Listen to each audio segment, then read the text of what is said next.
So this is Zemeckis. The land of the gods. It's even more impressive than I imagined. I remember being captivated by the story as a child. Long, long ago, man was overcome by avarice and challenged the gods in a bid to win their power. The final battle took place here, at these falls. Or so the legend goes. If anyone ever manages to plumb those depths, perhaps we'll learn if there's any truth to the tale.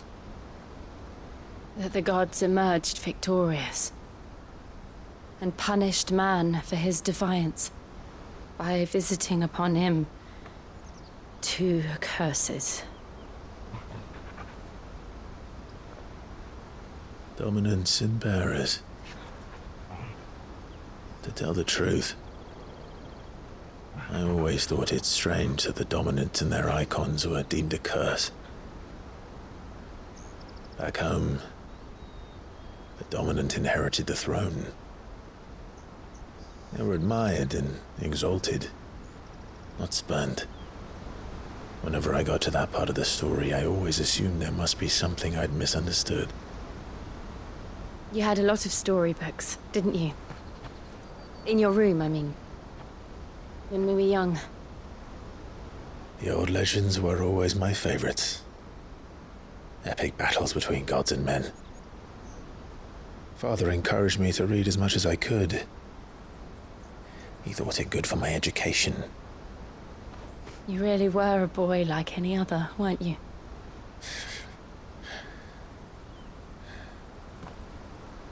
Just look at this place. It's enough to make you believe the legends are true. I know.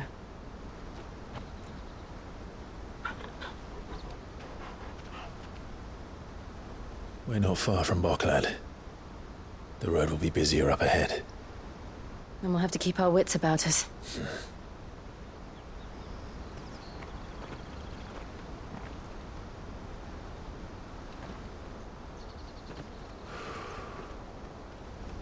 Clive?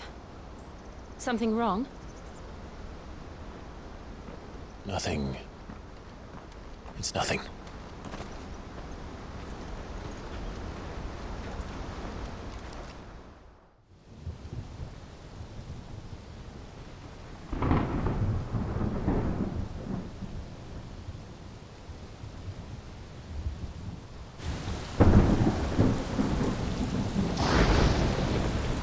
I see the reports are true, Father. You have surrendered the throne to Olivier. I have. Emperor Olivier shall rebuild the Holy Empire of Sambrec.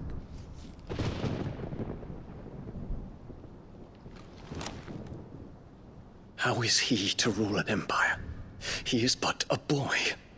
I shall advise him until he comes of age. Father, please. Or for as long as I am able. The empire we seek to build needs young blood to rule it, and I can think of none better suited to the task.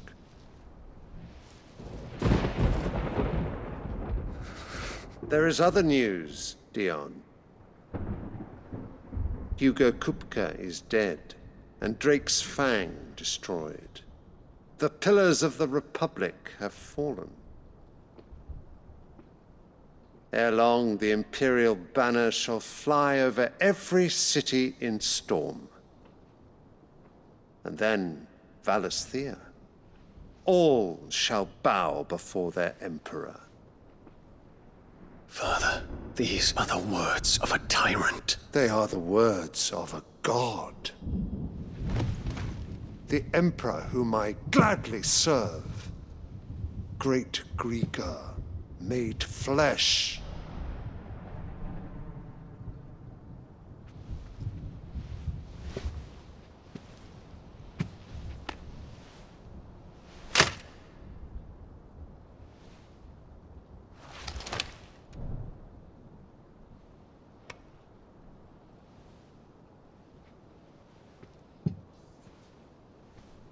Return to your camp, Dion. and ready your forces. It is time to show the world the true power of Sanbreque. Father. I find you much changed. Is this truly the path you wish to tread? Or are these the ambitions of another? Of Ultima, perhaps? What nonsense is this? I speak my mind, and my mind only. Though I do owe Annabella thanks for reminding me of certain truths regarding the nature of nations, of rulers, and of the divine. You would trust the words of this traitress? She betrayed her country! She slew her husband! You have ever been an invaluable servant to Sanbreque, Prince Dion. I trust you will continue to serve your Emperor in the wars to come. The canker! Silence! Insolent wretch! You will bend the knee. All else is heresy. Sire, forgive me. This audience is over. Come, your Radiance. The Rowena Syndicate awaits your pleasure. Oh, not another meeting with silly old men. They're so boring. I'm hungry, Father. Can't we have luncheon instead?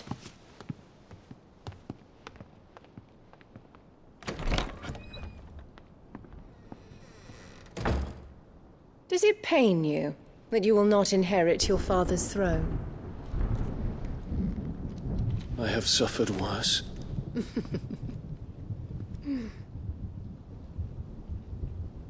Count your blessings, Dion. For a base-born child to be chosen by Bahamut is miracle enough. You have risen high on his wings, but you shall rise no higher, lest your impure blood stain the throne. What do you know of my blood?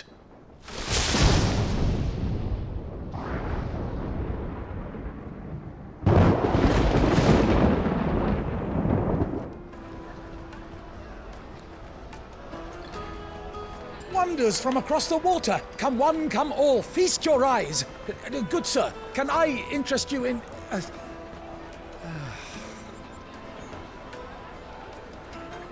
How much? For a measly crust of bread? You won't find any cheaper. Not nowadays. But you're more than welcome to look.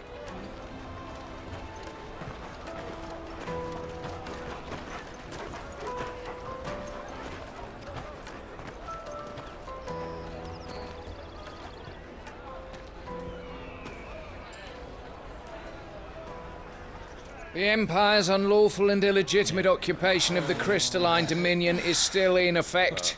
Only those whose business in Twinside has been officially approved by the Republican Army will be permitted to cross the border. All who seek entry are to form a line and ready their documents for inspection. It looks like we aren't the only ones who are eager to leave.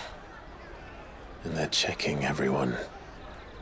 Can't you make an Not for the likes of you. We won't get through without that pass. Let's go and find Good, shall we?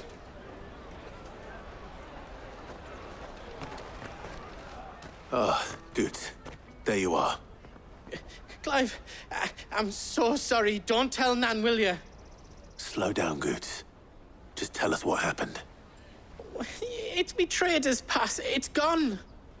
We cannot ride the caravan without it. We won't even be able to get through the flipping checkpoint. Do you remember when you last saw it? It was in my pocket a minute ago. Then a bairn bumped into me and... Yeah. You don't think that they might have nicked it, do you? It wouldn't surprise me. A busy market like this is prime territory for pickpockets. So, to get the pass back, we need to find this child. Where would we even start? I know nowhere. I've got a pal in Bock, lad, who might be able to help us. No one knows more about what goes on round here than she does. Where do we find her? She's the owner of the Crimson Caravans, up that way. Sign's got a red chocobo on it. No time like the present. You two go on ahead. I'm gonna check the rest of my stuff, make sure naught else is missing. All right. We'll meet you there. Looking to hire a coach? It's 10 million for a two-birder to the Crystalline Dominion. Take it or leave it. Oh, we're not here for that. Then I bid you good day. Oh, wait! Don't go, El. He's me mate. As I live and breathe. Goots, what are you doing back in Bock, lad?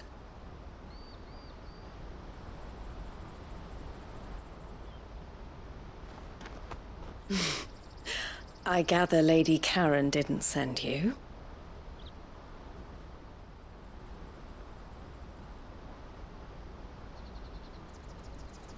So what trouble have you got yourself into this time? It's me trader's pass. It got stolen. By little Ben. Of all the... You're the size of a marble. Honestly. Ugh. Goots told us that you know the markets well. Might you have an idea which little bairn could have done this? We don't intend to punish them. We just need our pass back. Then, we can be on our way. I see. So neither of you has a trader's pass either. Not that anyone would take you for traders, but I suppose that's why you came to me, correct? Now, I can't say for sure who took your pass, but I suspect I know why they did it. Let me explain.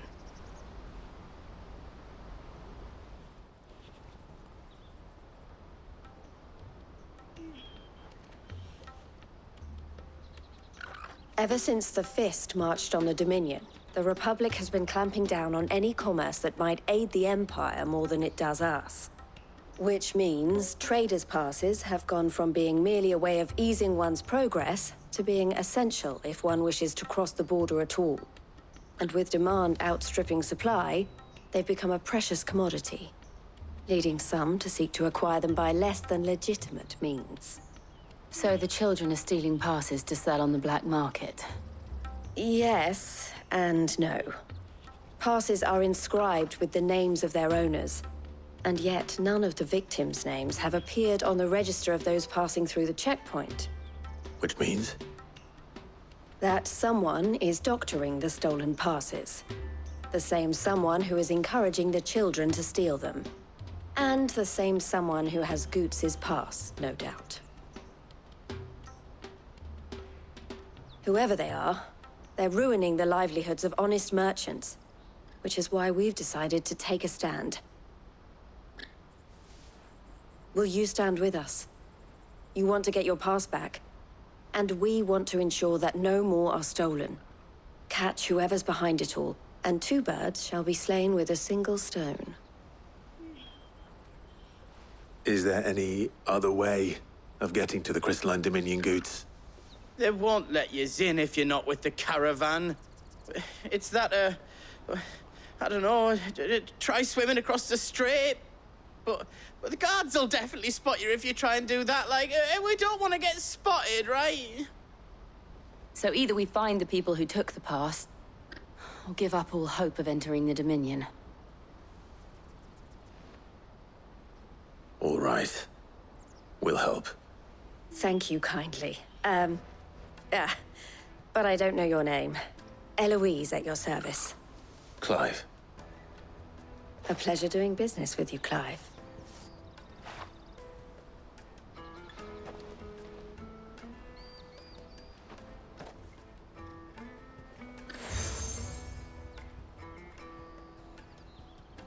The proprietor of the furniture makers by the coach stop is spearheading the search. Wear that, and he will know you for a friend. I suggest that you speak with him first. The furniture makers. Understood. Are you the furniture maker? Looking for something in particular? Ah, Eloise collared you too, eh? Then I expect you want to know more. She told me you were leading the hunt for the pickpockets. What have you learned? For one, that they're targeting the traders carrying the biggest packs. Harder to watch your back, see? And less chance of the mark giving chase if they're spotted. Not that they'd be likely to catch them. Those imps know every inch of this warren like the backs of their hands. Their eyes must have lit up when they saw Goots. The fishmonger round by the gate's been trying to track down the children involved. You should go and have a word with her. Thank you. We will. Fish for sale! Fresh sorted and smoked! Can I interest you? Ah, sorry.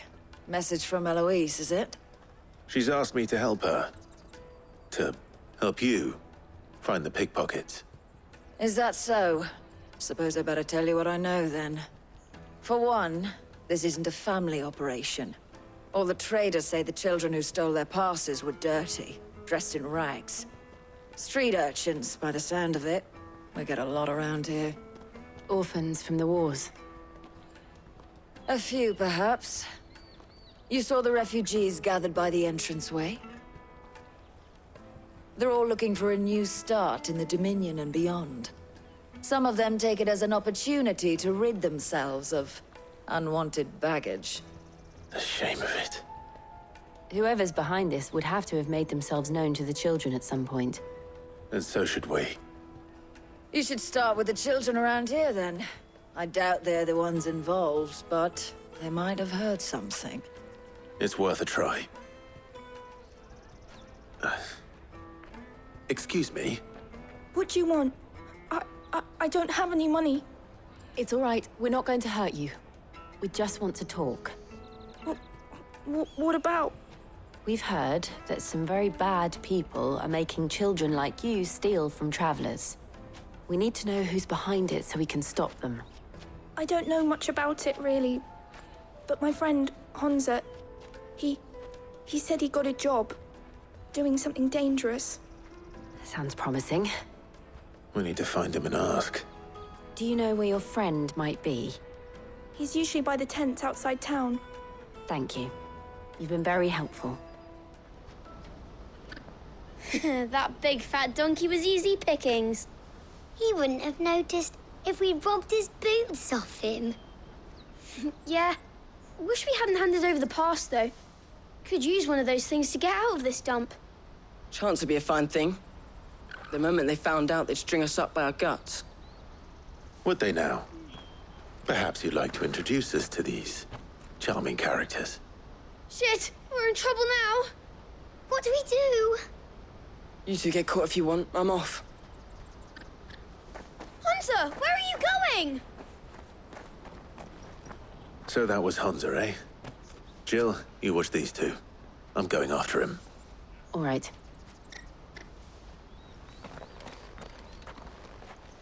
Oh, shit. I'm cornered. It's all right, Hunter. I'm not going to hurt you. I just want to ask you some questions. Fine. Not like I've got a choice. I'm looking for the people who are making you steal for them. Who are they?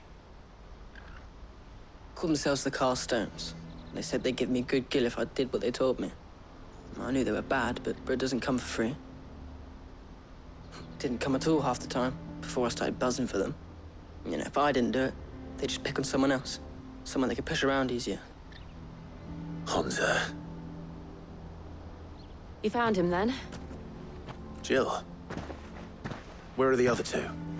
Eloise is watching over them. She sent Goots and I to look for you. You're... him! I haven't got your pass anymore, if that's what you're after.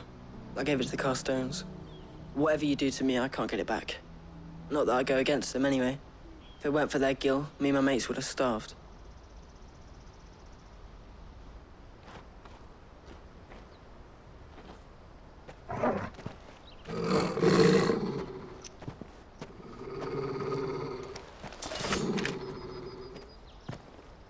Cowards. You will not force another child to do your bidding. Wait, we're not... Don't hurt him!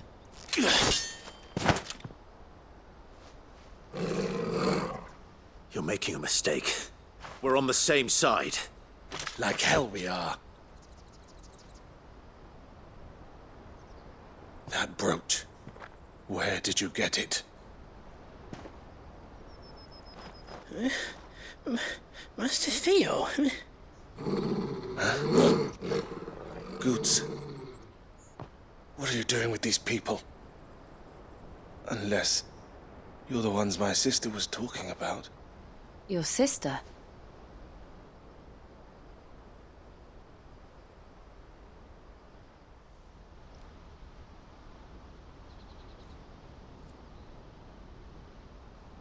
Eloise didn't tell us she had a brother. And why would she? I'm just her back and a blade. Theodore, at your service. Sorry about before. Theodore, what do you know of the cast stones? Vultures who have made Boklad their hunting ground. They prey on the desperate, stealing from those with Gil and bullying those without it into joining their flock. I'd been looking into their activities in hope of sparing the refugees any further hardship. But it seems they've already stooped even lower than I'd feared. Hans is a good lad. Don't blame him for what they've made him do. If he and his friends hadn't agreed to work for the stones, some other poor souls would have. On pain of death, most likely. Clive, was it? And my sisters asked you to help put an end to the pickpocketing. Then we all want the same thing. So, what's the plan? What else? We find the cast stones, and we crush them. You get your trader's pass back, and I make Boklad a safe place again. All right then. All right then. Honza, where are they camped? Don't worry. They'll never know you told us. Couldn't if I wanted to. They always come to town to collect the passes. Meet us outside the gate. I tried following them once, but they spotted me halfway down the trail. Said they'd string me up. We'll try it this time. Which way were they going? Back down the road towards Leighton's Cleft. To Leighton's Cleft, then? Not a bad haul today, eh? Aye. Some of our new recruits are natural-born ne'er-do-wells. Especially the little ones. That Hans has got nimble fingers, all right. It'll be a shame when they chop them off. But till then, let's make the most of it. Scum. The leaders of the cast stones, I take it. They don't deserve any mercy, Clive. I wasn't planning on showing them any. We're ready when you are, Theodore. Oh, I'm ready.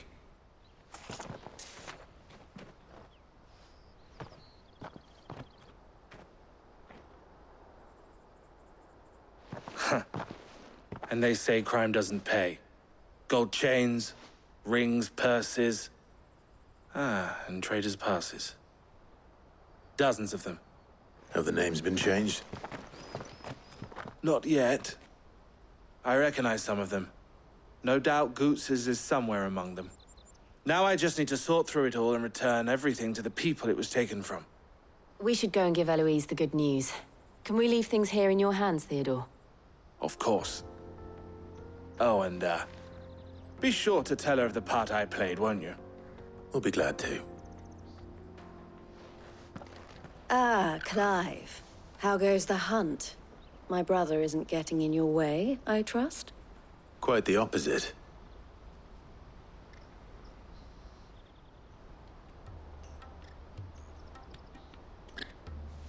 So it was the cast stones who were behind it all. Theo told me he'd been on their trail. And their demise solves 3 problems at a stroke.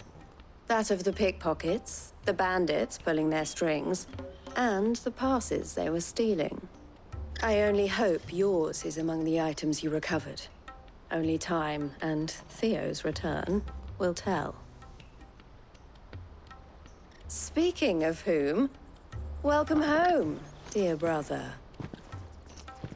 You are too kind, Eloise. Here, Clive. Goods' pass. Ask him to keep a closer eye on it from now on, would you? I will. Thank you. El, I've asked our boys to carry the rest of the goods back. Can I count on your help in sorting through it all? Of course. I'll make some space in the storeroom.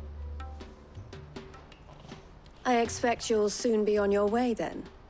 But it wouldn't do to leave without introducing yourself properly. Would it now? Sid. Don't look so shocked.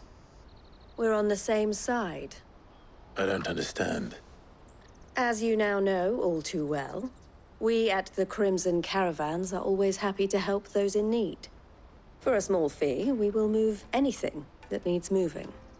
Be that goods to market, or bearers away from it. I was the first my sister helped escape. If it wasn't for her, I'd have been branded as a boy. I had no idea. It just so happens that we are seeking to expand our operation. And who better to join forces with than the leader in the field? Wouldn't you agree, Theo? I would. It seems our purpose is the same in more ways than one. So what would you say to working together again? It would be our pleasure. And our honor.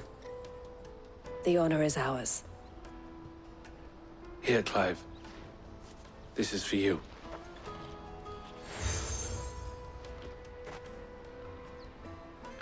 What is it? El has friends in high places, while I have associates in, lower ones. That mark is proof that you're a friend to us both.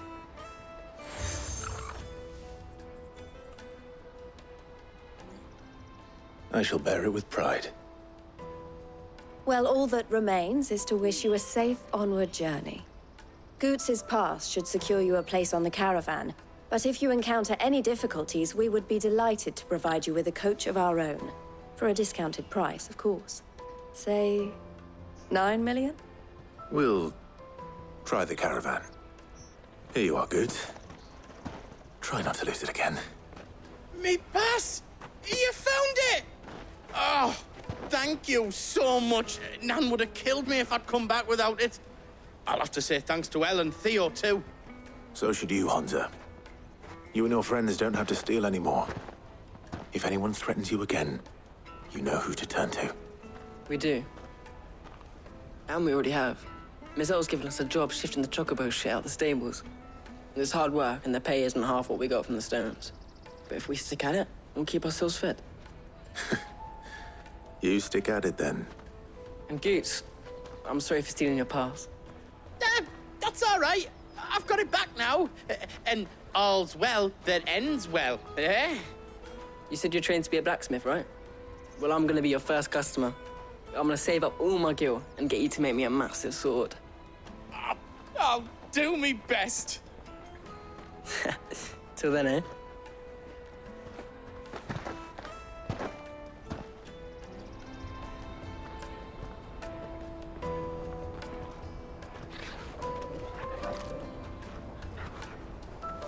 All right.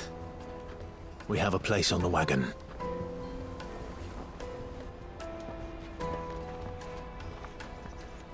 Remember, Goots, we're mercenaries.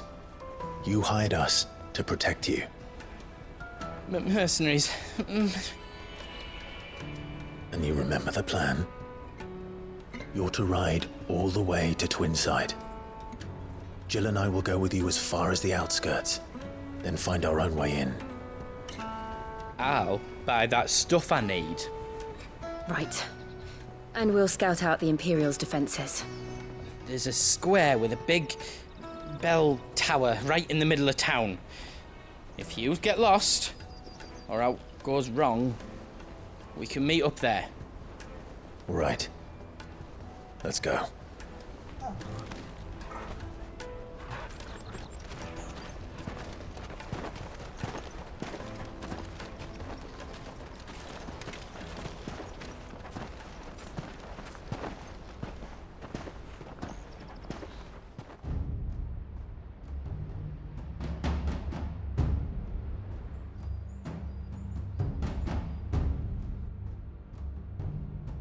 I see. And you're quite certain your father has no knowledge of Ultima? I am.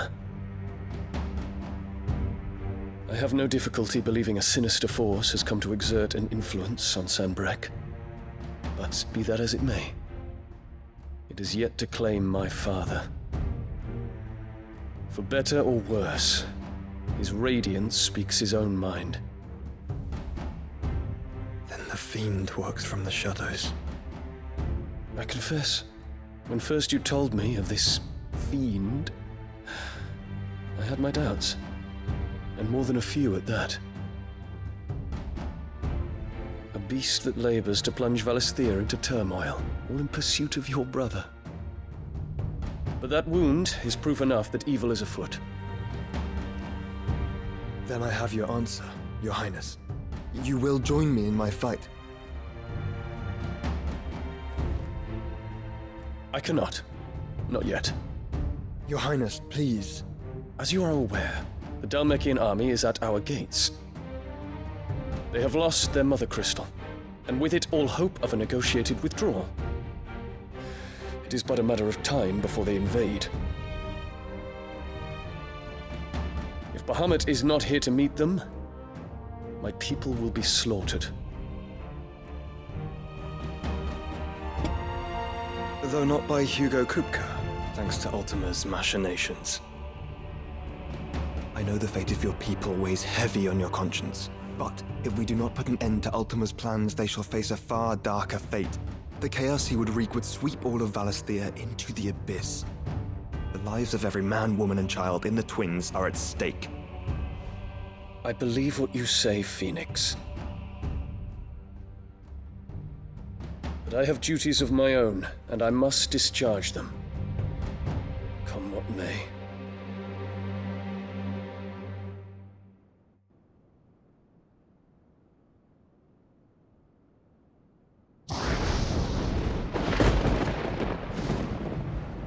What do you know of my blood?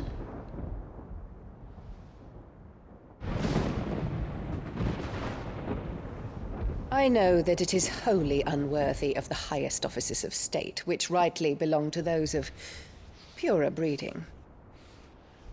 Alas. Your bloodline runs through the Oriflamme gutter, from a whore who weighed her child's worth in gil. Have you threatened my father? Of course not. I merely whispered in his ear that his mongrel son is plotting a rebellion. What? Sylvester listens to the words of his astrologers. And they have ears too. You have been feeding them your lies! Should you remain loyal to Emperor Olivier, his radiance may yet crown your head with laurel, and not with tar. Fork-tongued witch!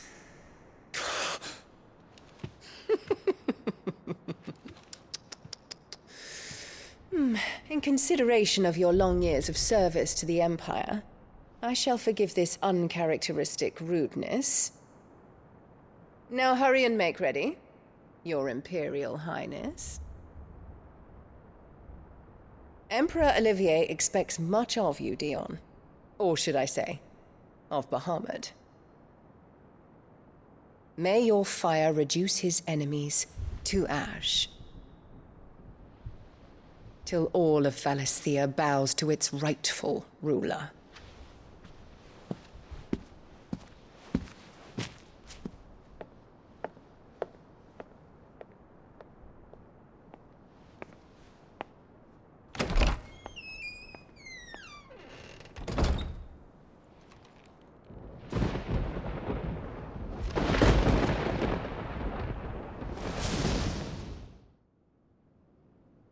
There is another darkness that has taken hold of Sanbreque. And until its grip is released, the flames of war shall spread ever wider, just as Ultima wishes. Forgive me. My family has caused you much grief.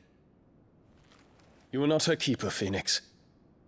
This is a matter for the Imperial household now, and as a member of that household, it falls to me to resolve it. At such time as that is done, what strength I have shall be yours.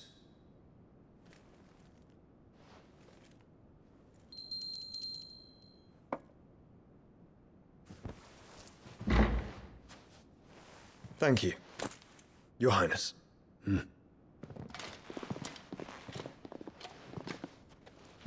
us take to the skies together, and bring a new dawn to Valisthea. I should like nothing more.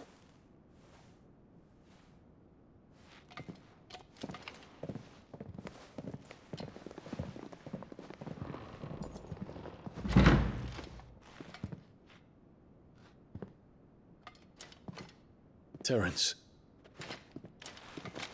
My prince. Tell me true. Do you believe what I'm about to do is wrong? We dragoons have but one leader, Your Highness. And we shall follow him unto the very end. Thank you. And this is my decree. For their crimes against the crown, the traitorous Annabella and her usurping son shall be put to death, and the Empire restored.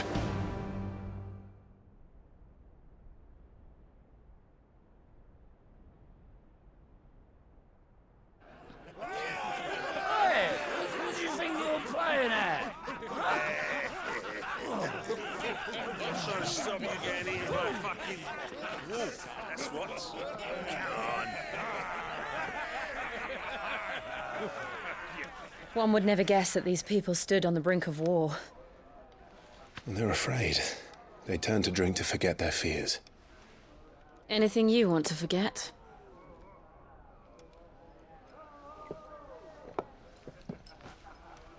The harbor is empty, and half the market stalls too.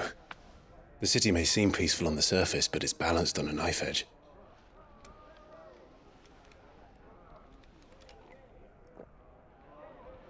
Were we to give it a nudge, it might be just the distraction we need to reach the Mother Crystal. I thought you might say that. We should send for Gav. We'll need someone to keep the fires we start from going out.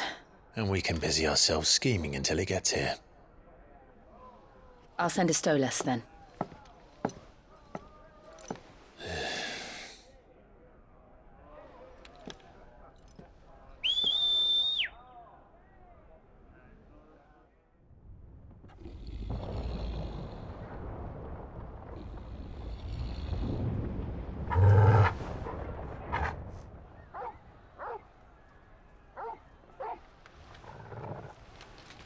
What is it, boy?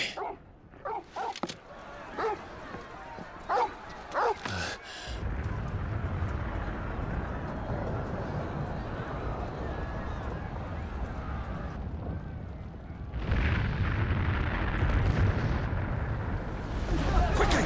Run!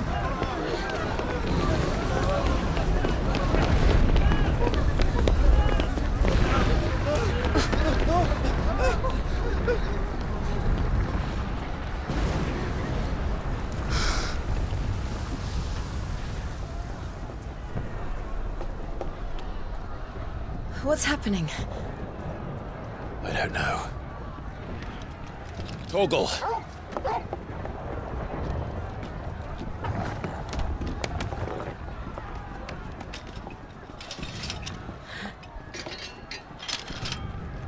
This way.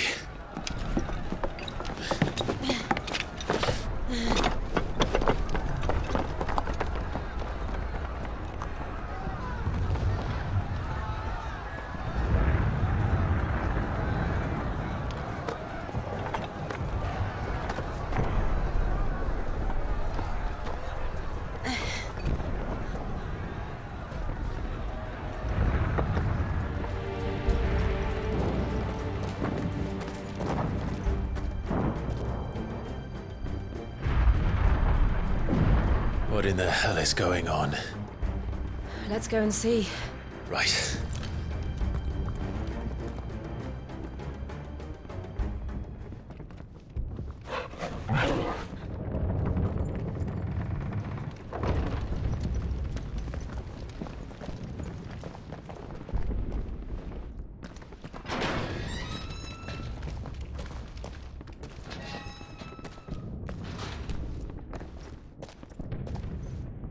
Can you see him anywhere?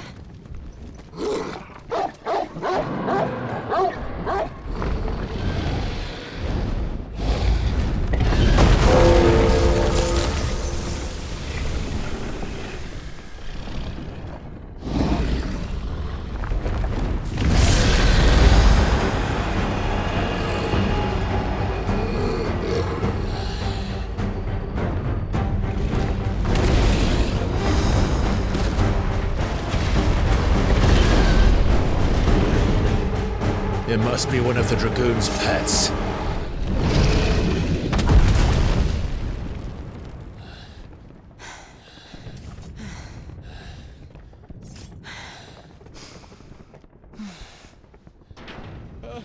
Over here, Clive! Are you alright?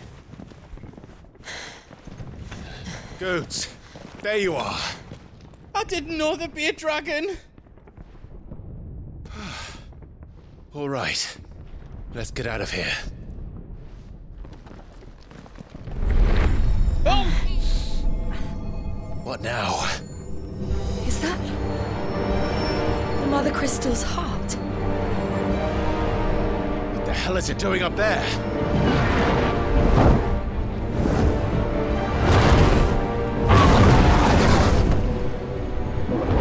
Bahamut.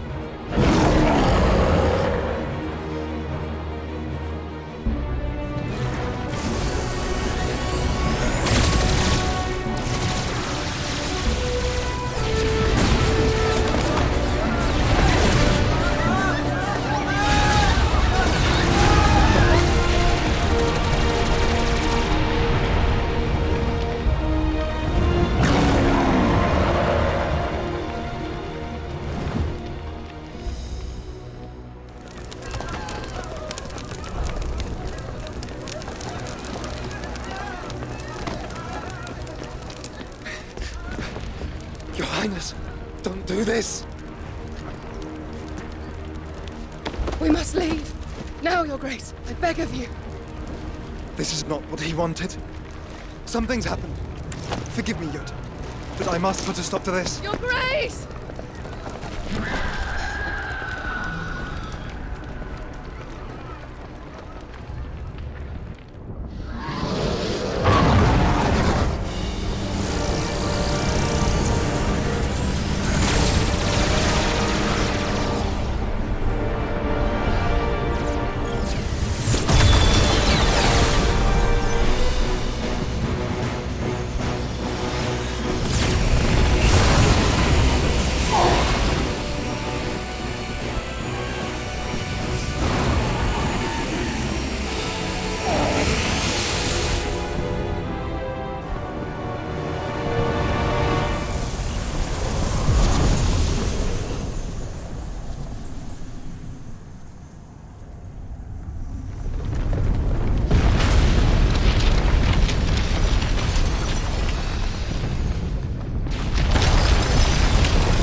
So, what do we do now then?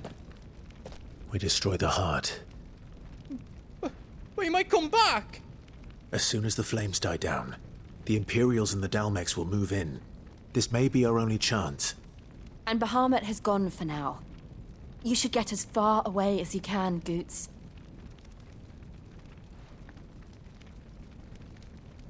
What? And leave you lot in the lurch? I can't do that. If you're staying, then so am I. I packed everything up before I made a run for it, so if there's out yous need, just ask. But I won't be giving it away for free. Nana'd never forgive us if I did. Thank you, Goot.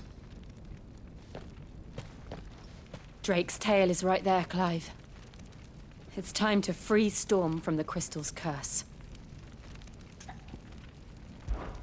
Oh, it's past time. But remember, Bahamut is still out there. And I dare say we'll be seeing him again before the night is done.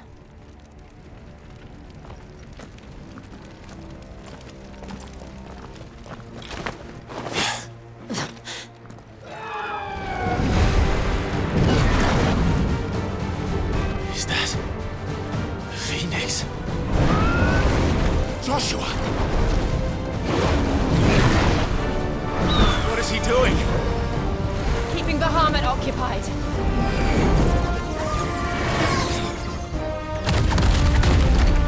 Joshua! Joshua!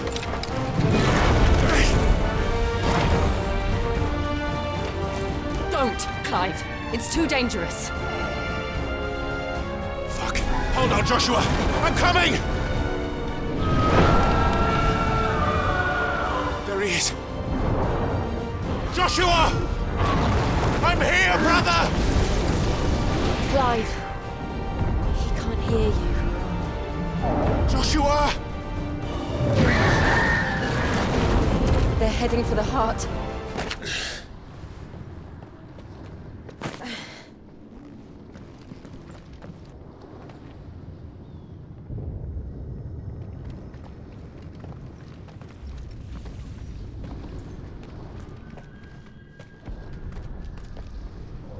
He'll be all right, Clive. He's a survivor. We're getting close.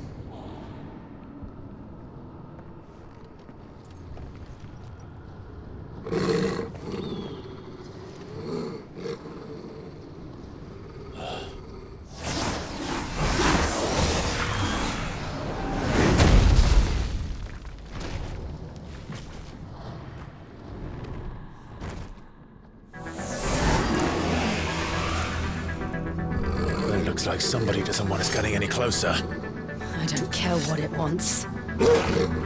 Neither do I.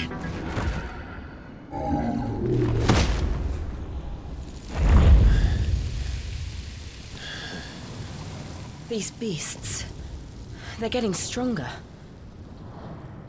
We can think about them later. Right now, there's only one thing we need to focus on. The heart. Is someone there?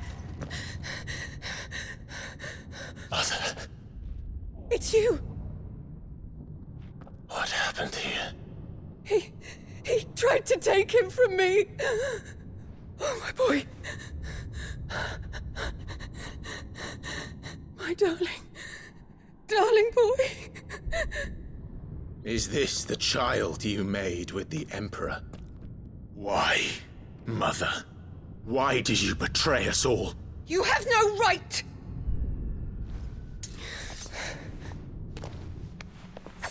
Answer him. We took you in, savage. Show some respect for those who raised you.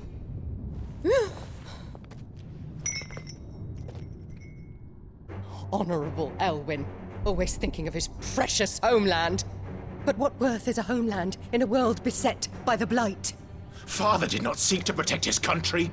He sought to protect his people. A leader's duty is not to protect his people. It is to protect the source of his sovereignty. The noble blood that runs in his family's veins. So long as this bloodline remains unbroken, what does it matter if a nation falls? One can always found another. Unlike him, I did my duty. I preserved my line. I bore a son of the noblest blood, to whom the whole world might kneel. That is why I gave Rosaria to Sambrek, that I might join my line with the Lesages and birth a savior of this benighted land, blessed by both Bahamut and the Phoenix! You sold your country for a child. Why did he need another? You had Joshua. I had nothing. You were always your father's son, so very strong and bold and daring. and yet you failed to awaken. Would that Joshua had been granted 1/10 of your strength. Oh! How the nobles laughed that Elwyn's firstborn was surely the son of a concubine, and my own, not long for this world. The shame of it! The shame of being slandered by one's inferiors! How could you ever know how that feels? It should have been you! Why didn't the Phoenix choose you? Joshua's every waking moment was spent trying to shoulder the burden that you and the Phoenix and the Duchy foisted on him. That's why I became his shield. To help bear the weight. But what did you do? You betrayed your own blood and surrendered your son to his fate! Joshua, my darling boy. I never meant to hurt him. The soldiers' orders were clear. He was to be spared. Why did you survive when the only one I truly cared for died? What? Have you not looked out of the window? Joshua is here! The Phoenix lives on! He's battling Bahamut as we speak!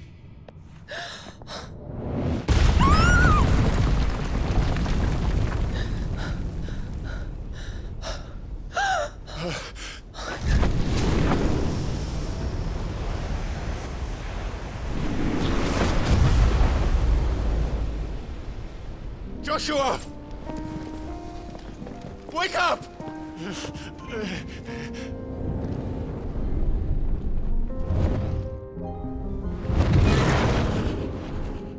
I am a shield of Rosaria.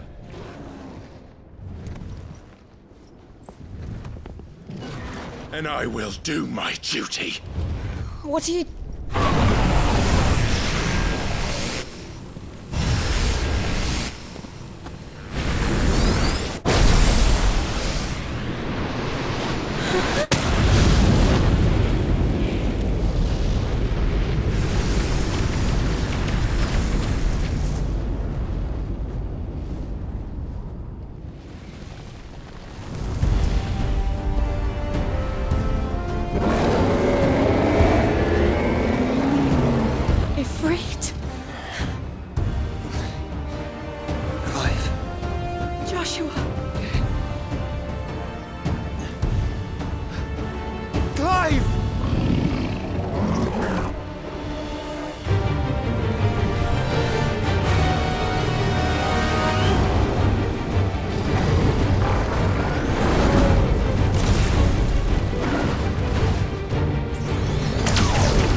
face the consequences.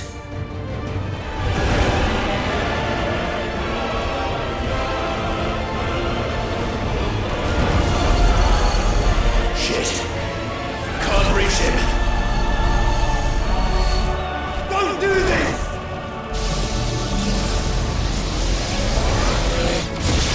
No! Brother!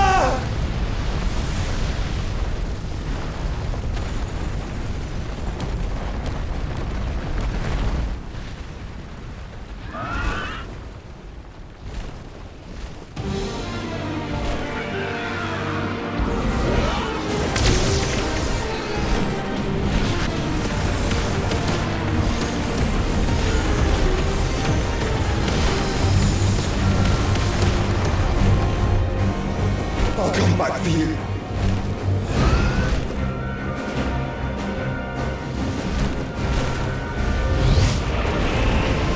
Where is he going?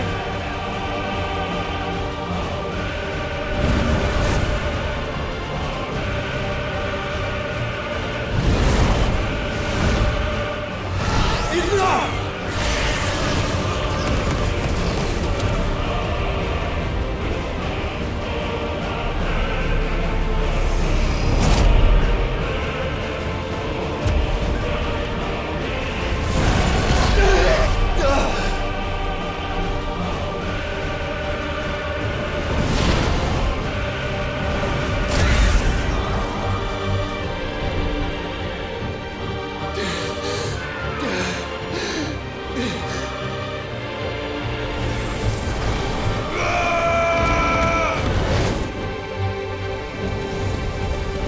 Don't you dare!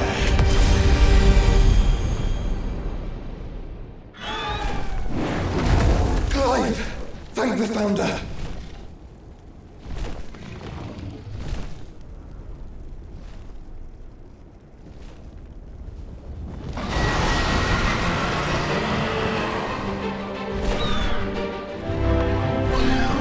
Now, Joshua!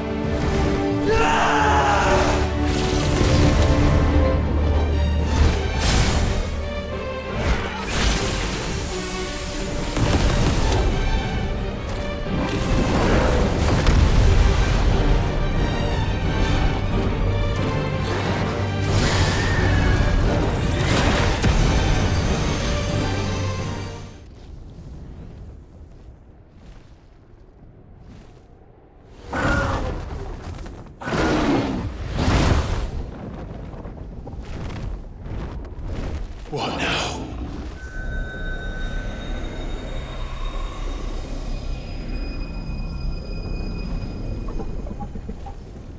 This is drinking the ether. We have to stop him.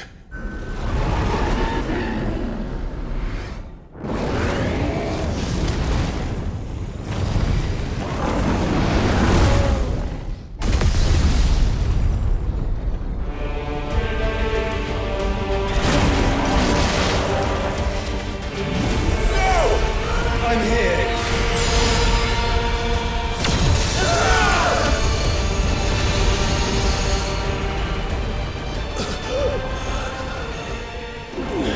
Joshua, are you alright?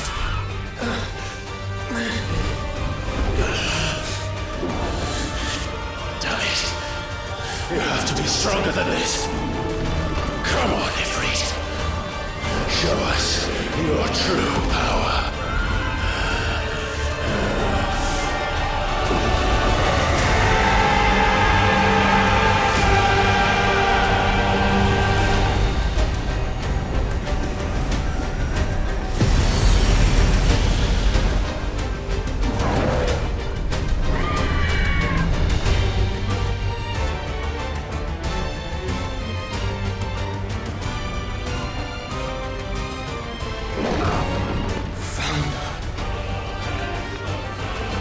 Have we become one? This may be enough. We can do it, Clive. We can. And we will. Together.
world.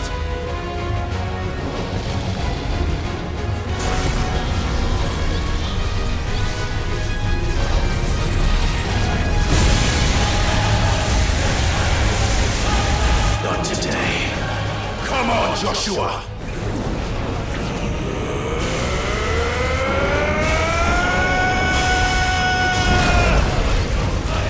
This ends now!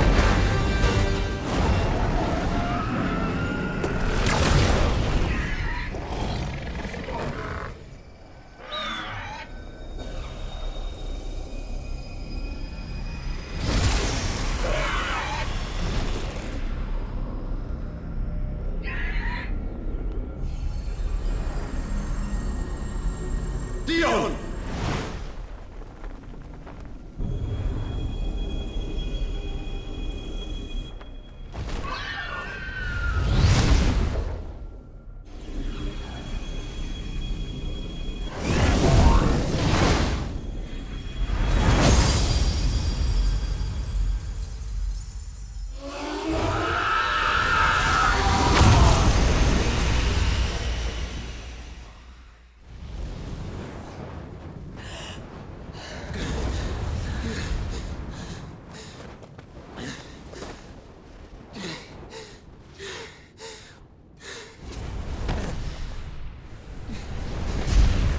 Joshua! Clive!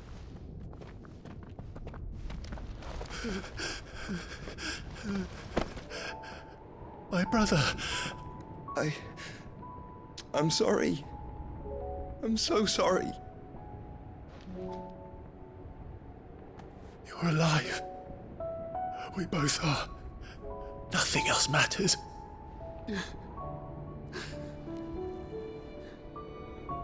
I never dared hope that I would see this day.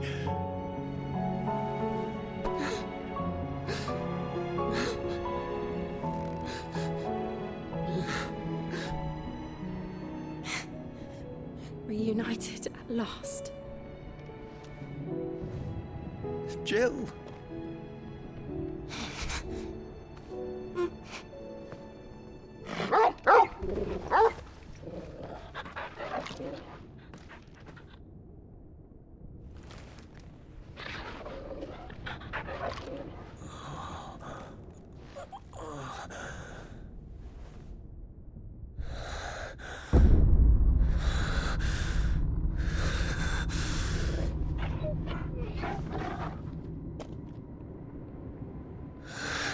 This is for my father!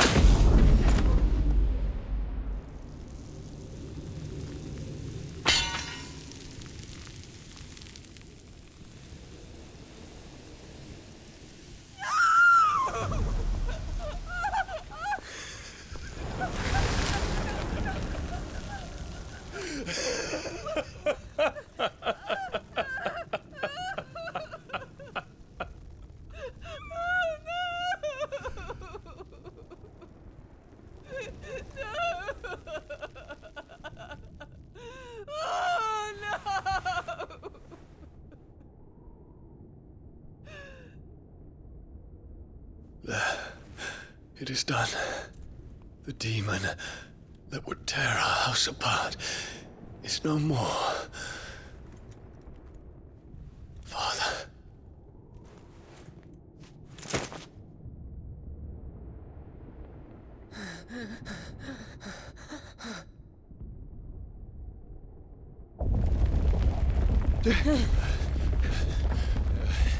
The Mother Crystal.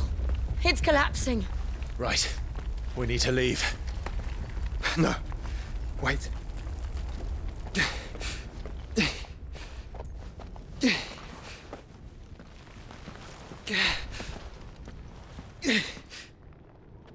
I owe him a debt. Fine.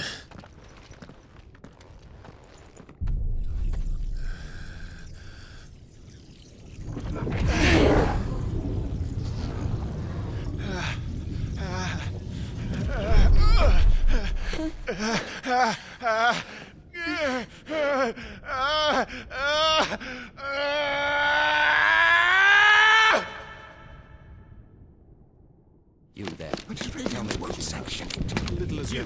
Take 20 spears. Don't reinforce the wall. May not be the Our situation. Report, Captain. It could be spread. Can nothing be done to call them off? I regret not, Your Radiance. The Dragoons answer to none but His Imperial Highness. The Council is powerless to intervene. We're hearing reports of rebel Madness is this, Dion. throughout the neighboring districts. Focus all efforts on extinguishing the fires around the capital. The city can wait. Don't be daddy, man. Go! Your Radiance. And I want you to find out Make sure the doors are locked. next move. By the light. Dion, have you taken leave of your senses? Call off the Dragoons at once! Fear not. The populace will come to no harm at their hands.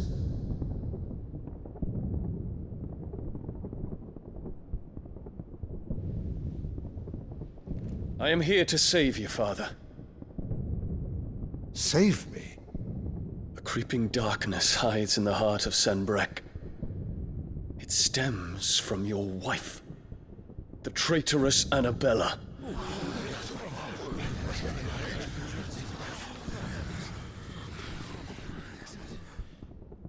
Not another word, Dion. Father, though you may not see it, the darkness has taken hold of you. It has made you forget yourself. But I bid you remember, there was a time when you ruled not with cruelty, but with compassion. Why now do you turn your back on your people? Why now do you seek to stoke the fires of war? You too have borne witness to this change, Your Eminences. And you know, as well as I, who is responsible for it. A puppet now sits upon the throne, but cut his strings, and the master loses the power! What? Dion, you bear steel before your emperor? Guards! Take him!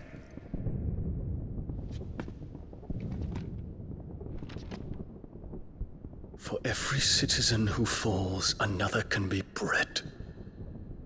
For every home that burns, another can be built. Those were your words. But when the last of your citizens has fallen, and all of their homes have been reduced to ash, what will become of your empire, of its rulers, of your god? As the mother crystals crumble one by one, and the blight sweeps in to claim all that we hold dear, our people look to their emperor for protection. Yet he labors not to secure their futures, but to seize what is left of the twins for himself. Even if it should come at the cost of everything his loyal citizens have labored to build. Dion, you must understand. A small price to pay, is it not? You've been blessed with great power, Dion. Enough to win me the world. So go, claim Valisthea for me, brother.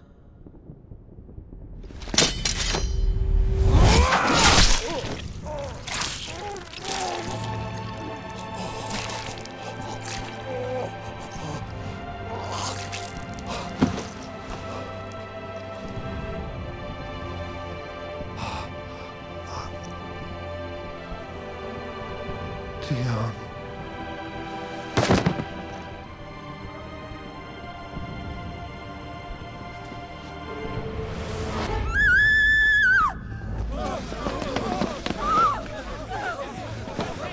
Gods! Gods! Father. Poor father. How he doted on his children. That he would die to protect me was plain. It was but a matter of when. You planned this? You did well to endure so long. But you broke in the end, as I knew you would. And now Muthos approaches. Put him to the proof. I would see if he breaks. Go, Bahamut. Kinslayer.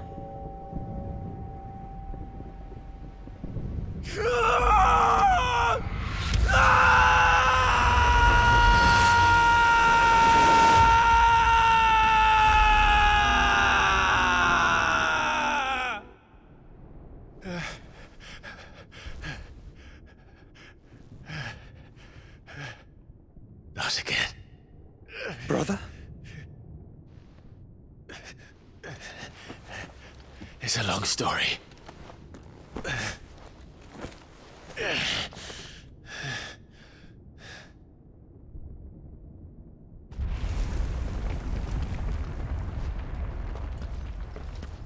You cannot stay here, Mother.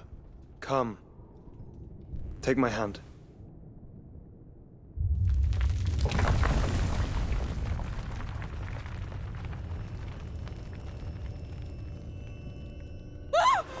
Get away from me!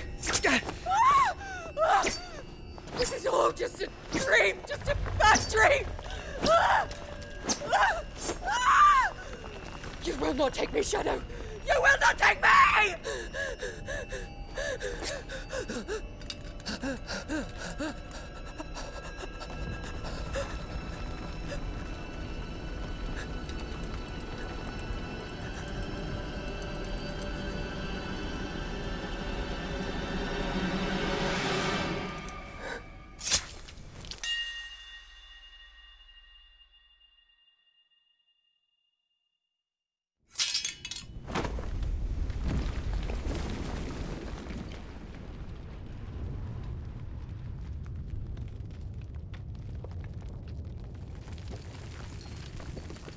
Mother.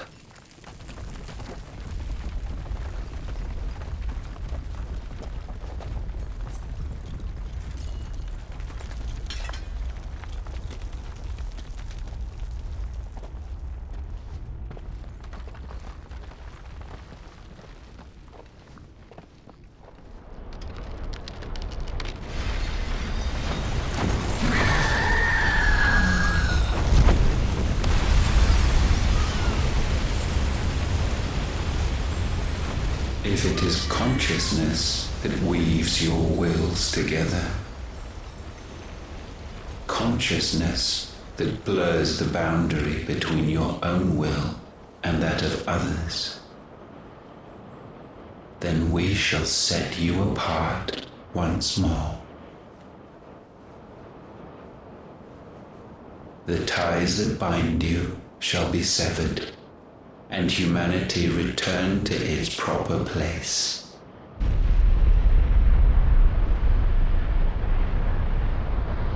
By primogenesis shall a new age of reason begin.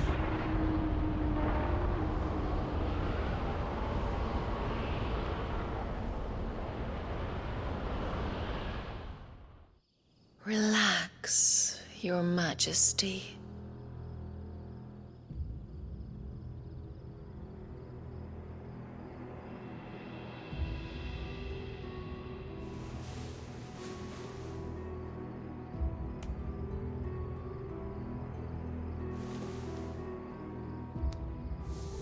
Don't you want to play?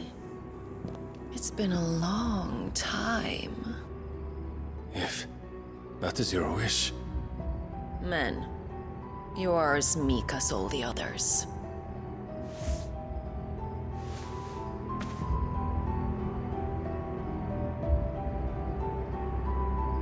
Such feeble creatures.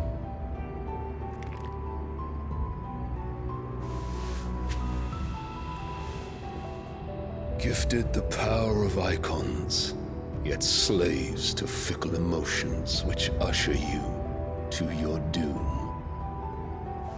And so you bind your fragile wills with strands of consciousness. The wretched handiwork of a wretched people.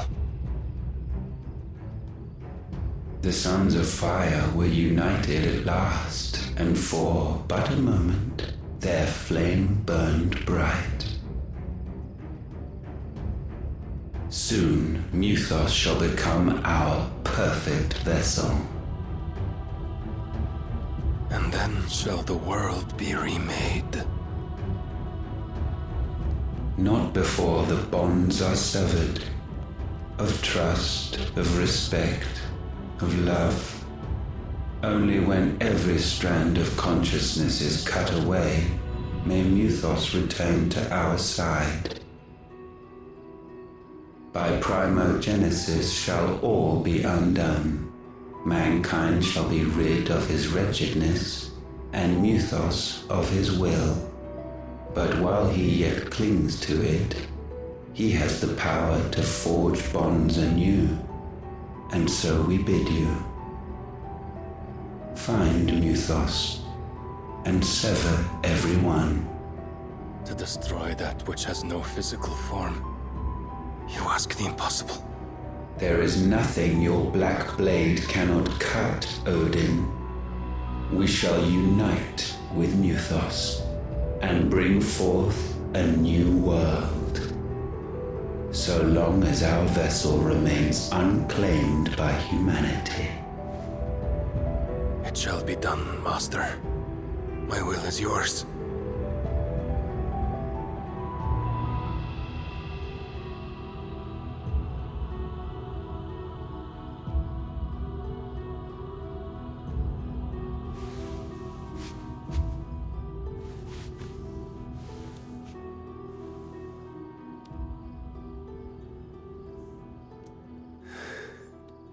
Mother.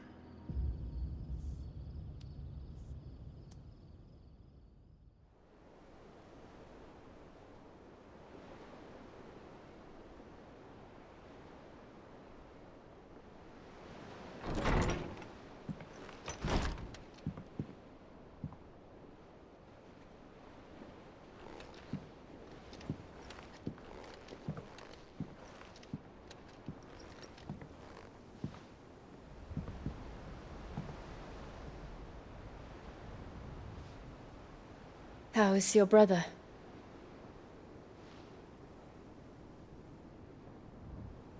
Asleep since I returned from the Dominion. Taya says he should be back on his feet soon enough. For a while, at least. She discovered something on his chest. A swelling, circled in stone. The curse.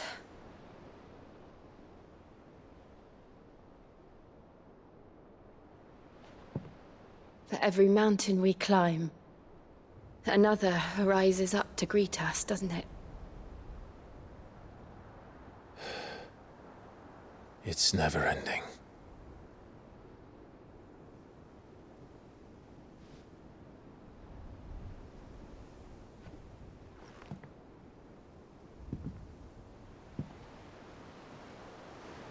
Even the sky seems to have grown tired of it all.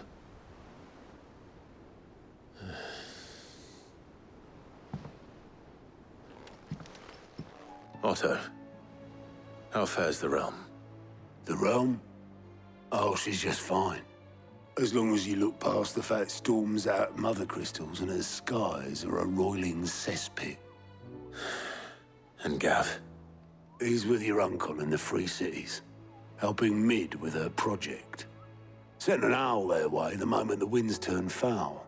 Still waiting on a reply, though. Do you have any good news? Well, that depends on your definition of good. All right, fine. What do you suggest we do? Oh, no, I'm just a messenger. I leave the scheming to those more suited to the task. Could be that Lady Vivian and Old Tomes have their own thoughts on the current state of things. Could be that they don't. It certainly can't hurt to ask. I suppose not. How is it that every one of your little excursions presages some inexplicable catastrophe? Not that you are to blame for the Dominion's fate. No one could have predicted the actions of the Crown Prince. I'm sorry I couldn't save your home. My countrymen are stronger than you think. A few toppled clock towers won't break their spirits. They'll be back on their feet in no time. I hope so. Look at us. Bluer than a pair of bog crabs. Tempting though it may be, sulking will not help us find a solution to this mess. You believe there's one to be found? I don't know. But I am certain we're more likely to find it if we first examine the facts.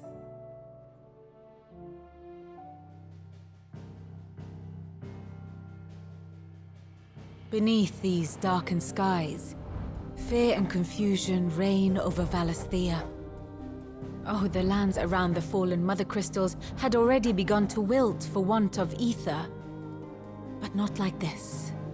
Crystals that filled wells and fueled furnaces, now nothing but pretty shards of rock. And those that hang from the people's necks cast nary a glimmer of light to keep the dark at bay. It is only a matter of time before the common folk convince themselves that the end of days is upon us. Yet I fear a swift end is more than we can hope for. While most of the world thirsts for ether, the remainder drowns in it, spawning Akashic in droves. And amidst the hordes of mindless beasts, with magics as like to fail as function, even the strongest nation would falter. Rosaria and the Iron Kingdom teeter on the brink of collapse, while the tragedy in Twinside has all but paralyzed the Holy Empire. Dhalmekia fares little better. Rumor has it the ministers fled the capital after the fall of Drake's Fang, leaving their beloved republic to crumble. Waloed, meanwhile, moves in earnest. The Einherjar has been sighted off-storm. The world, in short, is in chaos. It would seem our civilization was nothing but a castle of sand, to be washed away at the whim of the waves. A castle of sand. Not my best flourish, but it seemed fitting. The reports I've received are considerably more blunt in their appraisal. Without the protection of their nations, it will fall to the people to defend themselves against those who would take what is theirs. Which is only ever going to end one way.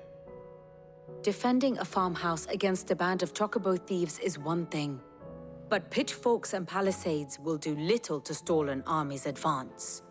Should the King of Waloed deign to invade, there would be none to stop him. None but us. Let me guess. You're here about the skies. Is there anything you don't know, Lawsman? It doesn't take a court astrologer to augur the obvious. As for what has disturbed the heavens, that, I believe, is a question the Fallen might be better placed to answer than I. And on the 6th day did the gods tear the sun from the firmament, visiting darkness upon their prideful sons and daughters. But I dare say you remember your childhood lessons on the sins of Zemeckis only too well. You think they're connected? That Ultima was one of the gods responsible? Well, he has certainly exhibited powers that we mortals would associate with the divine. There is nothing divine about him. But he wouldn't be the first god of whom that could be said, now would he? Yet for all the fairy tales that tell of the sins, there is almost nothing in the way of actual historical accounts. Had I the Journal of Moss the Chronicler, I may have been able to tell you more, but alas, I fear all remaining copies have been lost to time. You will forgive me, I hope? Certainly not. Because there is nothing to forgive. Even without this journal, you provided us ample wisdom. And we will always be grateful for it. Clive, we have a problem. Only one. That would be a first. It would. Actually, there are 3. We had as many owls arrive while you were at the shelves. Martha's got Akashic out her gates, and talk of monsters roaming the hills outside of Northreach has put the wind up Isabel and her lot. And don't forget Dalimil. Lubor says the village was raided by bandits. When it rains... it fucking pours.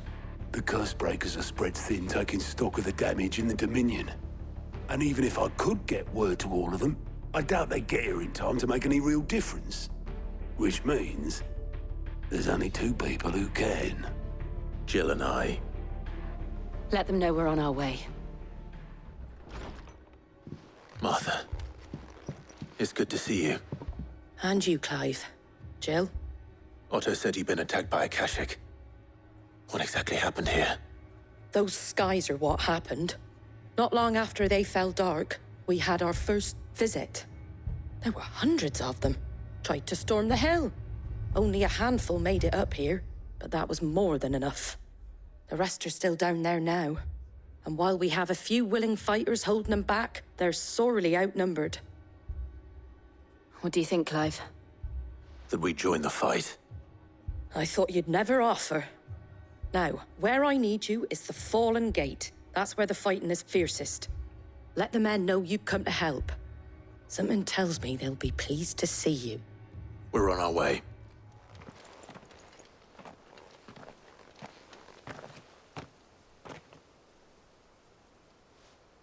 Clive, wounded. We deal with the Akashic first. These men don't have the look of hired swords.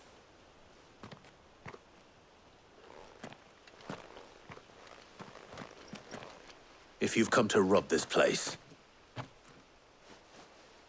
You are mistaken, my Lord Rosfield. We're here by Madame Martha's leave. How do you know my name? Forgive me, my lord. There wasn't time for introductions. We're with the Guardians of the Flame. Wade's men? But how did you come to be here? Where is your commander? Sir Wade left earlier with a scouting party to find out where the Akashic were coming from. Did he? Take your wounded back to the inn. Martha will see you're looked after. We'll join you anon.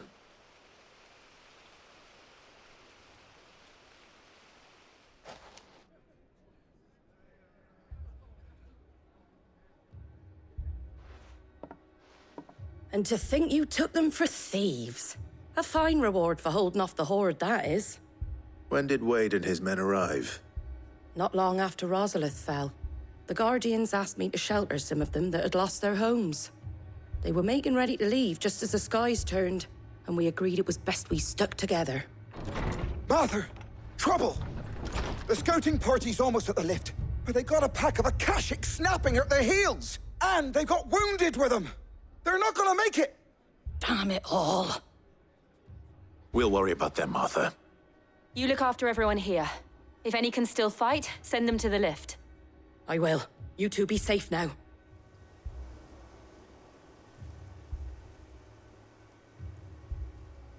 Squire, I need you to get those who can still walk up the lift to Martha's.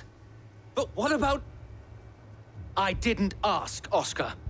Sir. Sir Wade. Lord Rosfield. If you aren't a sight for sore eyes. Martha seemed to think you might need some help. And by the looks of it... We thought we could sneak by them. But we didn't know there would be so many. How could we have?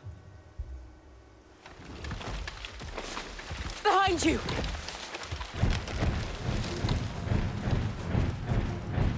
Damn it! We need to get the injured to safety. Do you think we can hold them off? We can certainly try. Are you with us, Sir Wade? Always. Then let's do our duty. Is anyone hurt? I don't think so. And yet again, you've pulled me from the flames. It's just a pity I keep walking into them. You've never been one to shy away from danger, Sir Wade. Like any shield worthy of the name. I see you're all in one piece. Martha! Is something wrong?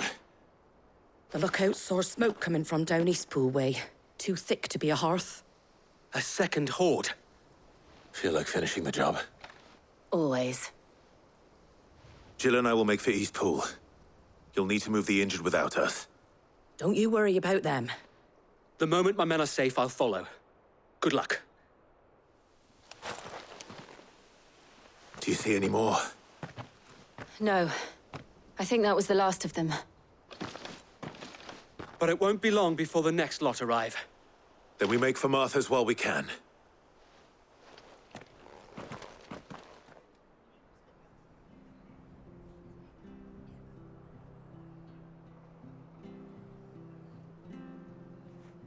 What did you find out there? The same as Sir Wade. Scores of Akashic. Well, wherever they came from, they're gone now.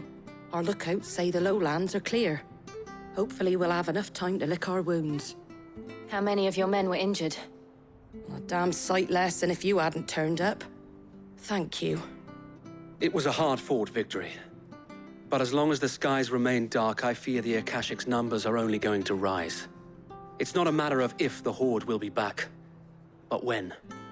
And whether that's sooner or later, we'll need to be ready. The inn here affords a good view of the land, and is easily defendable. I'd like to make this one of our outposts. What do you say, Martha? You'd have more men to guard the rest. Well, when you put it like that, of course they can stay.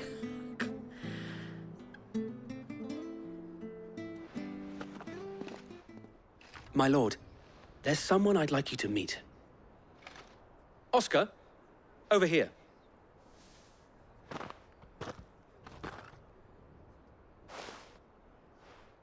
It is an honor to make your acquaintance, Lord Rossfield. I am Oscar. Oscar of House Murdoch. Murdoch? I wasn't aware the Lord Commander had children. Oh, he didn't. But his brother, my father, did. I am Sir Rodney's nephew. Well, go on, then. It's not for me to ask him. Yes, Sir Wade.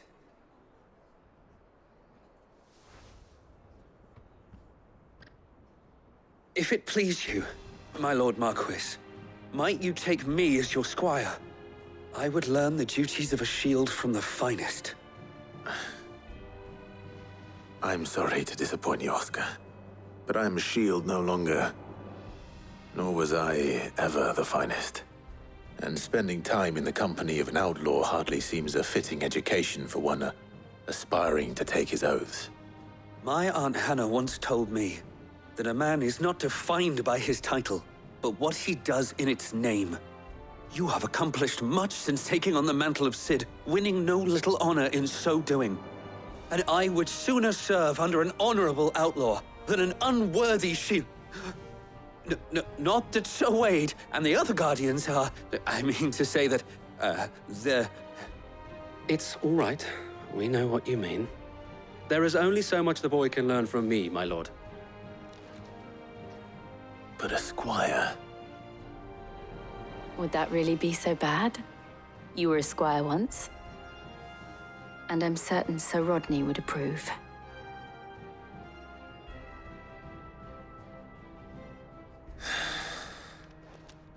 Know that I'll show you as much leniency as your uncle showed me. I would not have it any other way. My lord, milady. We received the dame's message. There have been sightings of strange creatures, I understand. With the blue eyes. Yes. Like Akashic, but different. They've taken so many. I've lost count. Akashic, but different. Ultimus thralls. And what of your mistress? Is she here? Oh, no. She went to the garrison to ask what they were planning on doing about all this. Then we'll look for her there. Half the garrison's been slaughtered by those things. We lost the captain this very morning. We've tried requesting reinforcements, but there's been no word from the capital or the Dominion in days! What more would you have us do? I would have you do your duty. Those at the Vale look to me for protection. And protect them I shall, because they are my charges and that is my duty.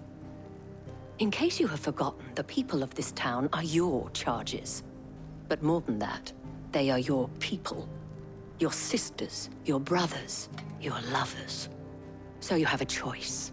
Lay down your sword and watch as they are slaughtered, or take it up and do what is right. She speaks the truth, you know.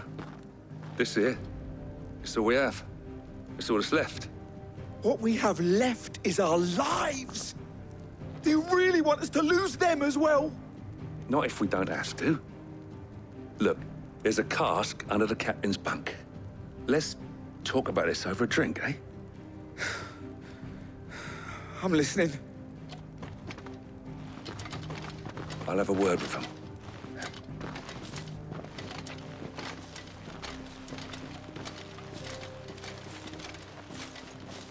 Ah, Clive. I didn't expect help to arrive so quickly. And sought to take matters into my own hands. It was a noble effort, but I thought you might still need some support. I'd like you to consider my needs. What we need to consider is where the creatures came from. The way the survivors speak of them, one would think they appeared out of thin air. And perhaps they did. It's hard to know what to believe these days.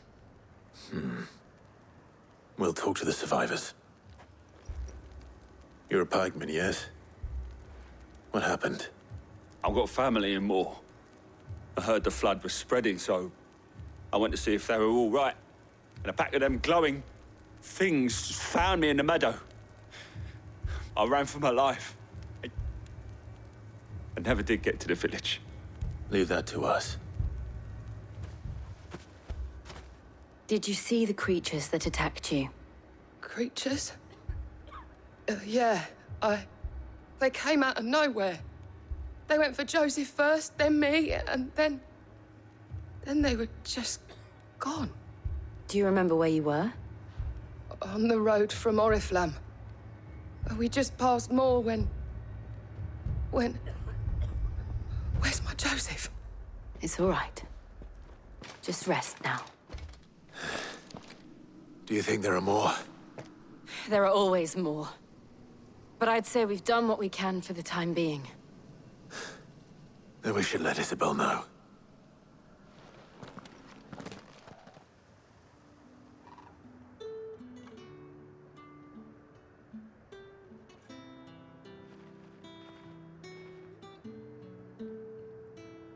You have the town's thanks. Don't thank us yet. There will be more. Many more. And you'll need to be ready for them. Oh, we shall. Isn't that right, Captain? Yes, milady. The garrison will be ready. Philippe here has convinced most of the men to remain at their posts. For now, at least.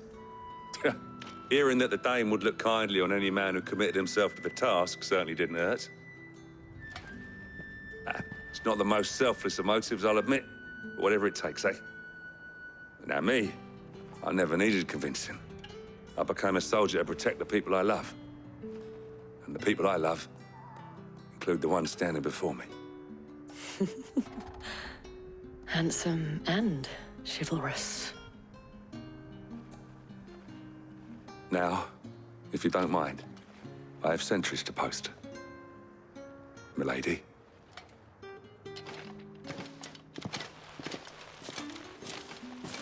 Lest you wonder, I'm not foolish enough to believe that this has solved all of my problems. But it has solved one, and that's one fewer than I had this morning. Thank you again, Clive. Cid! Your new companion appears much more formidable than your uncle.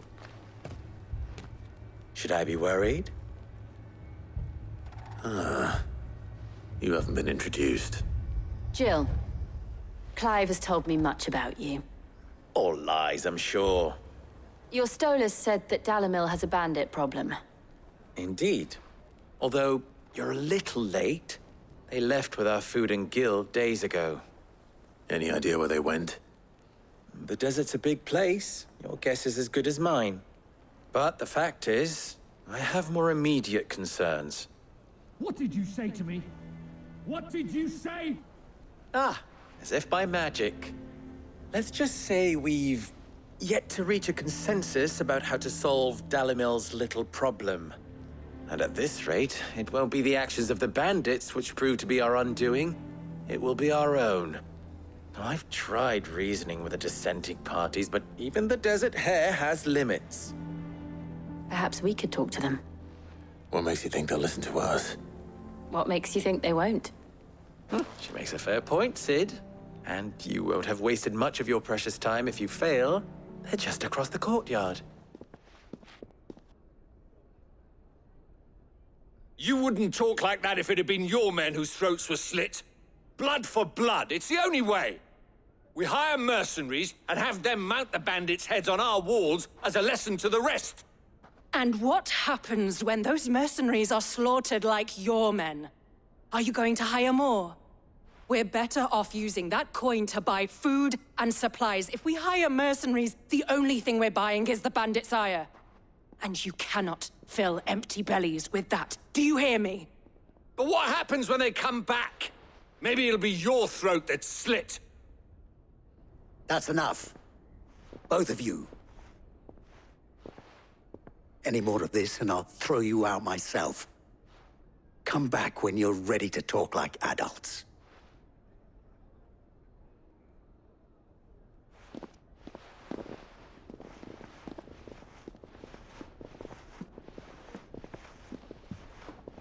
Victor. Sid. And Lady Jill. What brings you here? I was about to ask you the same thing. Costness is in chaos, and the markets have all but ceased to operate. The Briar's Kiss here in Dalimil is the only place I can reliably obtain supplies. I was here to do just that when Master Lubor told me of his troubles. He thought I might be able to talk some sense into these fools. But if you're here, I suppose his patience must be waning. Who are those people?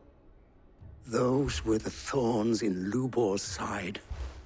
And the reason this place might be headed the same way as Costness. It's these accursed skies. The darkness is enough to drive a man to madness. Or an entire city, for that matter. We're still working on the skies. But in the meantime, perhaps we can find a solution to Dalimil's problems. I hope so. For all our sakes.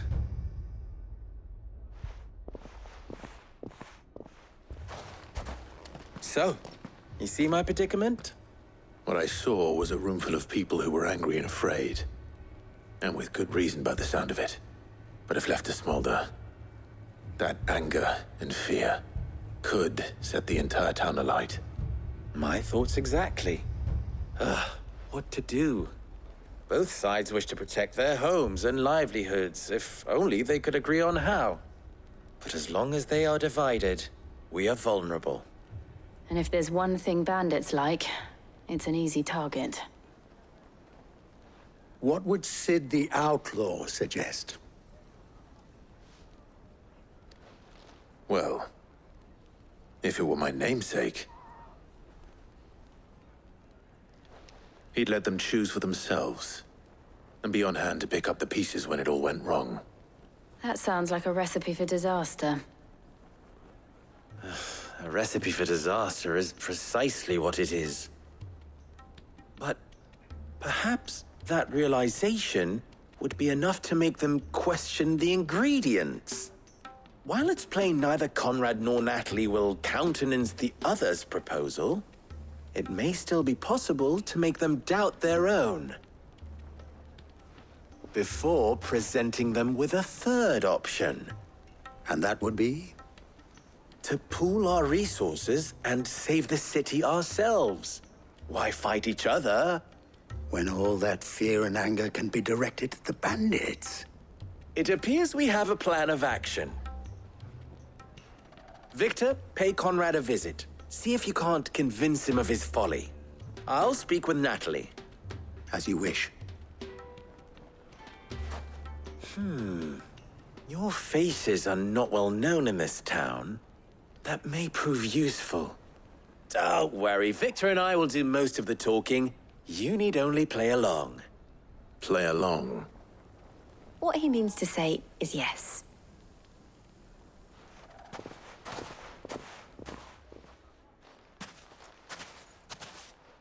Ah, here she is.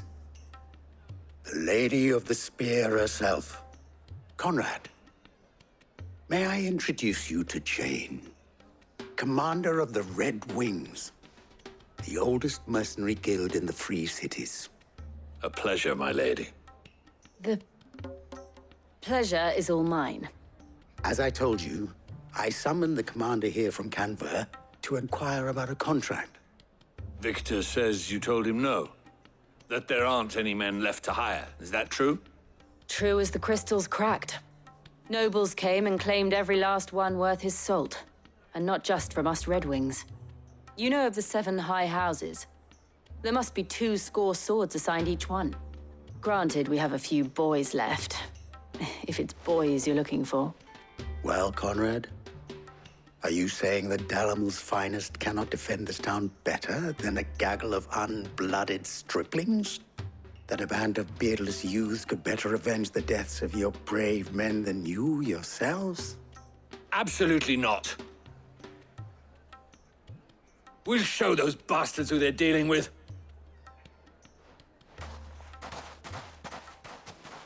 I can't believe that actually worked.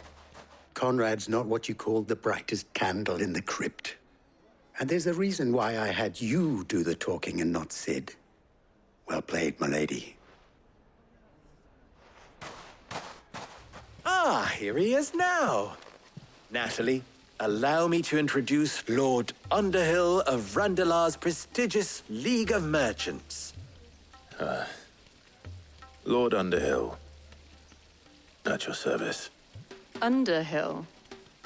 I was just telling the good lady of our conversation, my lord, and how you were lamenting the state of the capital's stores. Lubor says that not only are the granaries almost empty, but that war and the Blight mean this season's harvest won't be enough to fill them for winter. Indeed, certainly that is the case. The nobles in the capital are buying up the city's stocks of barley and wine, driving the prices higher than most commoners can afford. It is only a matter of time before the peasants revolt. It is worse than I thought. If what Lord Underhill says is true, I fear we have little hope of supplementing our stores, meager though they regrettably are. And while I applaud your endeavors to dissuade our more bellicose citizens from seeking vengeance, I sense Conrad is not wrong in his assessment of the bandits' likely return. Which means that now, more than ever, we will need to secure what little we still have. Food, weapons, herbs, everything. If our humble town is to endure not only this hardship, but those that are certain to follow, we must stand united. All right. If it will help to protect my home, I'll do it. But you needn't have gone through this charade.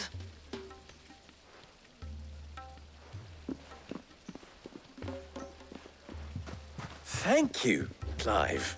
Your performance was nothing if not workmanlike. She saw right through it. I didn't say it was good, merely that it produced the desired effect. Now, my scouts should be returning shortly. Meet me back at the Briar's Kiss, and we shall see what we face. Good news, Sid. Both Conrad and Natalie have somewhat gracefully accepted their new roles. With time, they may even learn to. Time no longer appears to be the luxury it was before lunch. I take it your scouts found the bandits. Technically, it would be the bandits who found my scouts.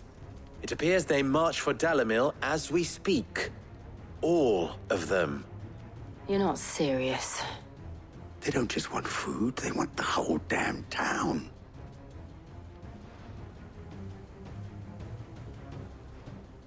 I have a favor to ask. I'm told the bandits march in 2 groups, one from the south and one from the desert, in a move doubtless intended to stretch our already gossamer-thin defenses. Very well.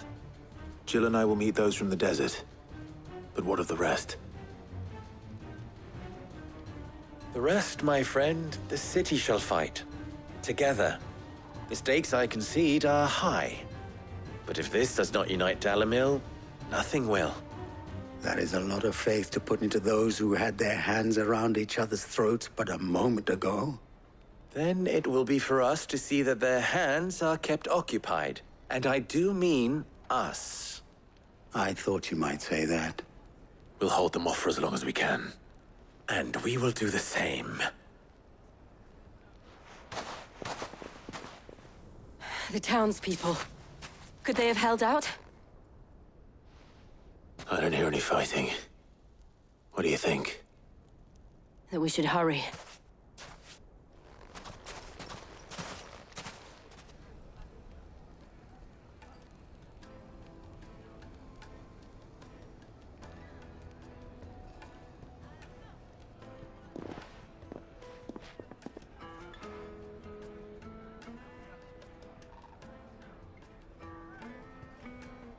Natalie, I owe you an apology.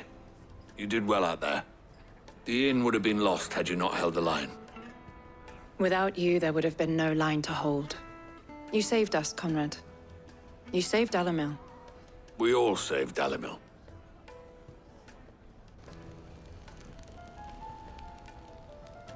Conrad seems to have had a change of heart. I'd say they both have. I take it from your presence that our visitors from the desert won't be joining us either. Pity. The plan worked, Sid. Granted, it only took an army of bloodthirsty bandits at our gate. Come now, Victor. Why quibble over the details? We are united, and that is all that matters. As for you, Sid, you fight considerably better than you act. I'll take that as a compliment. Was wondering when you turn up. Had owls from all our friends thanking you for your timely intervention. How is it you always manage to arrive at just the right moment? Luck, I suppose. Any word on the rest of the realm? Let's see. Storm's still crying out for mother crystals. The nations are still in chaos. And the skies are still the color of a kick in the kidneys 2 days on. So... Right. Clive, we knew this was going to happen. Well, not the bleeding skies part, but you take my point. Now's not the time to second-guess yourself. Now's the time to visit the infirmary. Taya says your brother's awake. Thank you, Otto.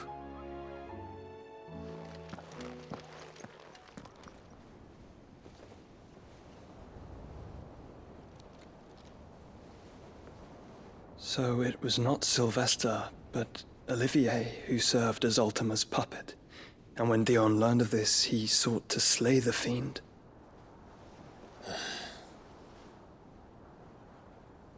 Only for his father to take the spear that would have freed him. Enough to drive a man to madness. Small wonder he hasn't stirred. I would be afraid to wake.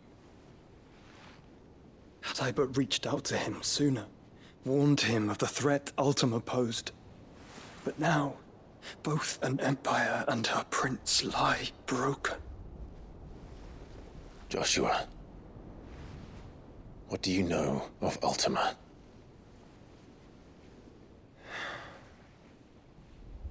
Very little, I'm afraid. Despite my best efforts. 18 years ago, as I lay buried beneath the rubble of Phoenix Gate, 'twas not death who came for me, but another. And it was while in my rescuer's care, I first heard of Ultima. I've been chasing his shadow ever since. Ultima is driven by some deep, dark purpose, and for whatever reason, it would seem you are crucial to his designs. He will stop at nothing to have you, even if that means toppling an empire. But why me? What possible use could I be to such a creature? That is one of many answers that have eluded me. Yet, I am certain of this. It is not mere chance. You were chosen for a reason. All dominants carry within them the might of an icon. Nigh limitless power that is at once acutely limited. I wield fire, and only fire. And I only ice. 8 wardens for 8 elements. But you, Clive. You are different. You're special. Your abilities begin with the flames of Ifrit. But they do not end there. The fact Ifrit can even exist goes against everything we thought we knew of dominance. Perhaps Ultima has been waiting for one such as you, whose potential is truly limitless. I've encountered that thing several times now. If it or he, as you say, needs me, why hasn't he claimed me as he did the boy? Were I to hazard a guess, I'd say the two of you are somehow incompatible. His mind not properly attuned to your body. His mind? Mind, awareness, spirit, call it what you wish. But I believe Ultima to be an embodiment of the concept. This is why I struggle and fail to contain him here inside me. I'm sorry. Inside you? With every setting sun, I feel my strength wane.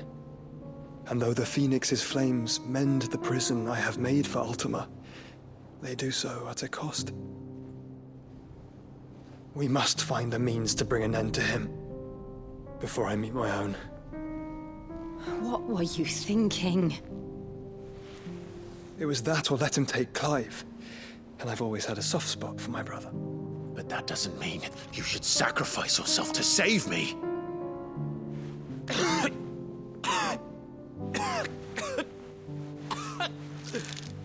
Joshua. Clive, it's Gav.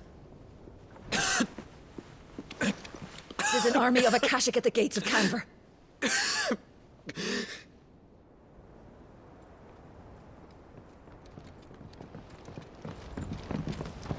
Well, what's the short of it? I thought Tyre told you. The capital of the Free Cities is under siege by an army of monstrosities. The city guard are doing their best to stem the tide, but numbers ain't on their side. What of Lord Byron and Mid? Were they able to escape? No, but they're all right for now. They're hiding with Gav at midship. We have to get them out of there. And we shall. Otto, prepare a Stolas. Tell Gav to stay exactly where he is. Understood. Vivian, what's the swiftest route to the Free Cities? That sounds like a question for the map. Look here. This road, through Tabor, should provide the least trouble. Good. What a coincidence. Tabor is exactly where I'm bound. Joshua, bed is where you should be bound. You don't think I told him the exact same thing? Were Tyre not such a talented healer, I would surely have been inclined to agree. But, thanks to her ministrations, I feel I may safely rejoin my attendant, who was to wait for me in Tabor if we became separated. All right, we travel together. Clive.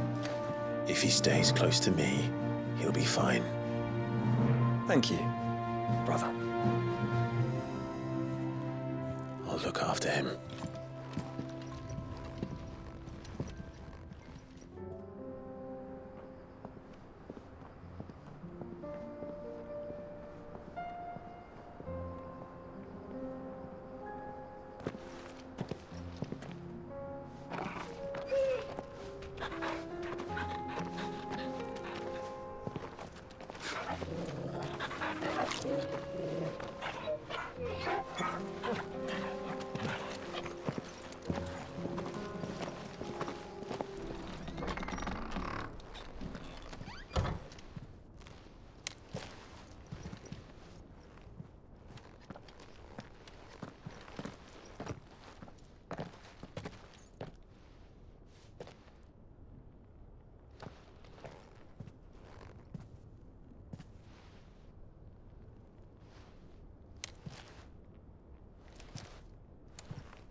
My Lord Marquis, it is an honor.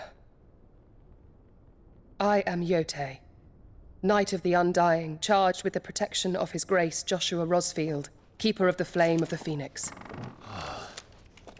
Of course. It all makes sense now. Would you care to elaborate? The Undying are loyal servants to the ducal throne. Or more specifically, to its heir. They have served our family for generations, albeit from the shadows. Since their inception, they have been tasked with the preservation and enactment of the rites of ancestral communion. After the events at Phoenix Gate, it was the Undying who delivered me to safety. And since the day I left Rosaria, Yote has been my constant companion and protector. Without her sword, I would not have survived my journey across the realm. Rise, Lady Yote.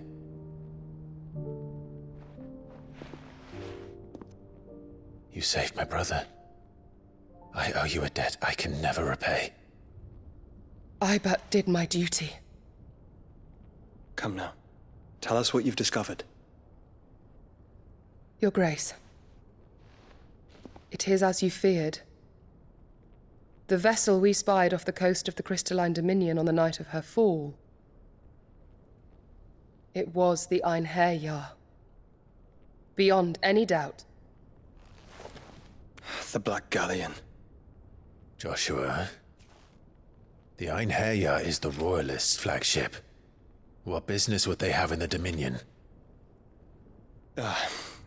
Upon learning of Waloed's involvement in recent events at Drake's Fang, I sensed the malign influence of Ultima, and bid Yote and the Undying look into the matter. We have reason to believe that the Black Galleon weighed anchor shortly after the fighting began, and set a course due south. For Canva. Then it is Waloed knights who besiege the cities. What is left of them? Yes. And the Black Galleon sails at but one man's behest. Barnabas Tharm.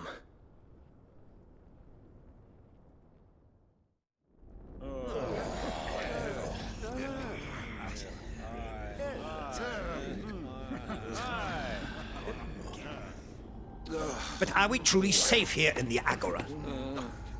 The city guard have been paid, if that's what you're implying.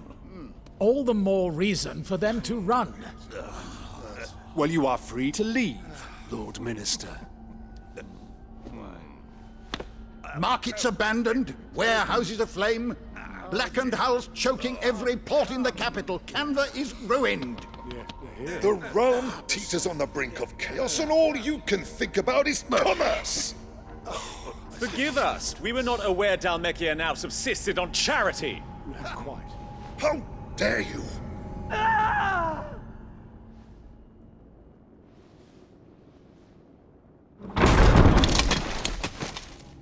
Distinguished members of the Council, you must forgive His Majesty this intrusion. What is the meaning of this? A trifle crowded, but I fear it will have to serve, my liege. Very well. My colleagues, do you not see? The King! He has come to save us from the Akashic!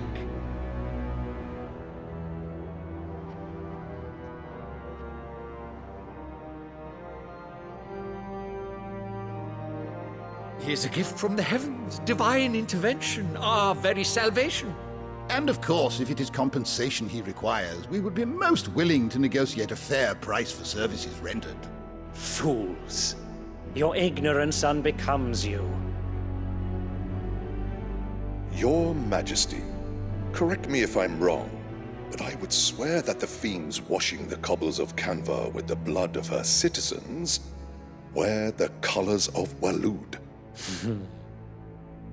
Ha! So you do not deny it. Guards, fetter them, and see our guests to the dungeons!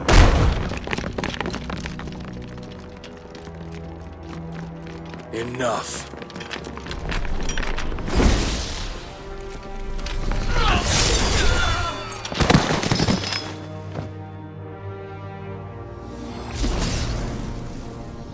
Pathetic creatures.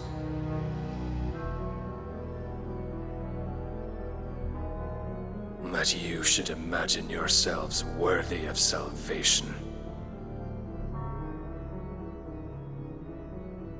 The girl is still here, somewhere in the city. Her consciousness fair dripping with her late father's hubris. A consciousness to which Mythos is inextricably bound and inexorably drawn. See that he is made welcome. Yes, Your Majesty. Come, Mythos.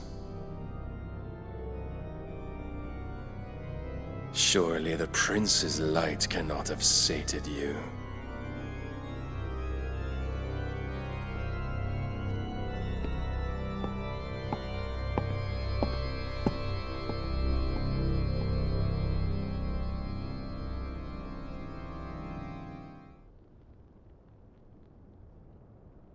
So then, how long has Waloed been under Ultima's control? How long indeed? Based on what we know of Barnabas's actions, I would guess some few years, mayhap more. But to what end? What does Ultima want? The tapestry. Show them.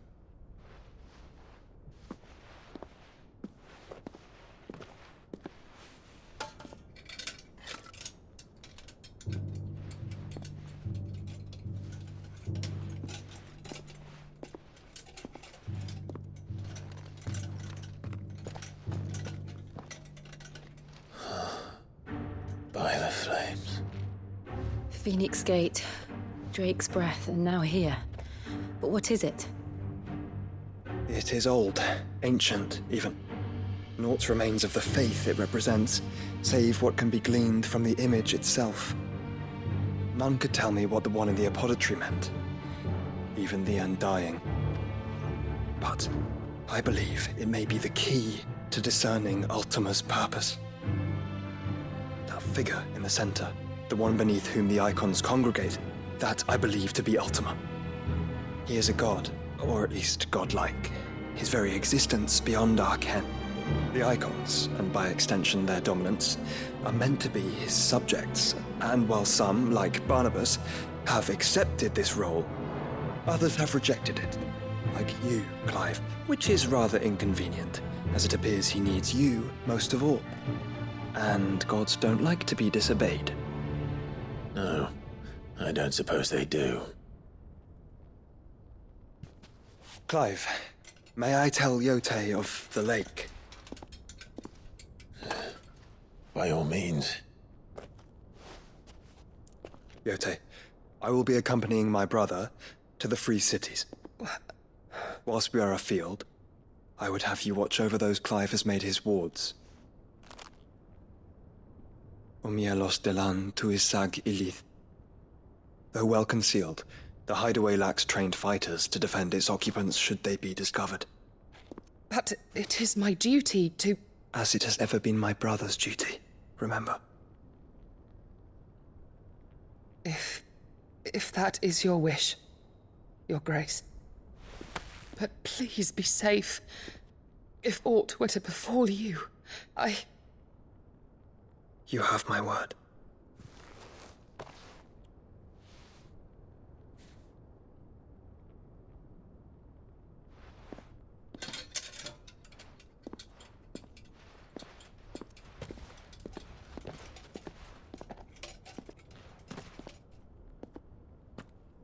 Farewell, my lord, my lady. We are in your debt, Yote.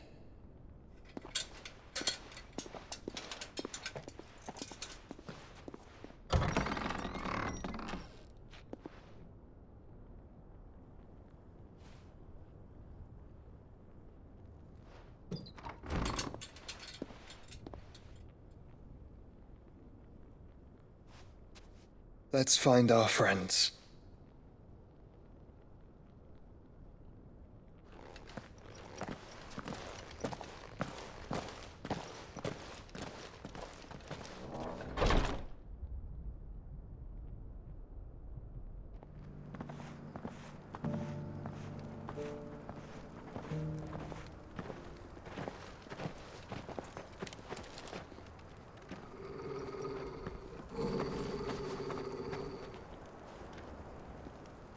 Cyril.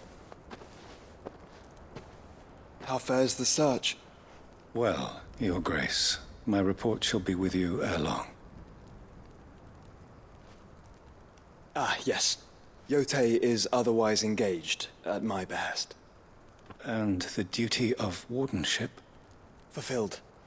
For as you see, I've been reunited with my first shield. I am Cyril, Knight of the Undying and bearer of the Burning Quill, charged with chronicling the mortal deeds of His Grace, Joshua Rosfield, Keeper of the Flame of the Phoenix, and rightful Archduke of Rosaria. I entrusted Cyril here with overseeing the investigation into Ultima's origins.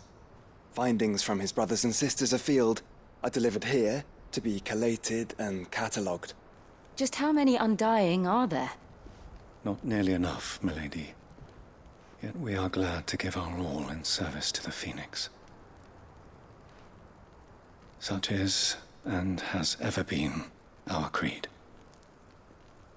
I see. You have your associates, I have mine. But you may now think of them as ours. That won't be a problem, will it? The Phoenix is our sun, and we but the shadows that quicken in his radiance. It is from the darkness that we serve, both him and now you.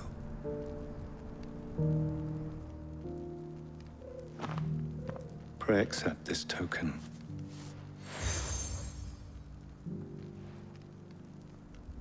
For as long as you bear it, members of our order will reveal themselves unto you, if there is nothing further. No. You are dismissed. Your Grace.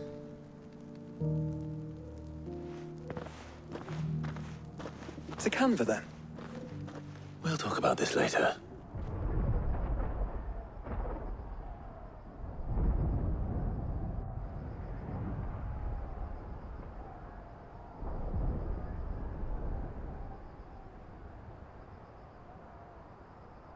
The free men are still holding their own, then. Do we have any idea where Gav and the others might be? There's a warehouse near the docks where we agreed to meet if there was any trouble. We should hurry.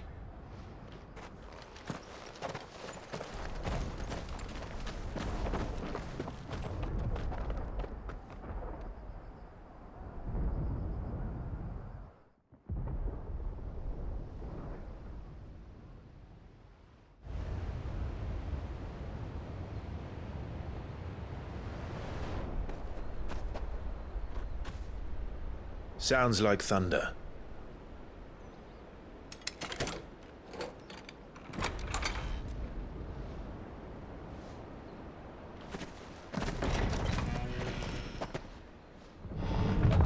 You're late. We're starting to think you'd stumbled off a cliff. I seem to recall that was you, Gav. Good to see you. Any trouble on the road? Nothing we couldn't handle. I knew you'd come. Is that who I think it is? Yes. Allow me to introduce my brother, Joshua. Clive's told me all about you. Or even listening most of the time. Name's Midadol, but everyone calls me Mid. My lady. Hey?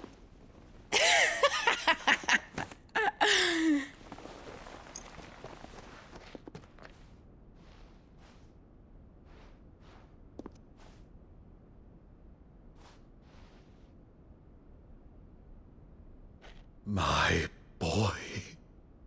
Uncle Byron. It's really you. I never thought I'd see the day.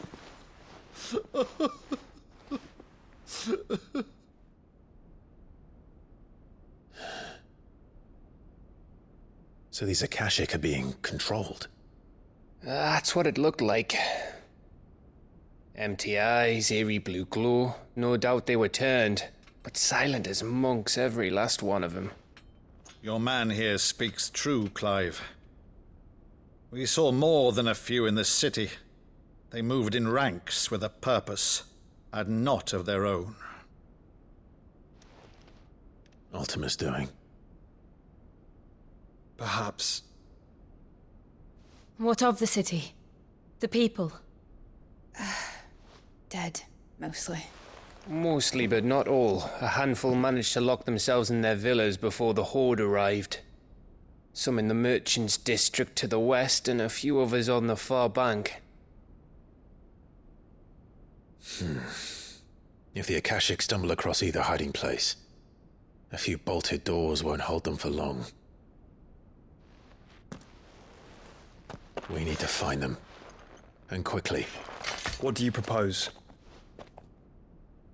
We split into two parties.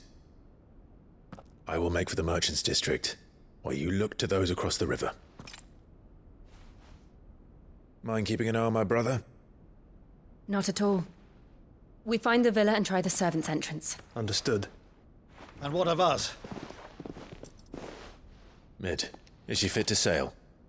The ship, the Mithril engine could probably do with a few more tweaks. Then you better work fast. Even if we do reach the survivors in time, they'll never make it to the hideaway on foot. You leave that to me. See that Mid doesn't get herself into trouble, would you? Think I can manage that? I'll keep him safe. Looks like you stuck with me, Byron. That's Lord Rossfield, you little gutter snipe!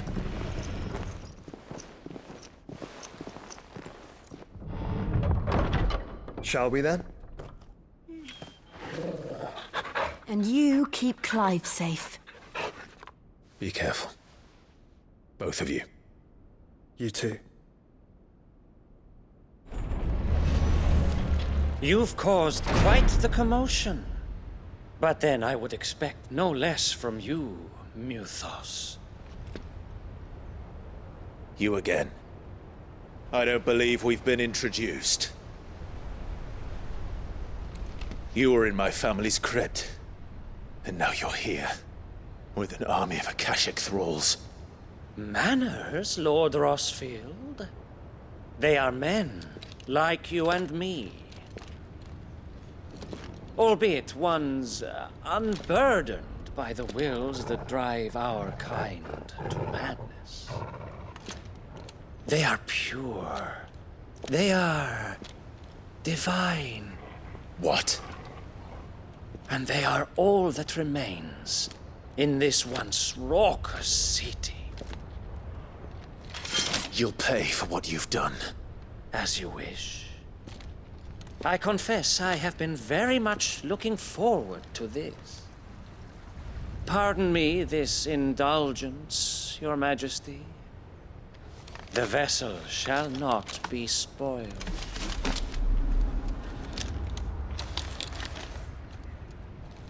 I am Sleipnir of House Harvard, and you will yield. The vessel is strong.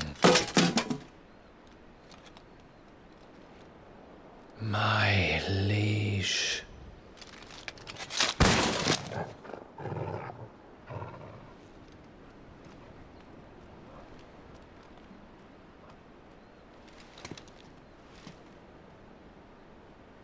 Clive! You're all right. As are you, I see. We are, yes.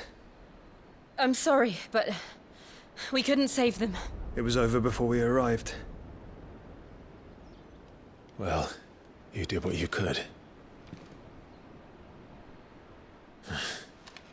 I fear we were all too late. What's wrong? Nothing. I hope.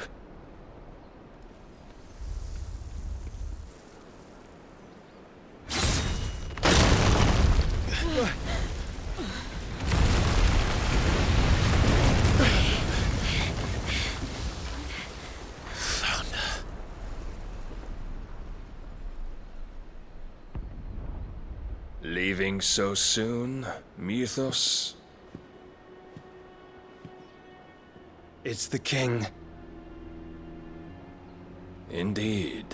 You may kneel before Barnabas Tharm, Warden of Ash and King of Walud. Get back.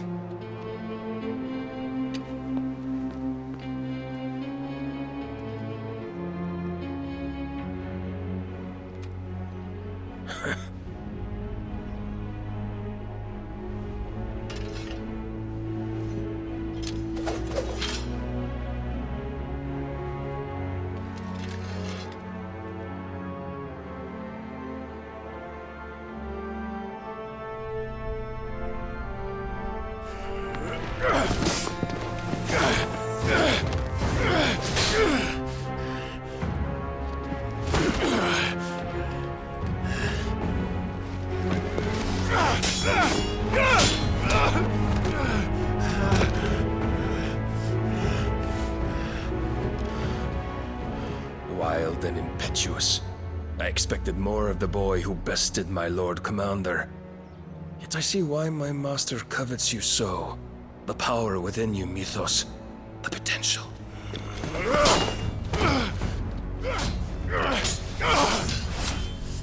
Stop calling me Mythos. But Mythos is everything. The cornerstone of all creation. The Lord's vessel. Your purpose. My purpose? To surrender my mind and body to that thing.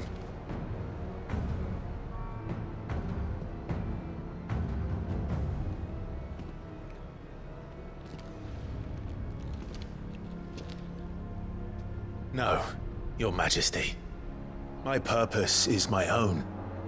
I made a promise to my friends, to my people.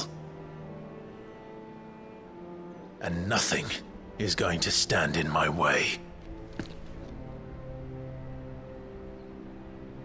You would allow this delusion of free will to bar your path to greatness?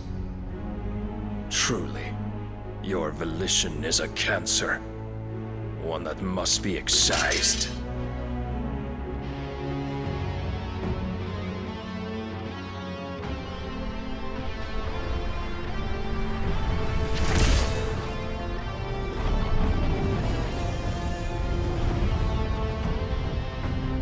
Try it.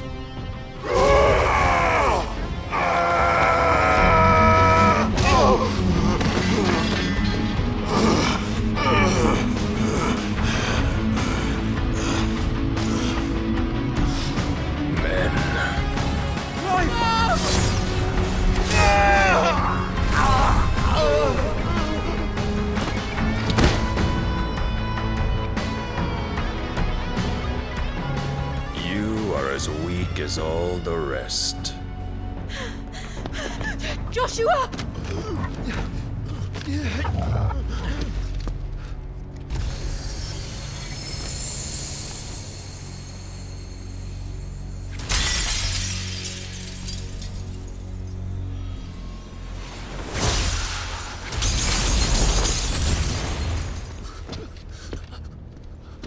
Oi! Oi! This way! Hurry!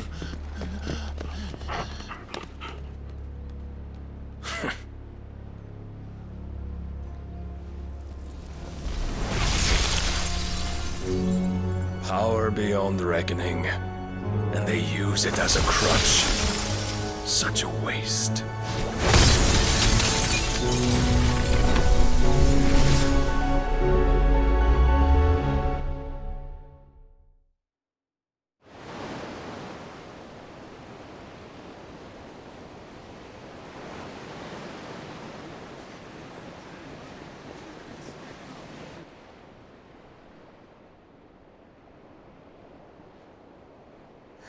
Will he be all right?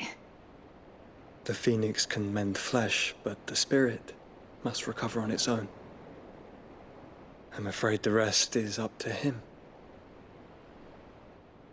This place is remarkable. Outfitting it must have been no small feat.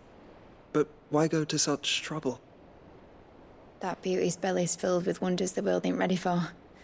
If the guilds caught wind of what we were up to, they'd all want a piece. All right. And how is he? Do not blame yourself. He was barely breathing when you brought him here. We would have lost him if it were not for you. No. Barnabas may have severed nigh every sinew in my brother's body. But he made certain the wounds were not fatal. Nigh every sinew?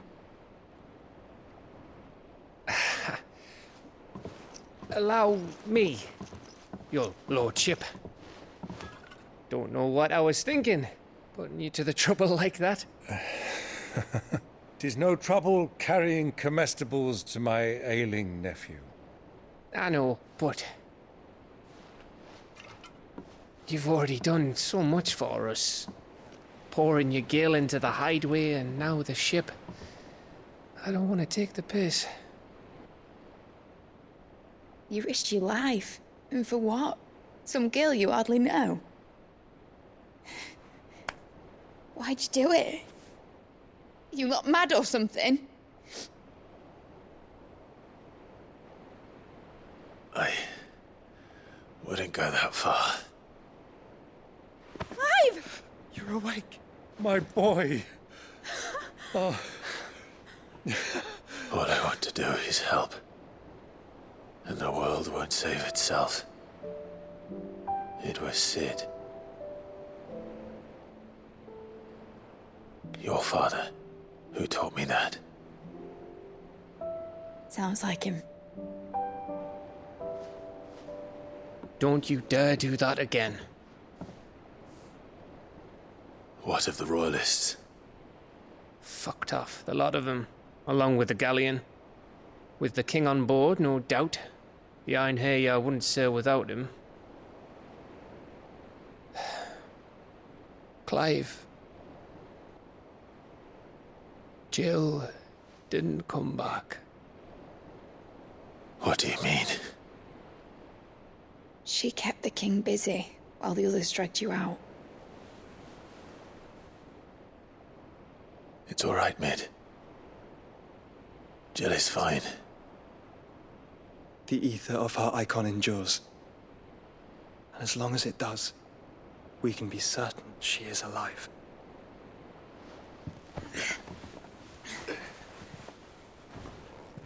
We must pursue the Black Galleon. Jill will be with the king, I'm sure of it.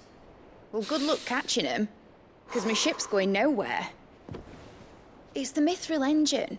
She's got a kick like a wild chocobo and a mind to tear the hull in half. But you have an idea. Well, of course I do. My dad'll have seen this coming a league off. If I had his old writings... If you had his old writings, you'd be sitting under a fuckload of rubble. The ones Otto didn't save anyway. I suppose he might still have a few pages in his stores. We'll have to hope it's enough. Do what you can to ready the ship. I'll speak with Otto. In your condition, you really are mad. Perhaps. But the world really won't save itself. Clive? But if you're here, where the hell is everyone else? Don't tell me. They're all right. But it's a long story.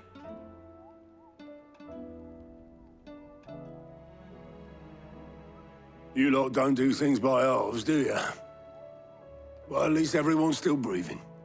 Now, as for these writings, I'm sorry to say, Clive, but if you had those, you'd be... Sitting under a pile of rubble, I know. But we were able to save a few bits and pieces from the ruins, most of which ended up being used to build this place. The more personal items we gave to the next of kin. In the case of Sid's things, that would have been Mid. Then I'll check the workshop. I remember seeing this doll in Sid's cellar. I wonder if it was Mid's.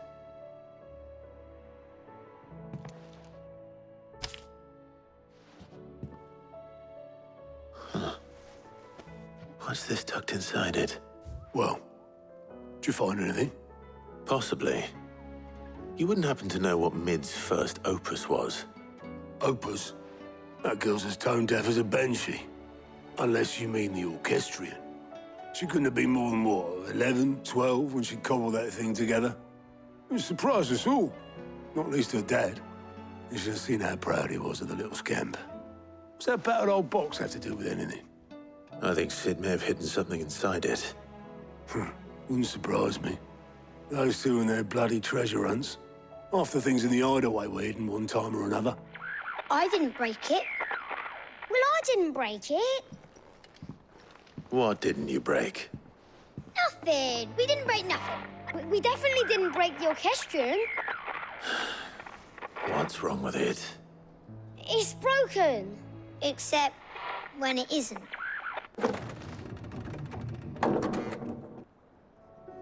See? And you had nothing to do with this? Nope, nothing. We just wanted to listen to all the songs at once. So we pressed all the buttons. Like this.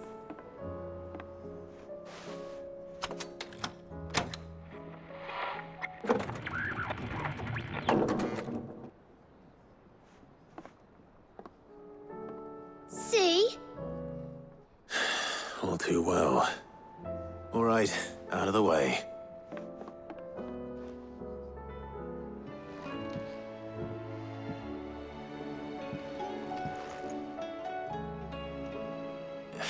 There's something caught on one of the gears. Did you break it? Can you fix it? No, I mean, yes. There. How about now? You fixed it! Sid fixed it! He more than fixed it! Yeah, new music! Huh. Never heard this one before. They started playing when I removed this. Whatever it is.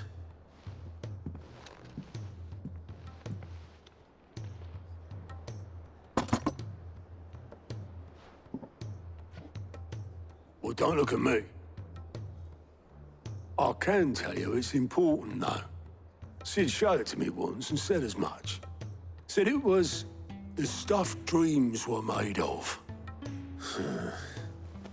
Let's just hope it's the stuff ships are made of as well. Indeed. Let's see if we can make some dreams come true.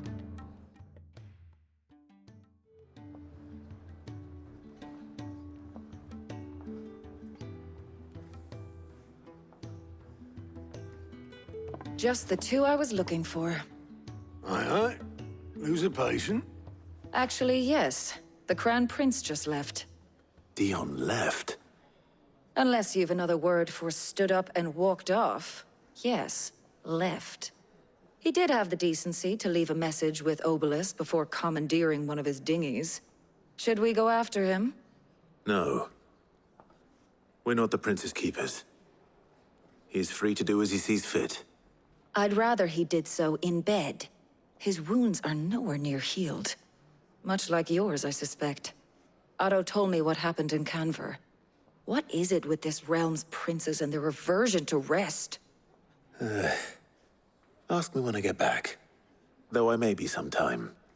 Then at least try to stay safe. And if that fails, try to stay alive, eh?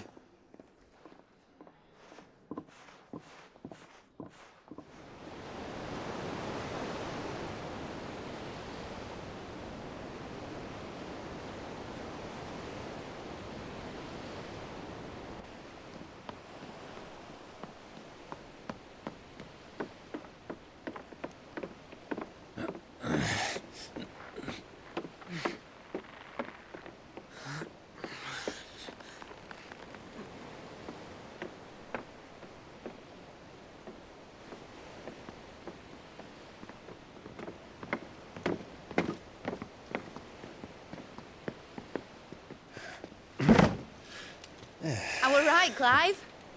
My dad had it all worked out. He'd be proud of you, Mid. His writings may have helped, but this achievement is all yours. Can we catch them? The Aine Yard's one of the largest, fastest vessels ever built. And it won't help she has the wind at her back. Any other ship would be hard-pressed to keep pace with her, let alone reel her in. But this isn't any other ship. This is the Enterprise! And the world's never seen anything like my dad's engine. It certainly hasn't.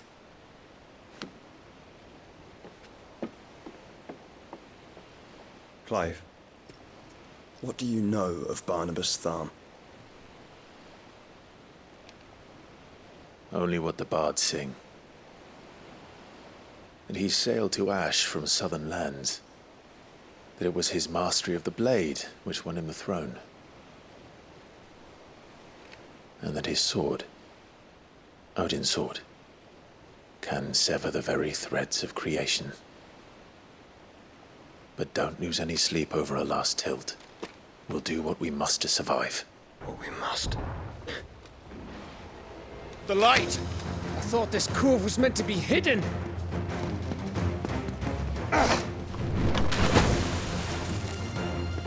Mid! Company! Eh? We'll hold them off until the ship is ready. But hurry! Bollocks!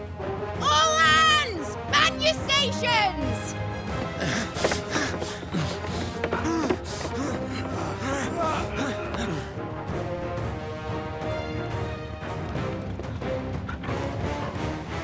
Everyone with me?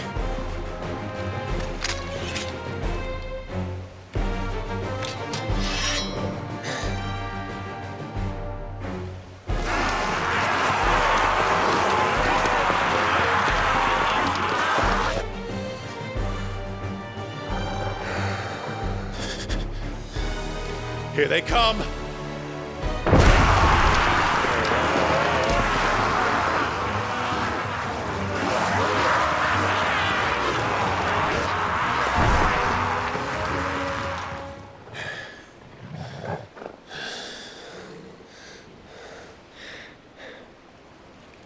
That was easy enough. All right, you lousy lot. Get your asses on board. She's ready to sail. You heard the captain?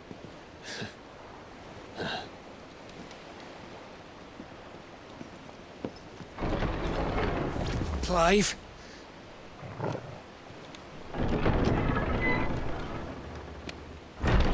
But I thought he was... Confounded. Then it is as I feared. Sleipnir is no man, but a creation of Odin.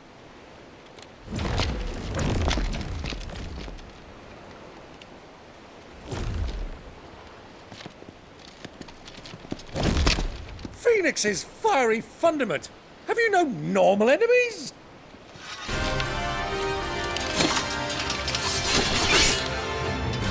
Up for another round? Of course we are. Right, Lord Rosfield? My boy, there was a time people called me the Executioner. Or was it my axe? No matter, heads will roll all the same. Mate! New plan! You leave! We follow! Follow? Swimming, are you? Oh, bugger me! Weigh anchor! Engine's dead slow ahead! In your own time, Clive!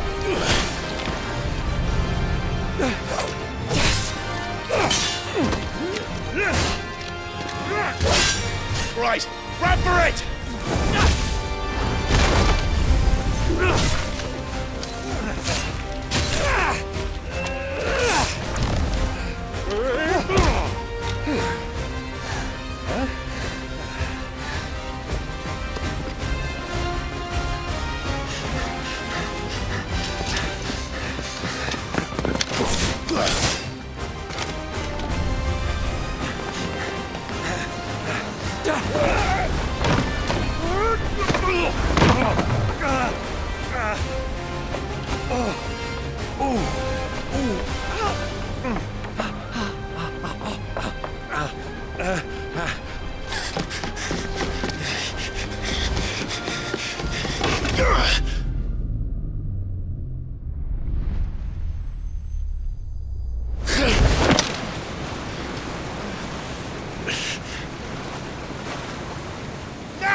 What do you want?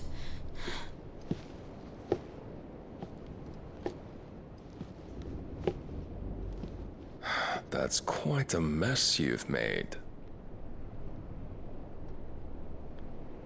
And wholly unnecessary.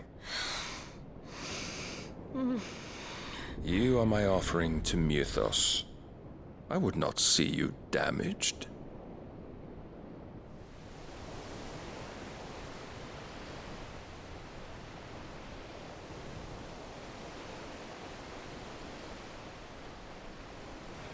Now back to your stations!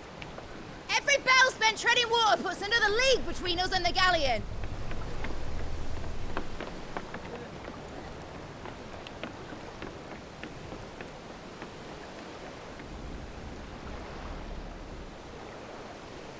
I don't suppose Mid has a spare engine? Since you rose from the grave, my fortunes have plummeted. Are you absolutely certain of this quest of yours, Clive? The foes you face are as terrible as they are numerous. Aye, and they'd have us live and die on their terms, which should answer your question. Ah!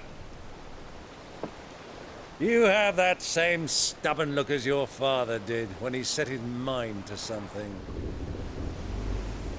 On the battlefield, I am but a single axe. A deadly one, mind, but a single one nonetheless. Yet what you require is 1,000, and I believe my old friend in Brandalar can provide them.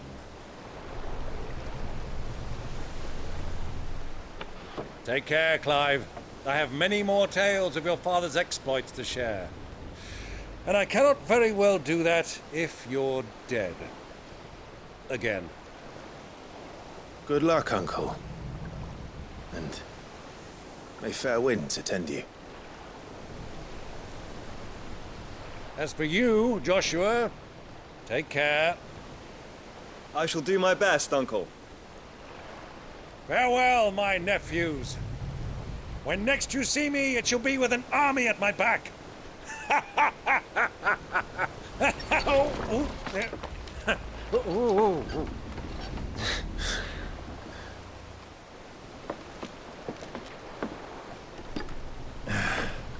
Cheerio!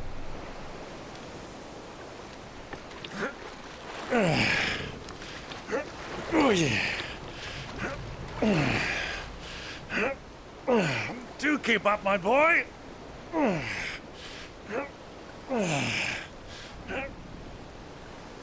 Well, you can't have him showing us up now, can we? We would never hear the end of it.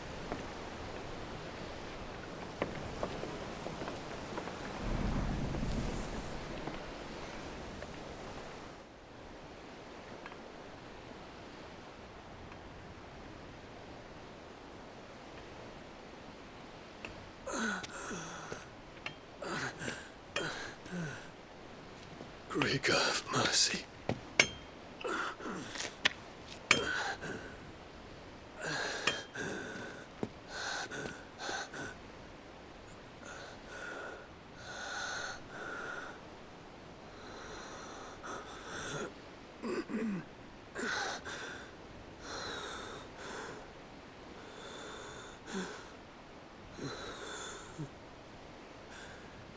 All this.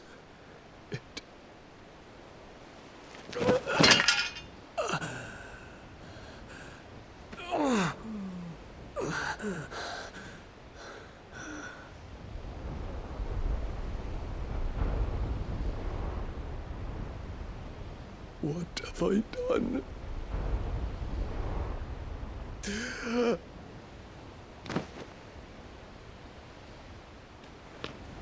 My lord.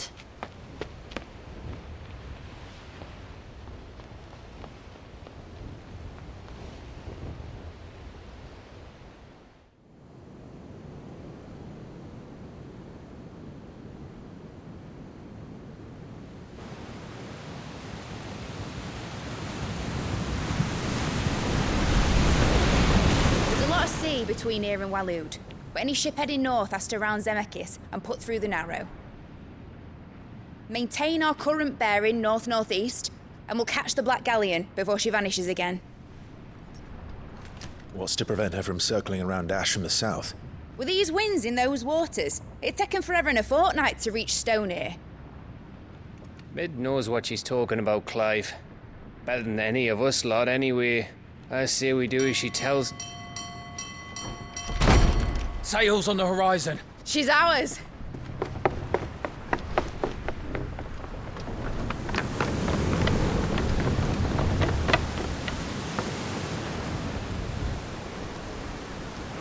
Look alive, boys! Full ahead!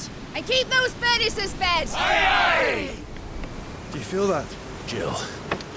All hands! Battle stations!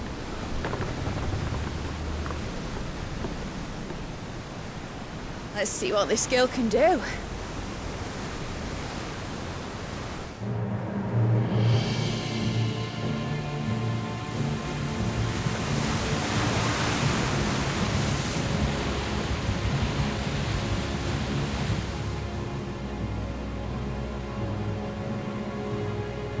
Where one leads, so does the other follow. The bond of consciousness which joins them condemning both to the same fate.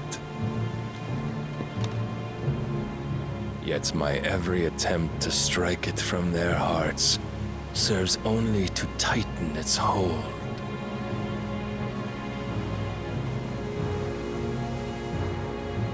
Fascinating.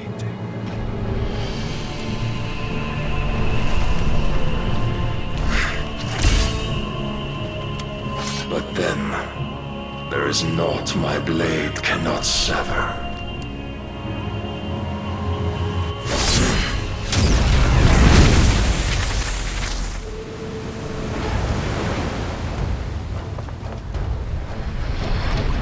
Great Gregor's gosh!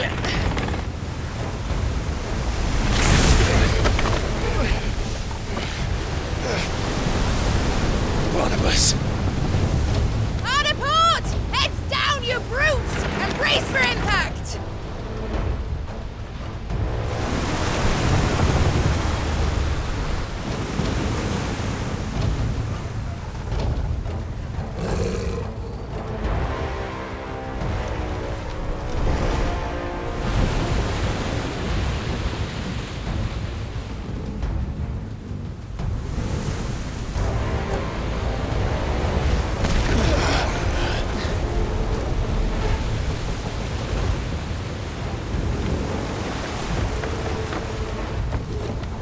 Now or never. I'll find her.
wants him alive! Hold on. I'm coming. For both of you. Jill! You came. Get back.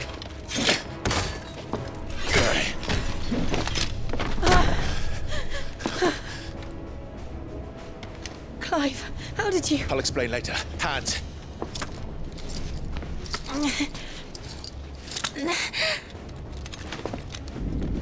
Can you walk? Out of here I can.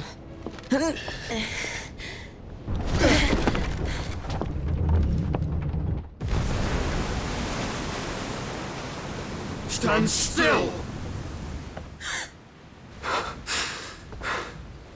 Phoenix, are you not the dominant of fire? I see naught before me but a guttering flame.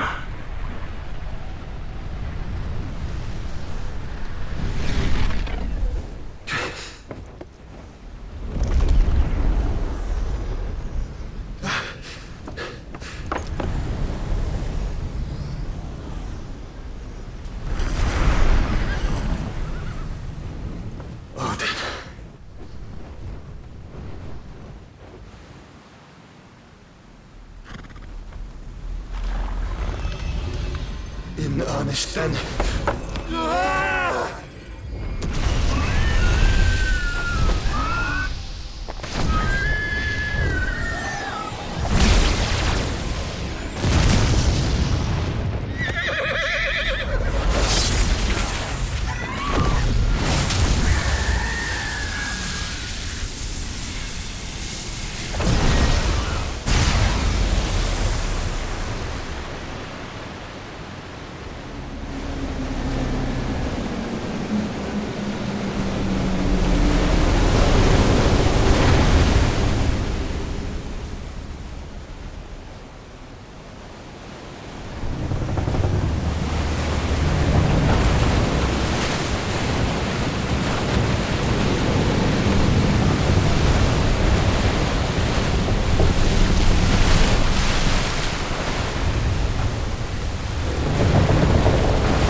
Can you go on? I think so.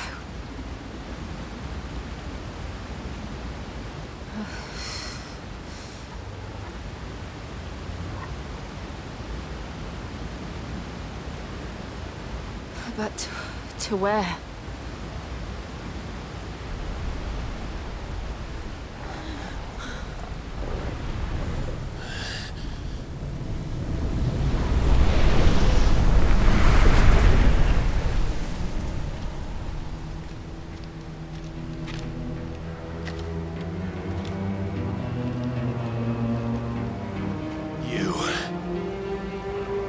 What did you do to Joshua?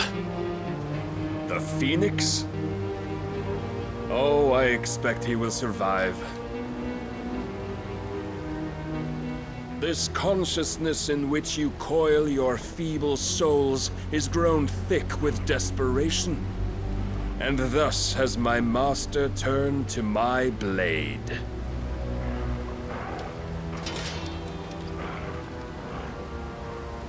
The world will soon be painted in black. And all that live shall gather in death's autumn wake. Not if we remove the cause of this misery. Not if we destroy the last of the Mother Crystals and restore balance to the world. Come. Do you truly think it's so simple?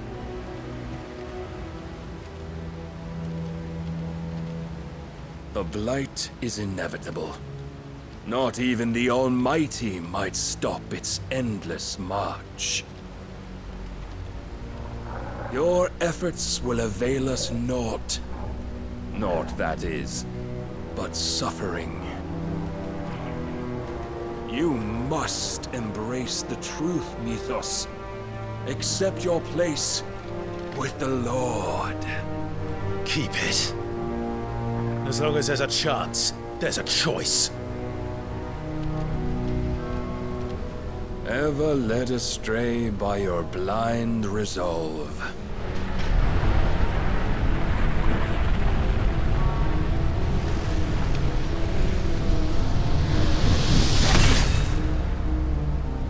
Now, it is time you learn the inevitability of your divine fate. However much it may hurt. Get as far away as you can. Clive, no! Trust me, Jill.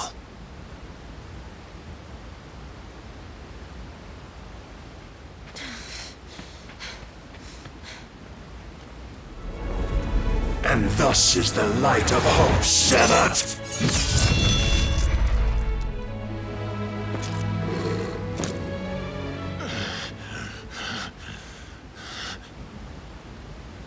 You would yield so soon. Never. Clive!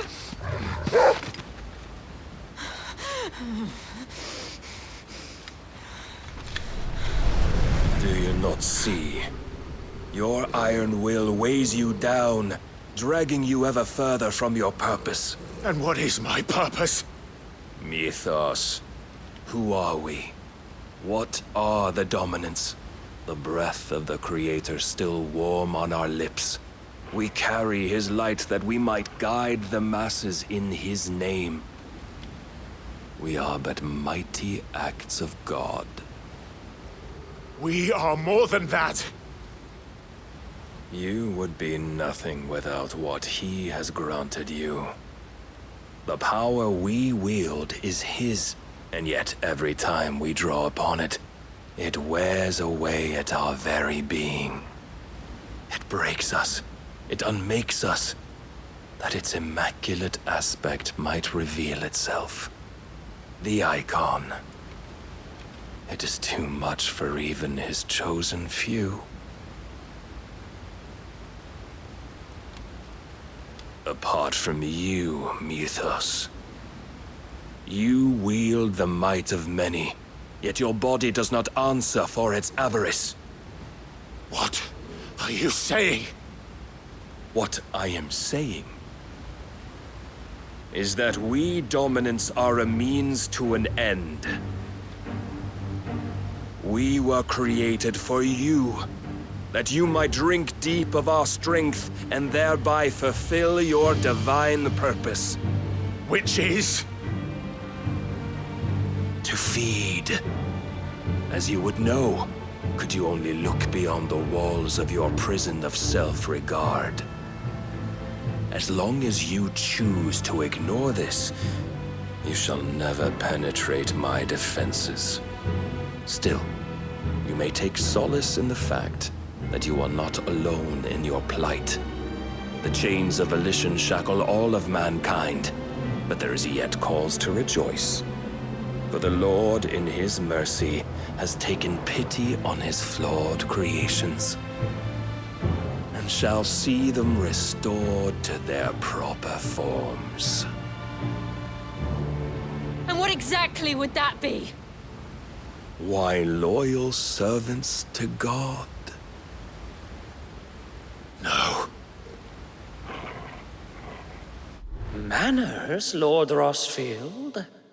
They are men, like you and me.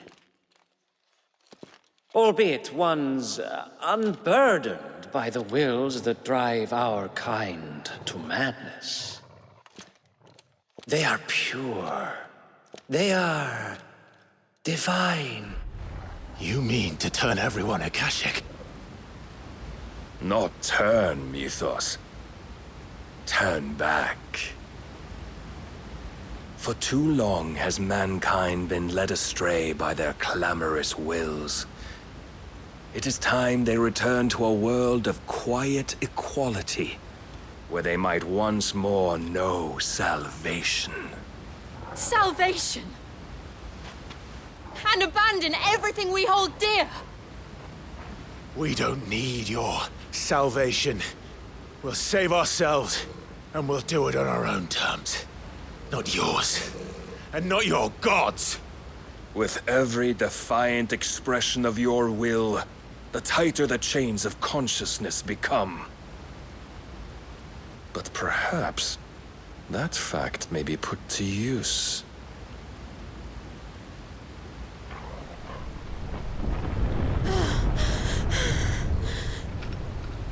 Clive! The faster it binds you to the remaining dominance, the stronger your hunger will become. Until it leads you back to the only answer there ever was. Mayhap not by the path my master intended, but back all the same.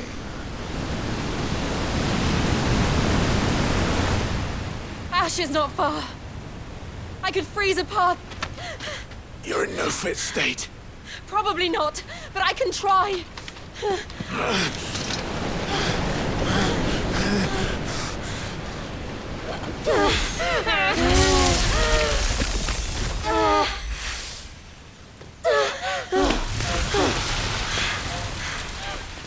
Don't look back!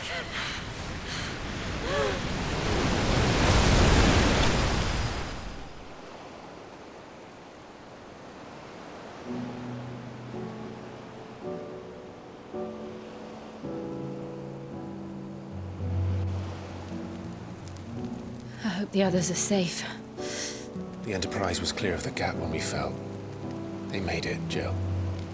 And they will have seen the ice, where it led. We need only wait till dawn.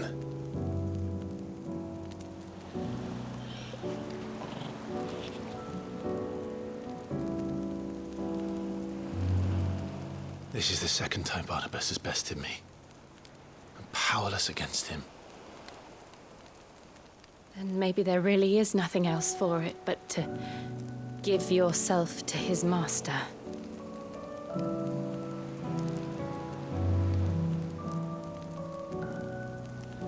Only you won't do that.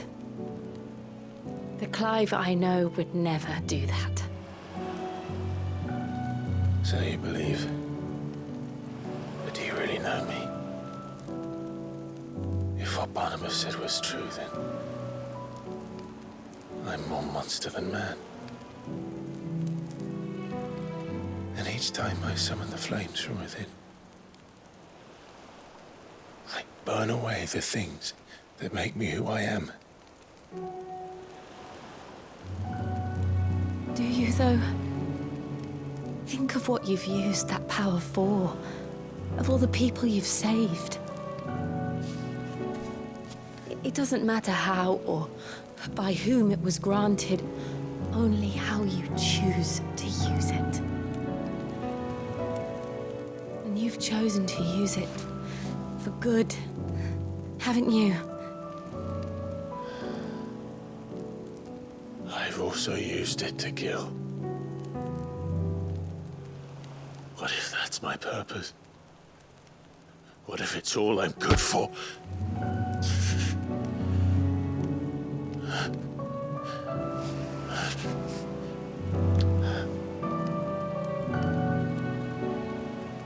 You're still that same boy I grew up with.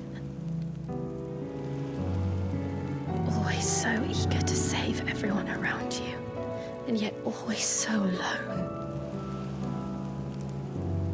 Because you failed to realize the one thing that needed saving most of all.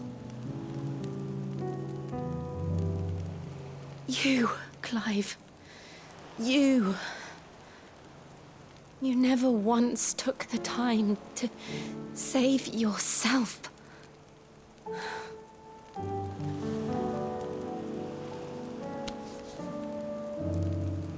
Myself? I think I might be beyond saving. No one is beyond saving, provided they want to be saved. You fight to survive. And you survive so that you may protect those you love. It's what you do. What you've always done.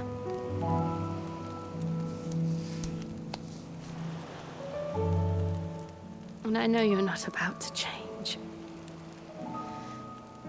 So I'm going to help you. To give you what you need to protect us all.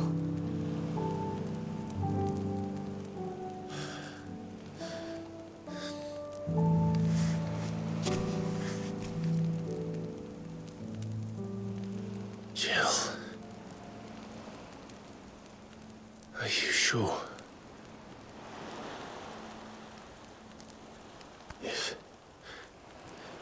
If this is what you want, then...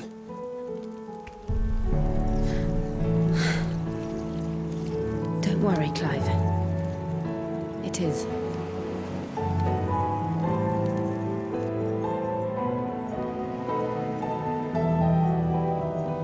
This burden, I'll give you the strength to bear it alone.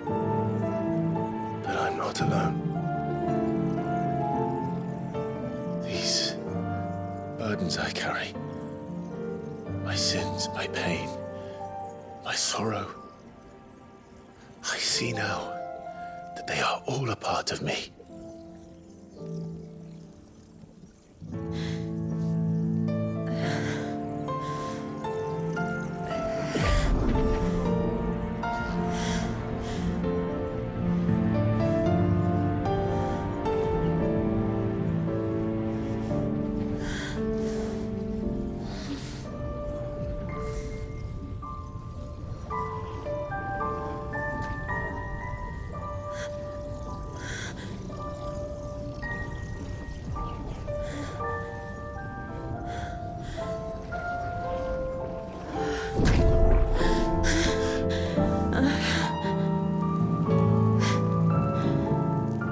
If I'm to continue on, having pledged my life to those I love,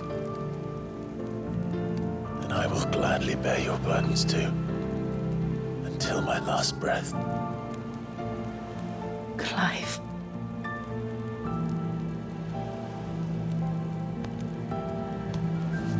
I promise you, Jill, we will find a way to escape this fate. Find a way to save each other.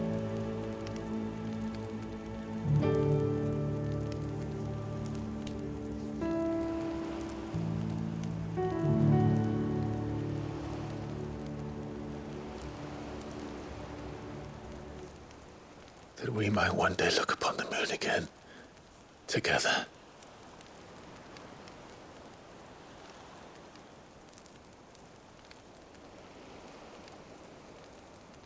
And I promise you, Clive,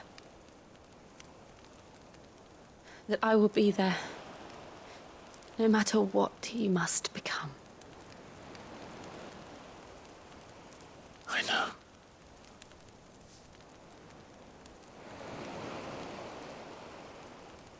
I never thought a smile could bring me so much joy.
What of Barnabas? Do we pursue him? No. Our paths will cross again soon enough, whether we like it or not. Besides, there is something we must do first.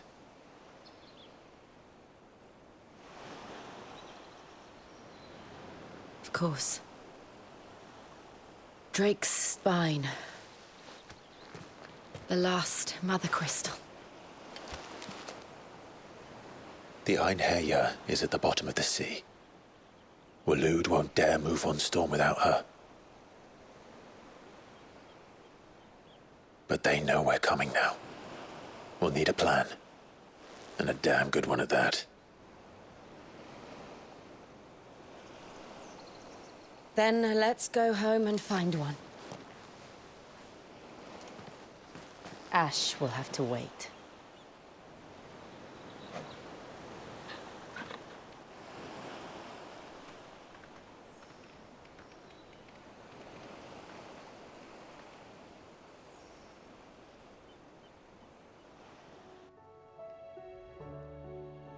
Mid says Odin split the sea in two.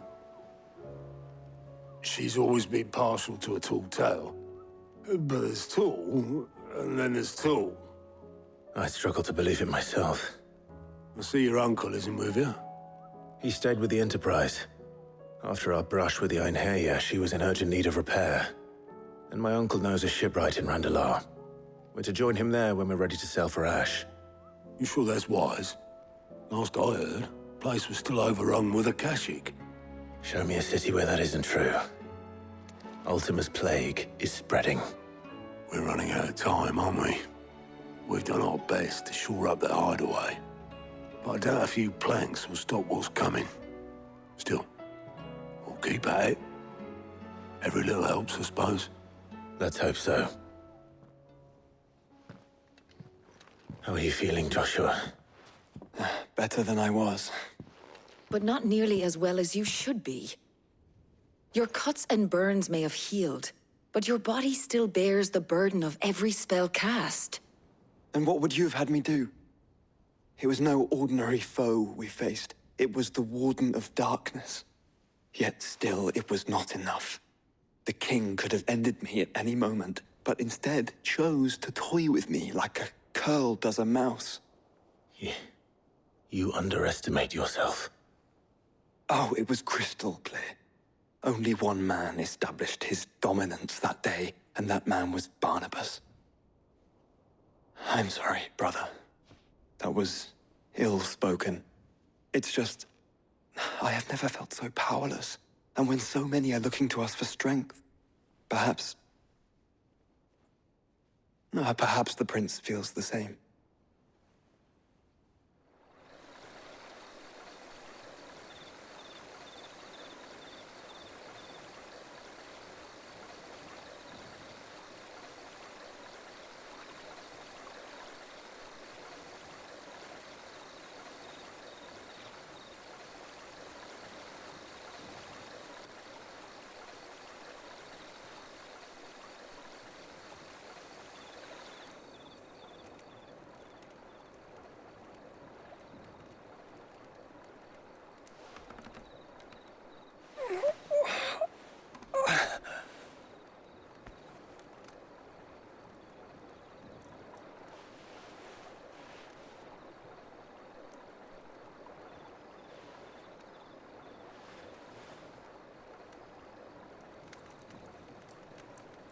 What is this place?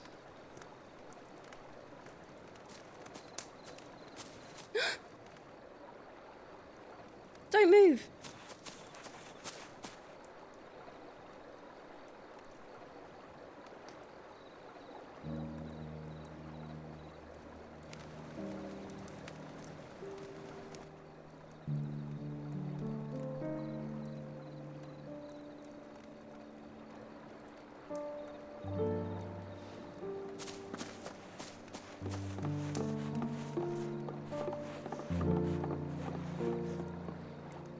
Here, it's fresh from the well.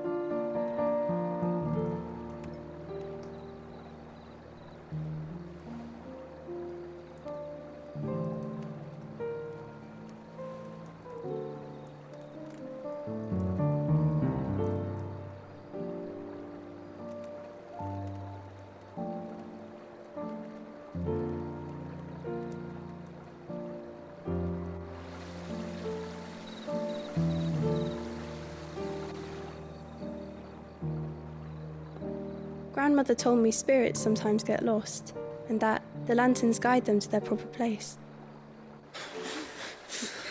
I set one on the river for her when she passed away.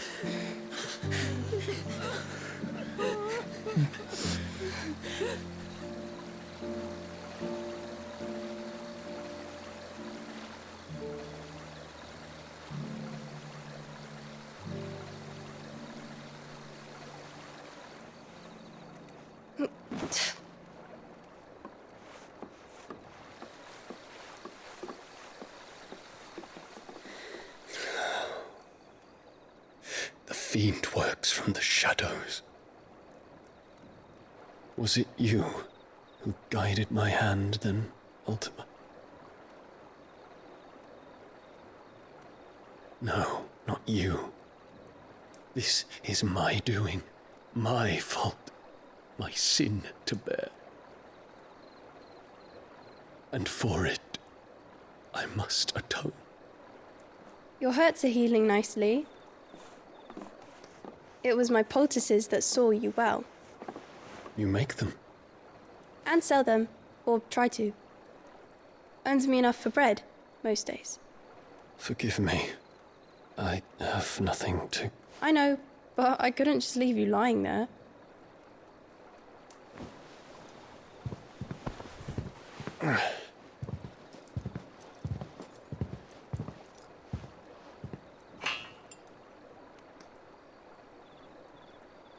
You're going then? Of course. I'm healed. Thanks to you and your poultices. Will you promise to come back and visit?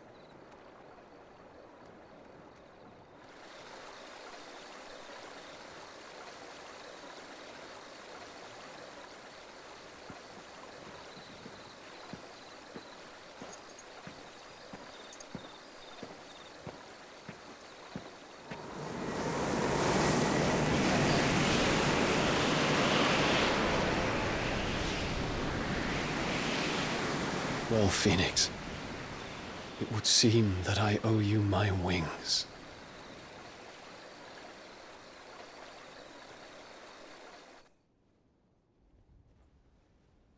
Perhaps he can find an answer. You will be returning to Waloed soon, I gather. I see no reason to wait. Then neither do I. I can think of a few, but I doubt they'll stop you. You will take your medicine. Of course, Lady Daya. Set on leaving already, are you? How long will it take us to get back to Ash? Dunno, about the same amount of time it took us to get here. Maybe less, if your uncle can find someone trustworthy to patch up the Enterprise. All depends on where we're putting into port, mind. Yes. It's not as if we can put ashore wherever we choose. We have to assume that the whole of Ash is hostile, and that we'll be attacked on sight. Then we must find a place they won't think to look. And I have an idea who might know of one. The Professor! I'll go and tell you come in. While you're plotting our course, I'll be in the shelves with your lawsman. I wish to pick his brains about Ultima. Then I'll talk to Karen about supplies for the journey. They may not be easy to come by in Ash.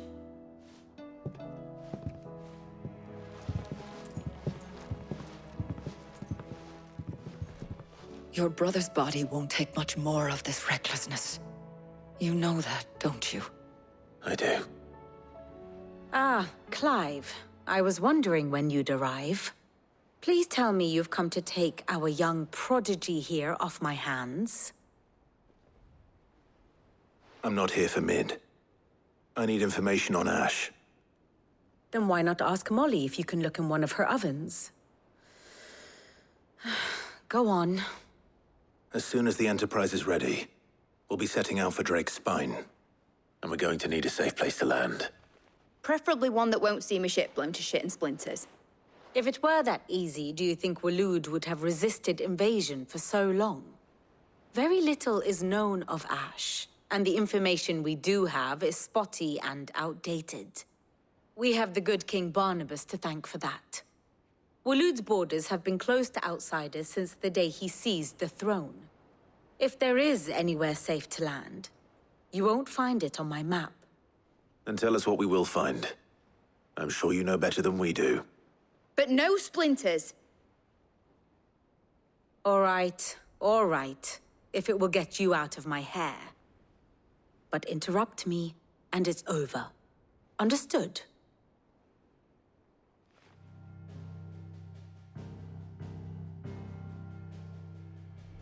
Barnabas Tham, the one they call the Last King.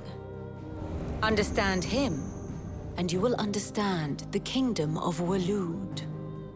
Barnabas was only a boy when he arrived from beyond the southern seas, and barely a man before he united the ragged tribes of Ash. And having unleashed them upon the formidable Veldamark, he set his throne upon the ancient kingdom's ruins. The victory sent shockwaves around Valisthea, tales of Odin's might spreading through every court, parlor, and drinking hole in the realm. Note that this was in the year 843, and that the king still sits upon his throne some 40 years later, quite untouched by time. Waloed's recent inaction left many wondering if Odin had lost his appetite for war. And yet here we are. The Einherjar was committed to the fray, a bold declaration of intent. Orcs swarm around Drake's Fang, and throngs of Akashic haunt canvas streets. Though how precisely the havoc they wreak serves Waloed remains unclear. Regardless, if the order to attack truly came from King Barnabas, then one thing is certain. Waloed has achieved the impossible, and made bedfellows of beastmen and the ether-addled alike. All of which is a roundabout way of saying that you will be in unknown territory when you set foot on Ash. Much of the continent has already been lost to the Blight, and what few ports remain will be fiercely guarded. And that is to say naught of its natural defenses. Offshore currents will cast an ill-equipped ship out to sea one moment, and dash it against the rocks the next. But then the Enterprise is anything but ill-equipped, and Mid has made land there before. Now, if only there were someone with an intimate knowledge of the Shadow Coast, and where a daring gentleman might put ashore.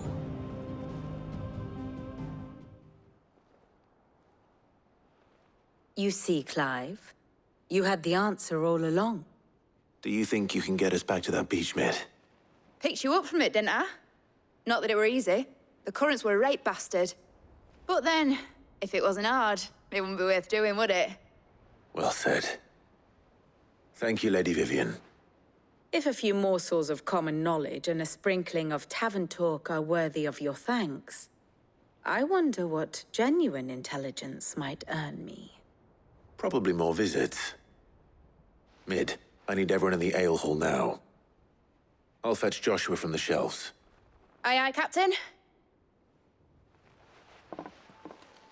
Clive, you must listen to this. Lawsman, tell him. Do you recall when we spoke before on the divinity of Ultima? Well, it inspired me to delve deeper into the subject. And what I discovered appears to agree with the findings of His Grace. You will recall that my quest to uncover Ultima's origins began with the mural at Phoenix Gate.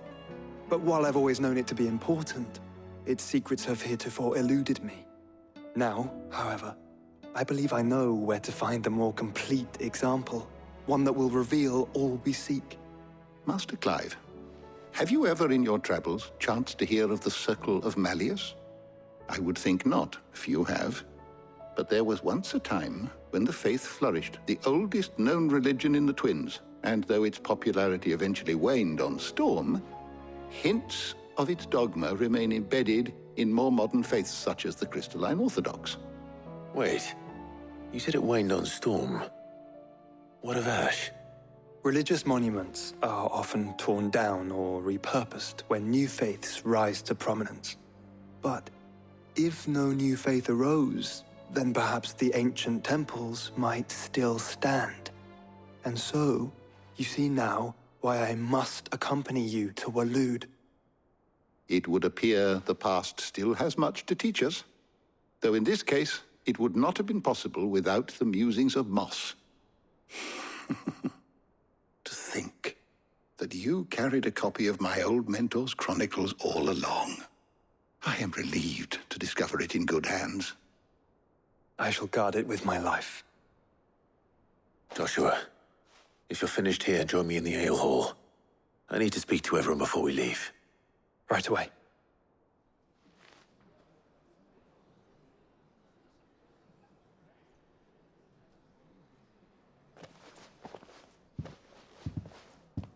My apologies. By now you've all heard where we're going and why.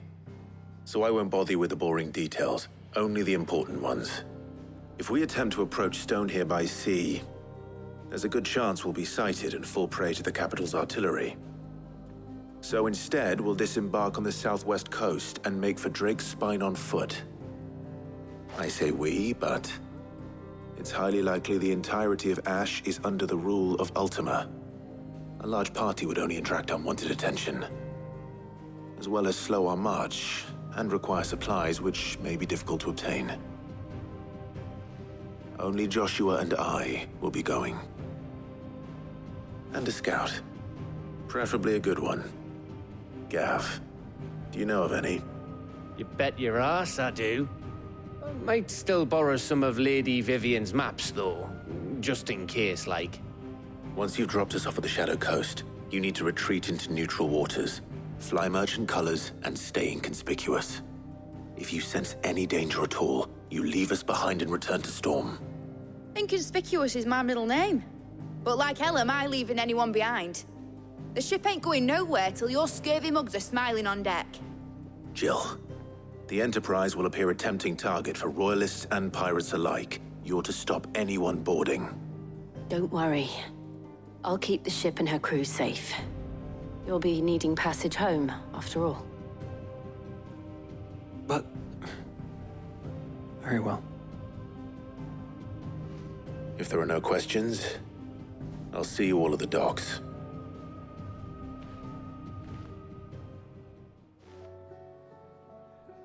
Let me know when you're leaving. I want a word before you go. Of course.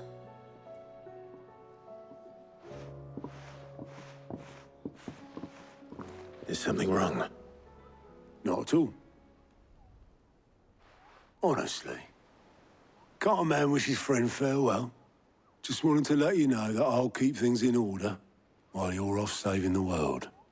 I'll hold you to that.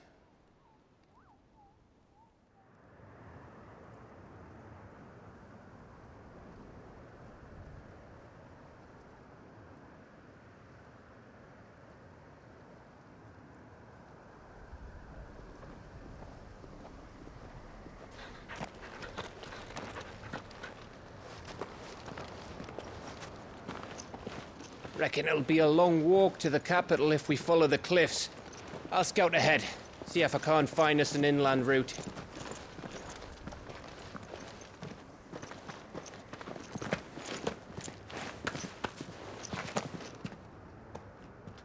Clive.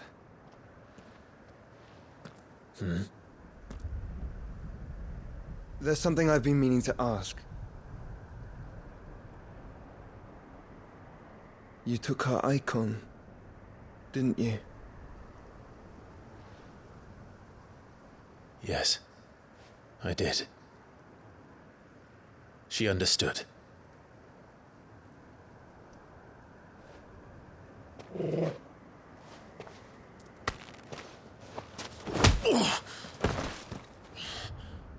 Oh, she understood.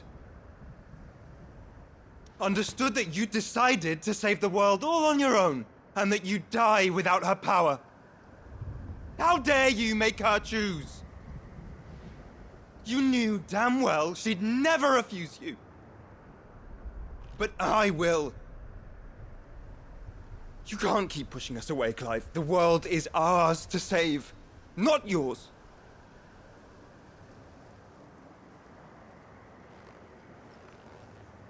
I used my gift because I thought it was the right thing to do.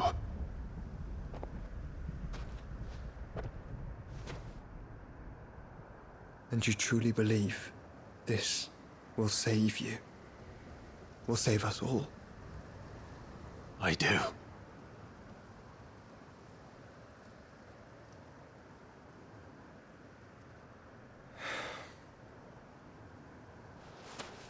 Then so be it.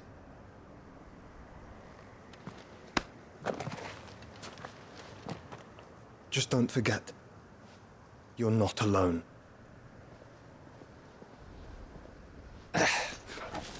Think I found us a trail. Did I miss something?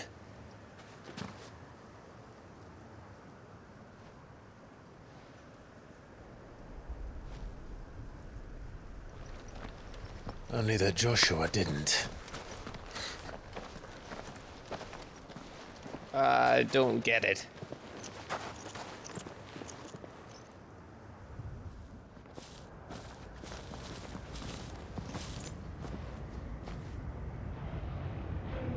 Aye, aye.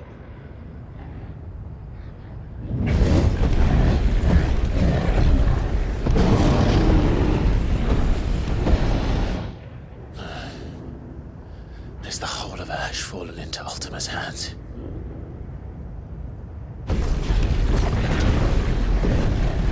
That's no peace delegation. We should send a warning to the others. No. My uncle will have an eye on the coast. I trust he'll find a way to entertain any uninvited guests. Our mark is Drake's Spine, and there's a lot of road between us and it. We press on to Stone here.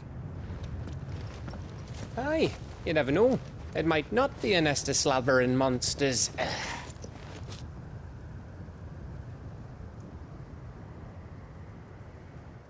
Clive, you must go on ahead without me.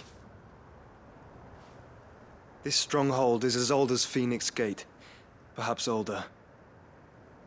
It may yet hide Ultima's remaining secrets, and if we are to best him, they must be unearthed. All right. Stay out of trouble. I always do. Mostly.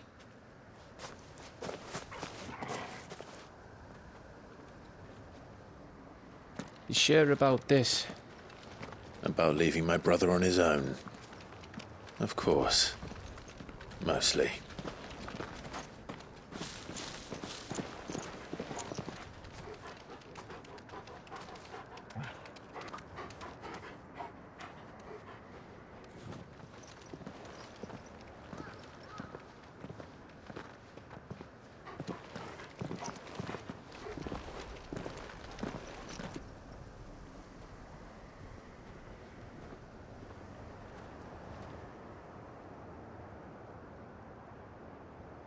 What do you think, Clive? Then we're too late.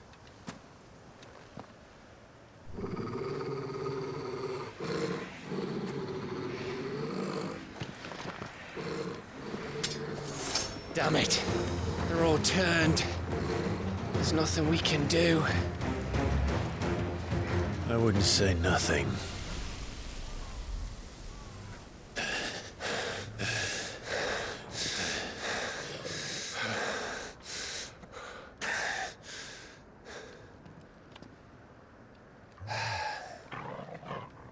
Gav? Gav! Don't tell me there's more of the bastards. Oh, fuck.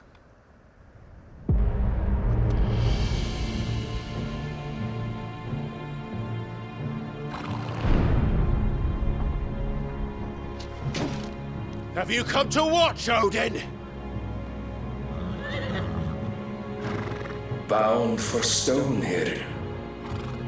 Good. My master awaits you in the capital, though I cannot allow you to attend him in your present state.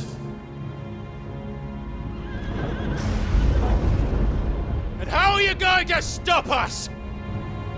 Why, with this!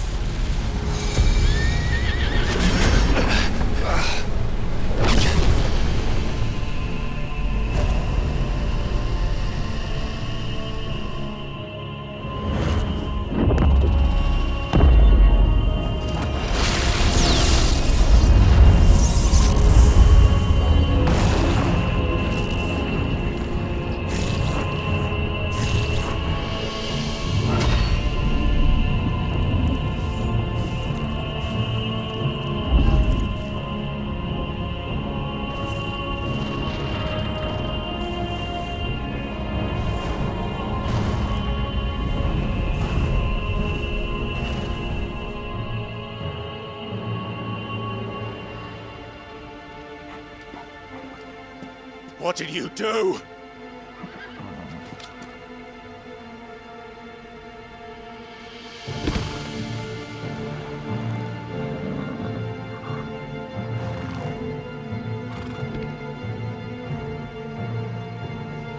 If the vessel would see the path opened, it has but to ask. I shall see that my master's prize is made presentable.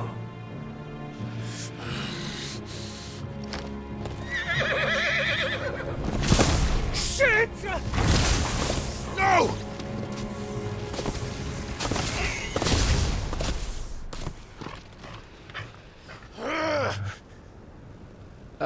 Clive, would you mind telling me what the fuck just happened?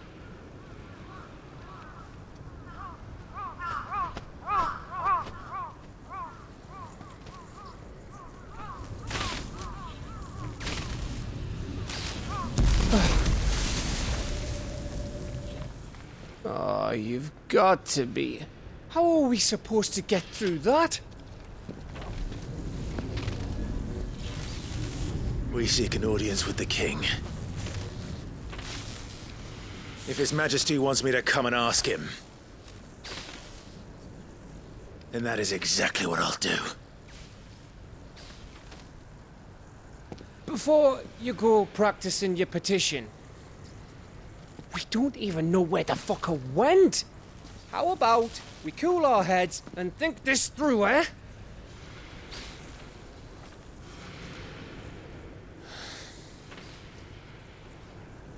All right.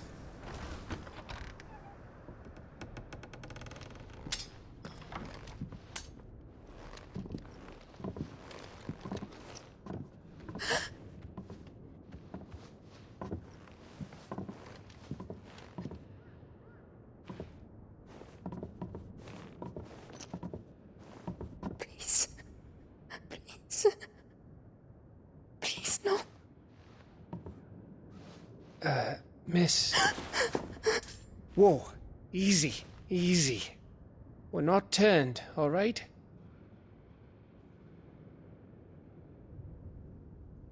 Who?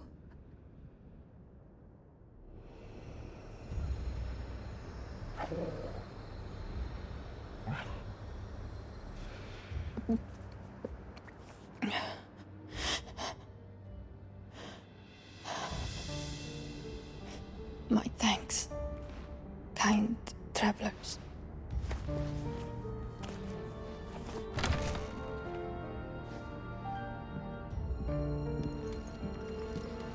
Edda, forgive me for asking, but what went on here?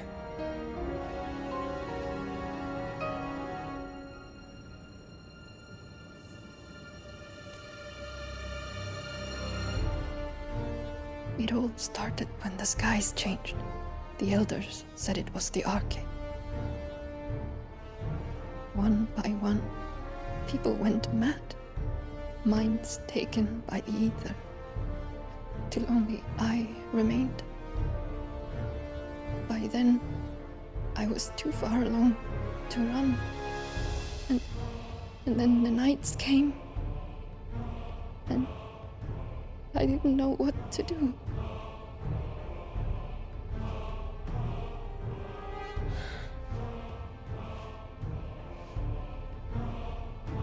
And this, Arcade is...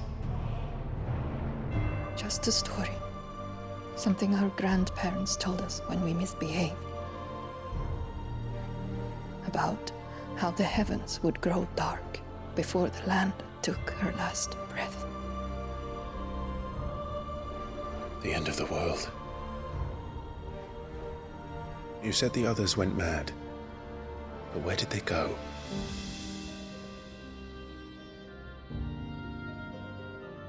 They all left.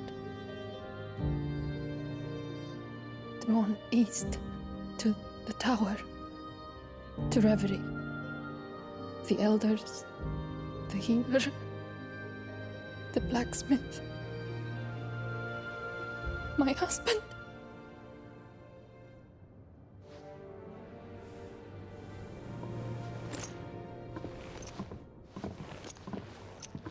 thinking he did this. Of course. Who else could it be? You were in Canva. You saw what he did to the people. But then what about her? How come her nut hasn't cracked? The baby, perhaps? Could be protecting her from the ether. I can't think of any other explanation. You mean... it's a bearer? It won't matter what it is once Ultima's magic takes hold. Time's running out.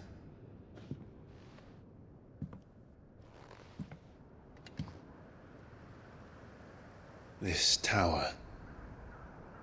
That's where we'll find the king.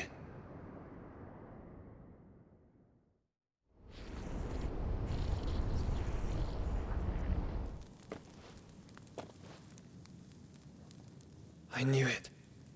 It's the same as Phoenix Gate.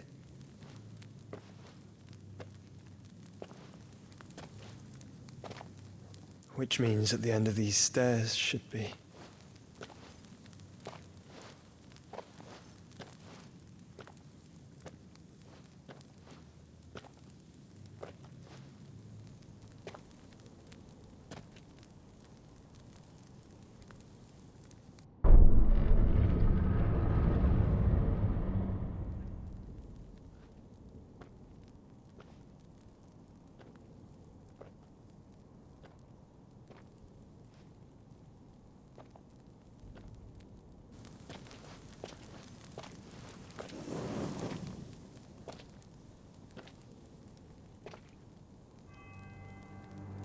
The mural is complete.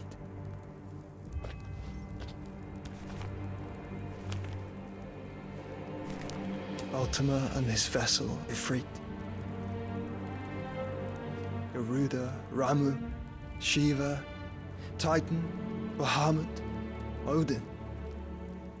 Even Leviathan the Lost is here. But where is the Phoenix?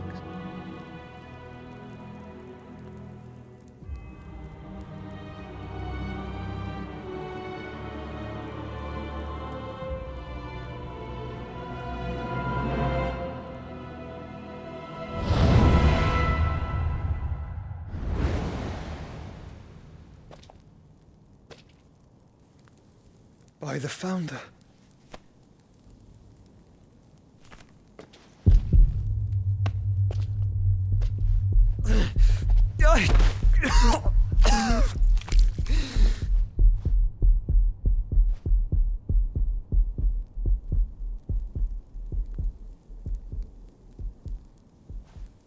So that's what you want, isn't it, Ultima?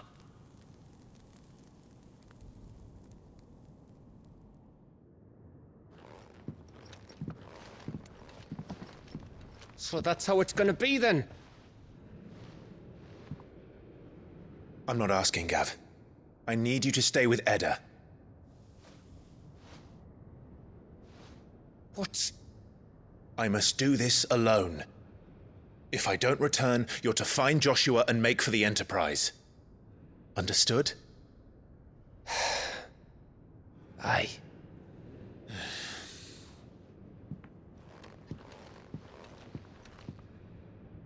Just don't you go dying on me. Sid's name suits your miserable mug better than mine.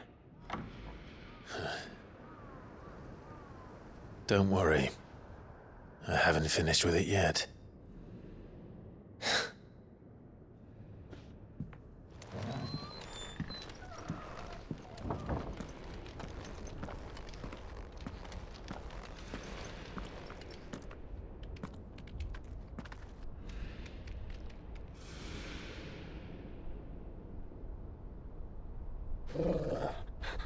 This is it, boy.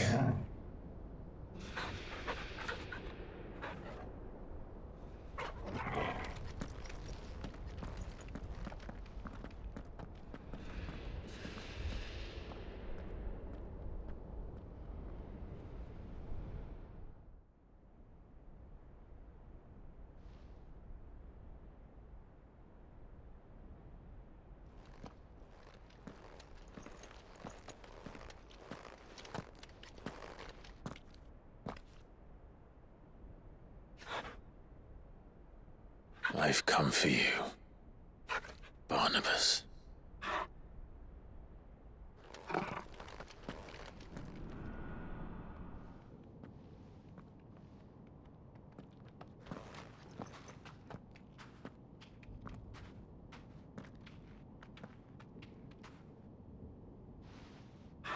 Stay close, Torgal.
Almost there.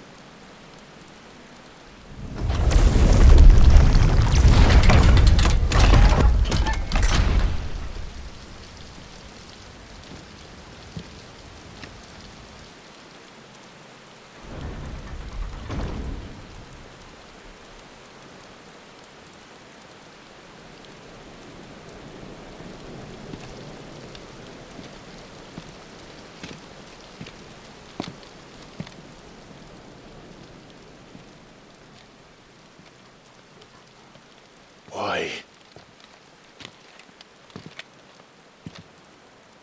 The blade must ever feed if her edge is to remain keen. Butcher. What care you for these worthless creatures? They are nothing. Weak from the moment of their conception, ever longing for power not theirs to command, they turn unfailingly upon themselves.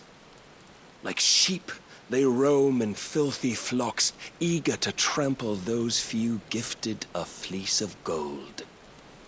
Or that they might feel contentment with their pitiful existence. Prejudice and persecution, severance and strife, every earthly wrong springs from the malice in men's hearts. Malice born of the pain and suffering that is free will. Its corruption is gnawed at your being from the very moment of your birth. You're wrong. It is no corruption. It is who I am. Every choice I make, right or wrong, gives me reason to carry on. And carry on I shall. Not as a puppet, but as a man. Which are you? There was a time I too thought those the only choices. What? Long ago, God granted man the gift of magic. And with that gift did he build great civilizations.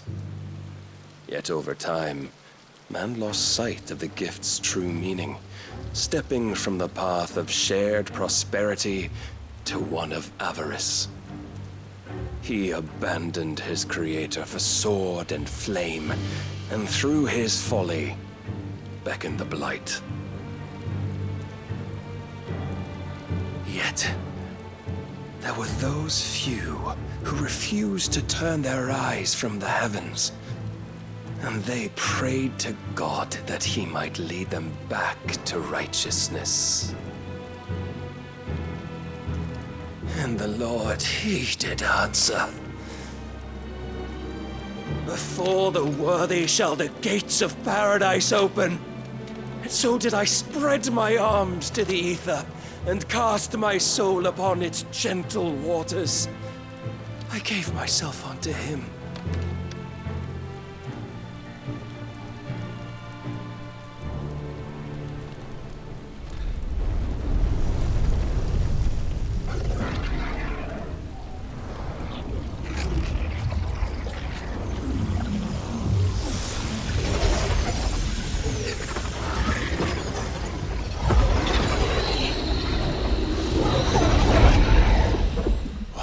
Is this?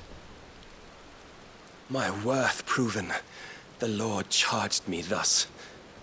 If your kind are to find salvation, they must be made to serve. You see, paradise lies but a single step away. Could we only take it? Could we only leave our transgressions behind? For none save the pure of heart and mind may set foot in the new world. I will save us. But it all begins and ends with you. You are the key, Mythos.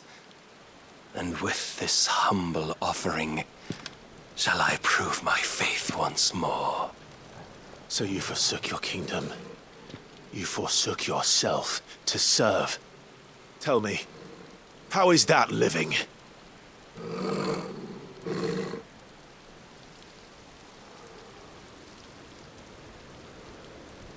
What you seek to provide is not salvation.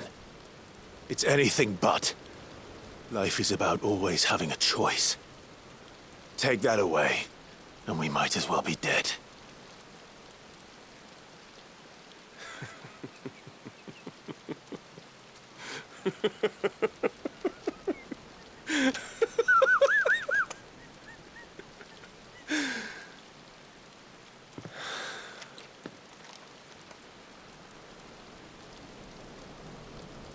Very well. Come then. Show us the strength of your will. It's not the strength of my will that should worry you, but the weakness of yours.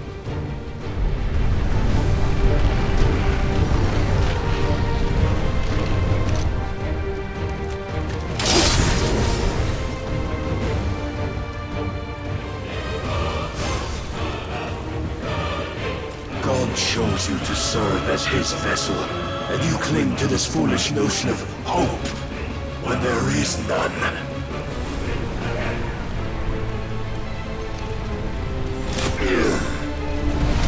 Fuck!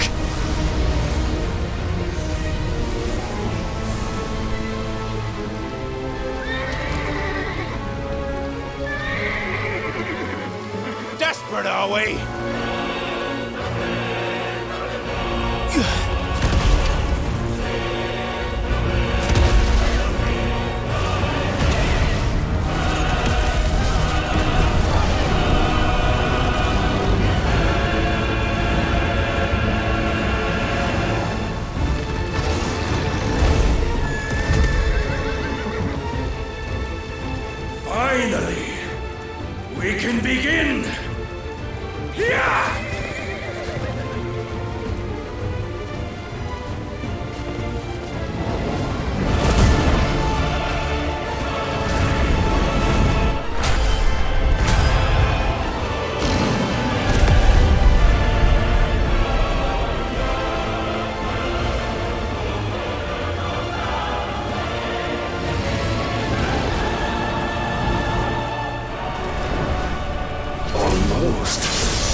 You have been shown the path.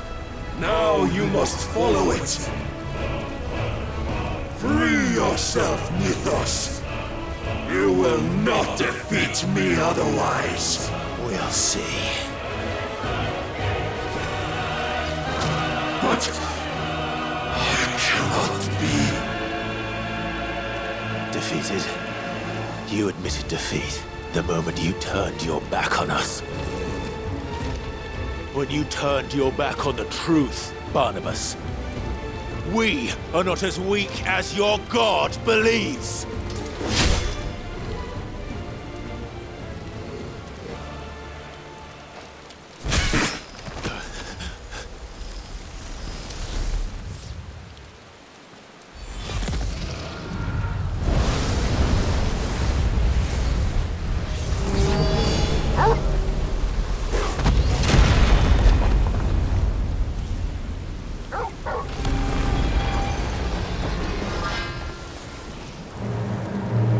Damn it.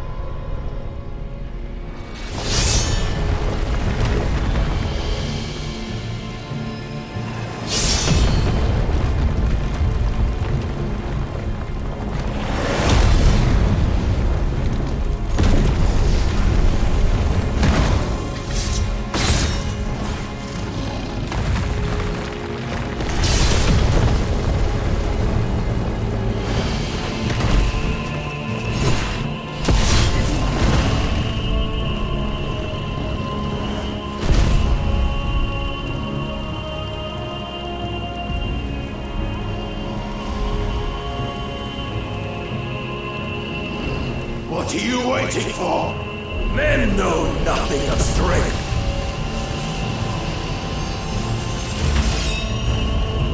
But you will.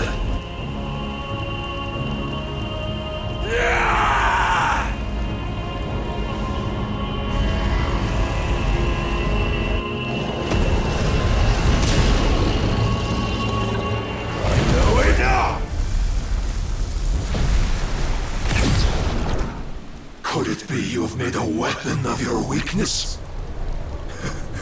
My apologies.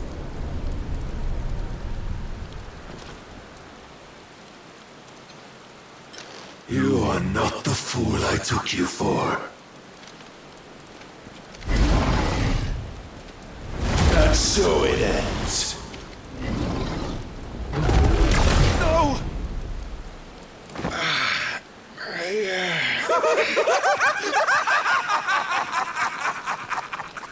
Don't tell me you are tired, Mythos!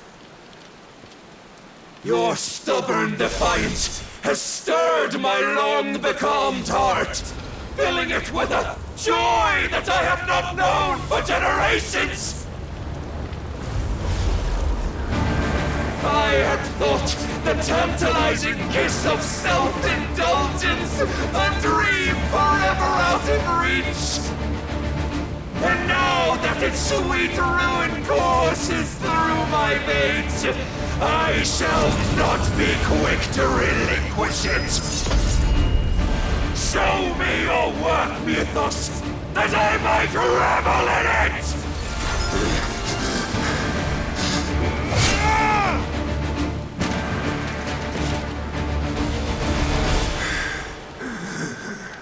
Well, the day is at an end. And we both know the truth. It is I who stand victorious. My will that prevailed. Your will? No. It was his.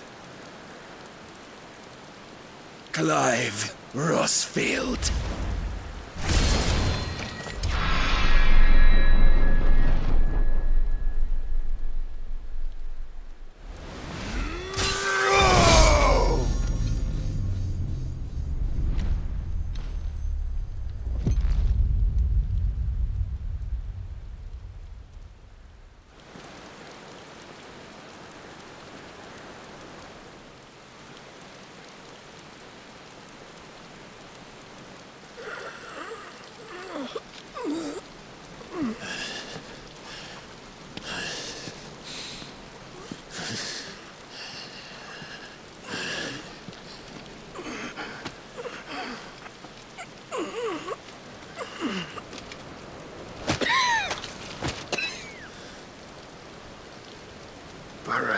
There is strength in will.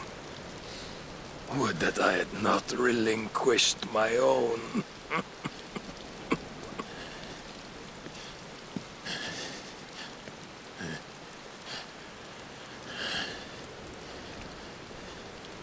You relinquished nothing. What was it, if not will, that made you strive for a new world? Strive to win your master's approval?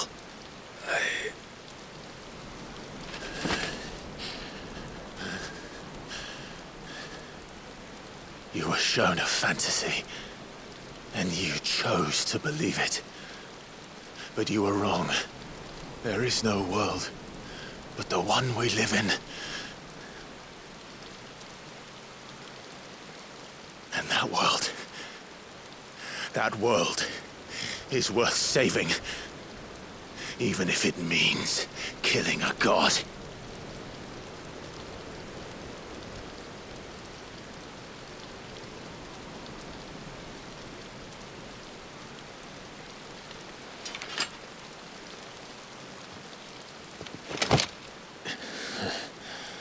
Bold words. From one who has served the Lord so well. This is pointless.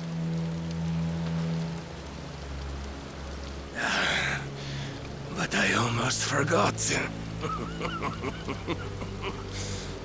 I promised that I would make you presentable.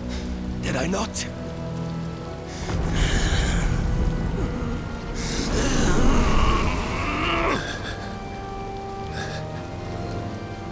We shall fulfill our destinies, just as the Lord's mother crystals have fulfilled theirs. Come, Clive Rossfield, take what is rightfully yours. Become one with God. No.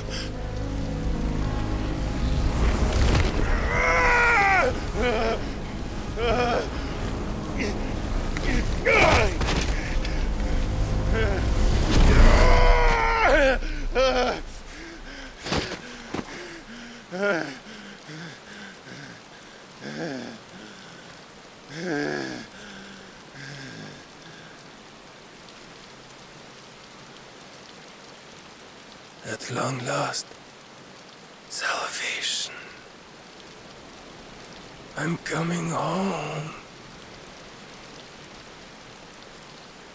Mother.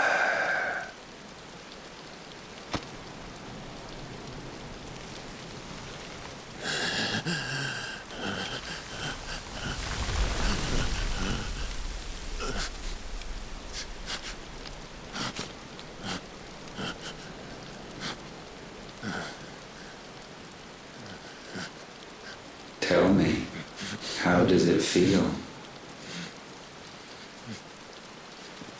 Show yourself! Face me! How does it feel to consume your rival's strength, to gorge yourself on their being, to edge step by trembling step ever closer to the divine?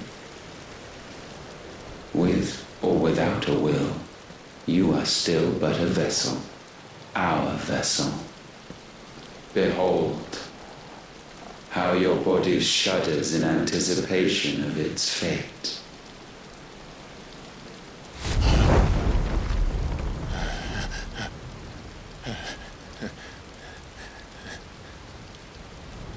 Oh, it's not yours yet. No. Come then, O wayward child. We shall await you upon the back of the first worm. There all shall end and begin again.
Quickly,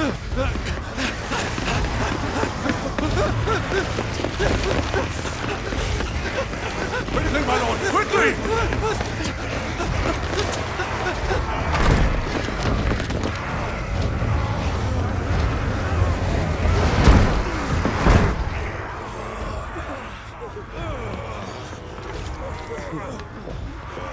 Why the hell is my city crawling with the gases?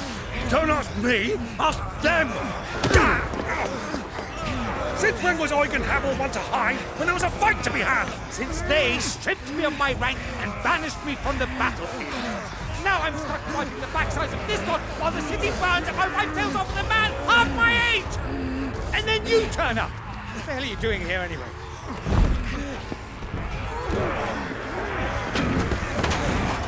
What indeed? The enemy numbers 200,000 or more, counting the Yorks. There are simply not enough soldiers garrisoned in the capital to repel an army of that size. Then what of the central keep?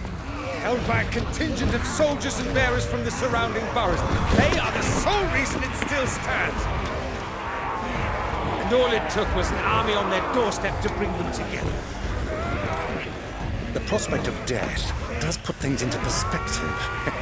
Perspective. Perhaps it's what we've lacked all along.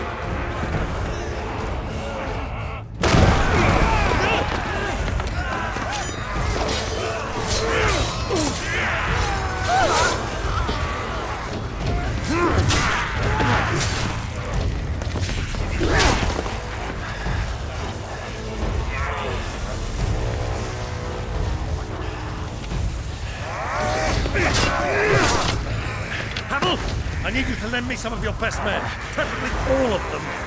My best men? Does it look like I have any more?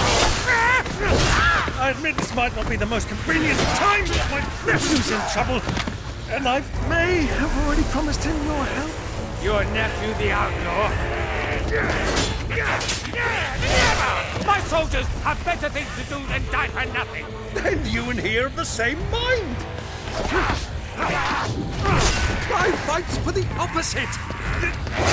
He fights for a world in which we shouldn't have to live and die for nothing. And he fights today to give us all the chance of a better tomorrow. Be that as it may, a handful of men cannot stand against a kingdom.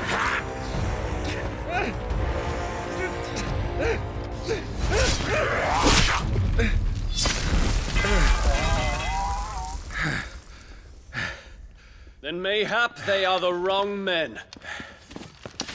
Well, I'll be damned. Our numbers are few, but I shall rally as many of my dragoons as I'm able. You, apprise the Lord Strategist of the state of the city's defenses. Yes, Your Radiance.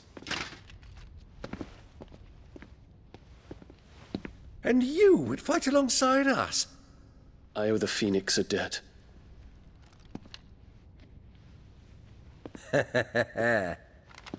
Does this vouch for my nephews? Aye, but I still have my doubts about you. Which we can discuss later. Indeed. You said you had men garrisoned in the keep. Captain, do you know how many yet remain? Allow me to confirm. Commander? Whatever their number, Randalar will be needing Gather the them bodies all. and build a pyre in the courtyard. Quickly. Terence. My lord.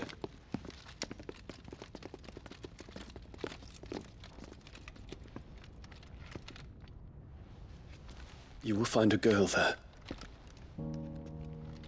A girl? We are in the middle of a war. I owe her my life, and I always pay my debts. You are to see that she is provided for. Dion, I cannot leave. But you shall. If I'm ever to be worthy of the forgiveness of our people, then I must earn it. And I must earn it by my hand, and my hand alone. Know that I do not ask this lightly.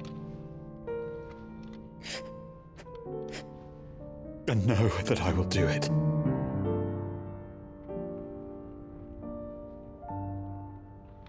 Farewell, Terence.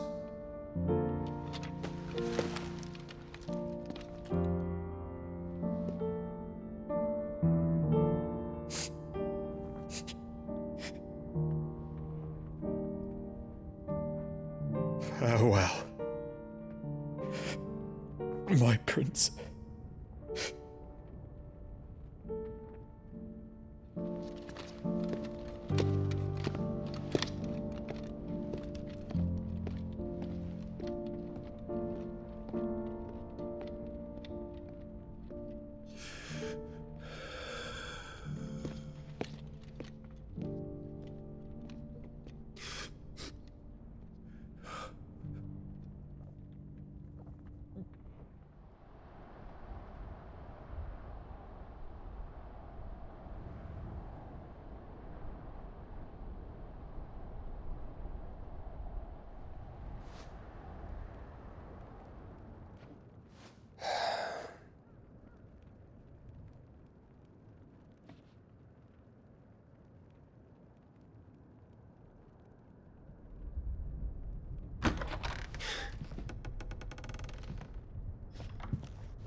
Clive! Thank fuck. You alright? I am. But I'm a damn sight better for seeing you, Joshua. And Barnabas. The king is dead.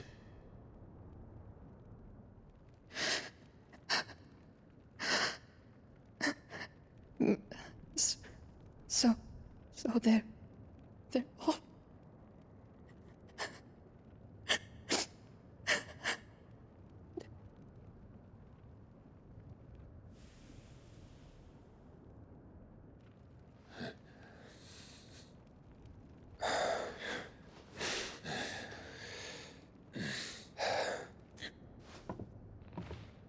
They are, but so is their killer. He can't hurt anyone anymore. You're safe.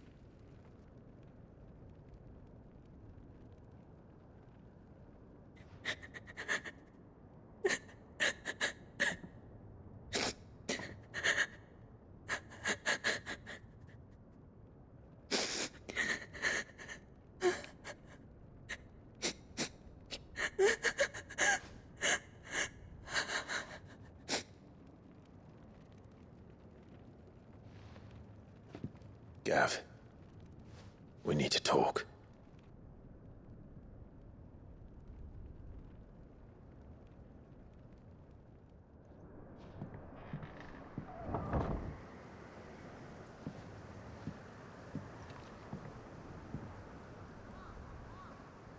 I'm sorry, Clive. You know I want nothing more than to go with you. I do. But I'm glad you're heading back to the Enterprise nonetheless. And not just for Edda's sake. Our people need to know what happened here. You can count on me. As can she, I hope. Thank you, me lords.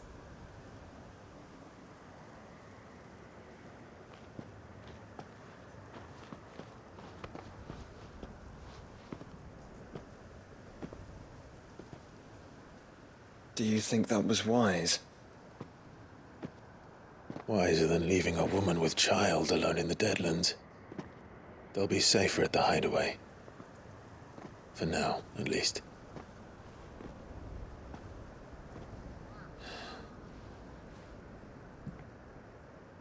This land is overrun with Akashic. The king himself was long turned, albeit by choice. All to serve Ultima, in his damnable quest to forge the perfect vessel. The chaos Barnabas wreaked upon nation after nation. How many were killed for this? He didn't consider it killing. Or a mercy of sorts. A way to end their suffering.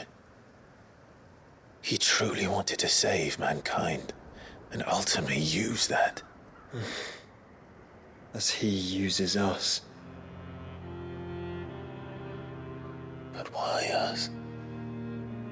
What are we? What are we? We are dominance. That is our fate. But that doesn't mean we have to accept it, which is why we fight. for the right to deny it. Is that not so?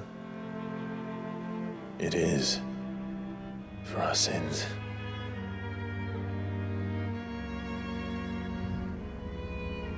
Barnabas said something else. That the Mother Crystals were Ultimas. Ultimas? Are you certain? We know that the Mother Crystals have been leading the land of Ether. And we also know that it's this which hastens the spread of the Blight. But what I cannot fathom is what Ultima stands to gain from that. What did you find at the stronghold? The truth about Ultima's prize. For so long, I believed it to be you, and you alone. Yet, it is not merely a freat that he desires, but a freat and phoenix both. That which we became in the skies over Twinside. Only when the twin flames are joined shall his vessel be complete. Quite why he needs a vessel is another question. Unless there is something he cannot achieve without one. Something his immaterial form precludes. Something requiring an unthinkable amount of ether and a body resilient enough to channel it. If I did not know better, brother, I would think that he meant to cast a spell. A spell 1,000 years in the making. A spell to end all spells. And he cannot do it without us. Nor without the Mother Crystals. But if we destroy them all, we will stop not only the Blight, but Ultima as well.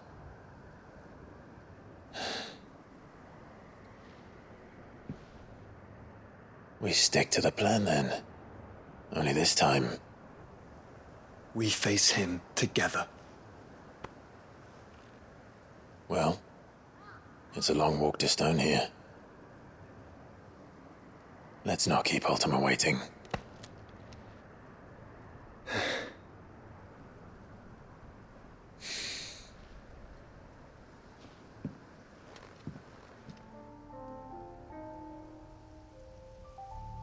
Don't tell me.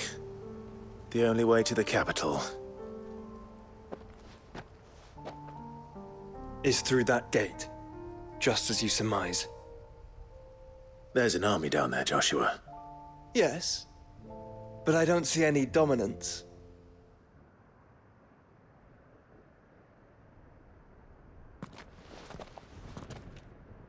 Look, Clive.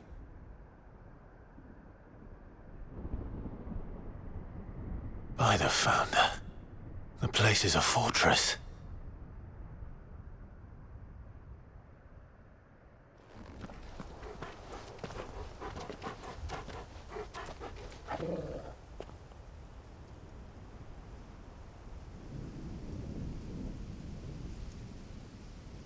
The calm before the storm.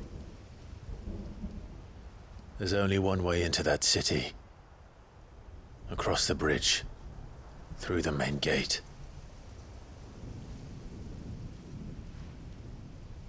Right into the midst of whatever is left of the late King's army. Are you ready for this?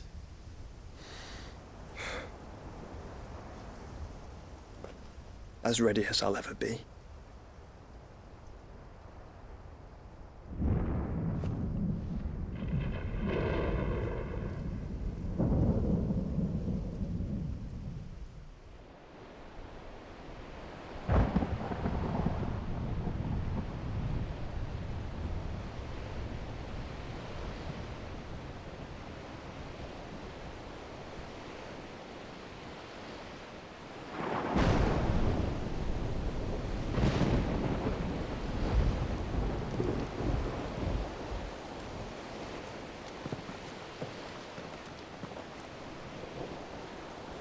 What the hell happened here? I dare not think. The stroke of good fortune, perhaps?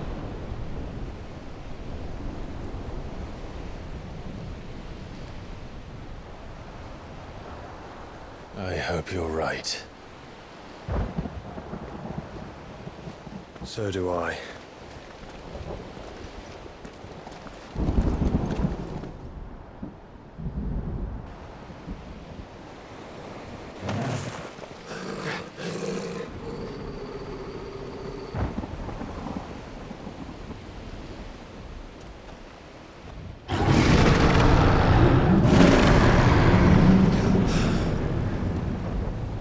That's a behemoth. Who'd be mad enough to tame such a beast?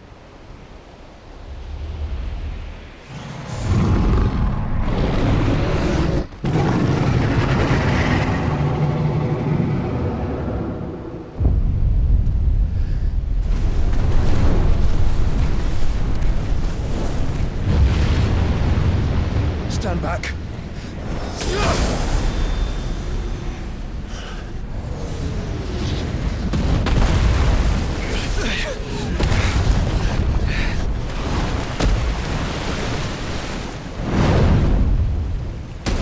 Get up.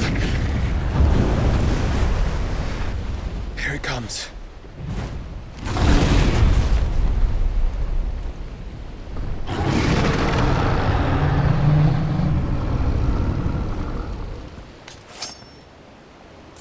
Well, what are we waiting for?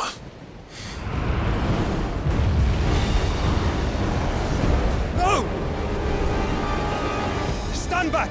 I'll conjure a ward.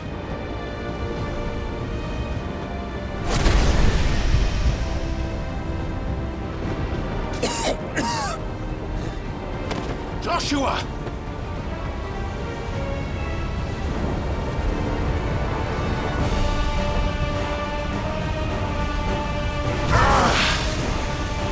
Desperate times.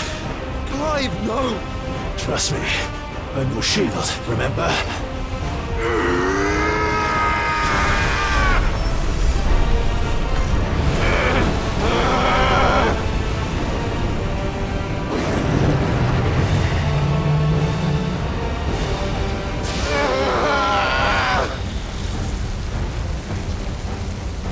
I think this might be a job for a freak! And why would you turn to him, brother?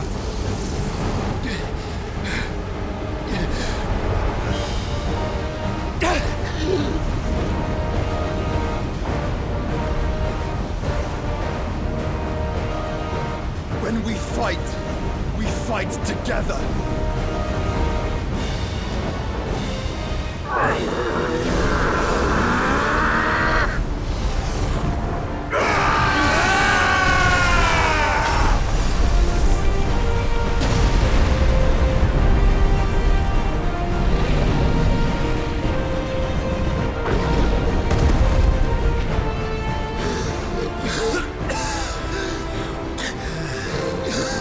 That wasn't too bad. That was just the beginning.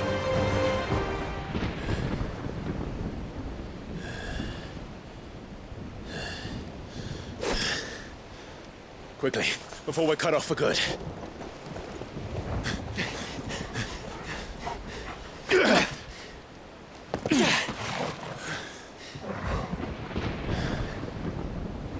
If it is like the others, the entrance to the inner sanctum will be at the foot of the crystal.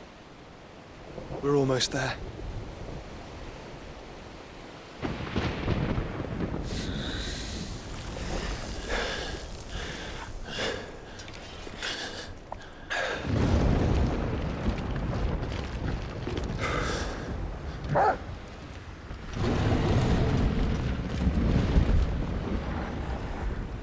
There's no end to them. The whole bloody army's here. Stand back, Joshua. I'm summoning Ifrit. Stop, Clive! You mustn't. We still have a long way to go. If you tap your strength here, you'll have none left to destroy the heart. Then you'd rather die?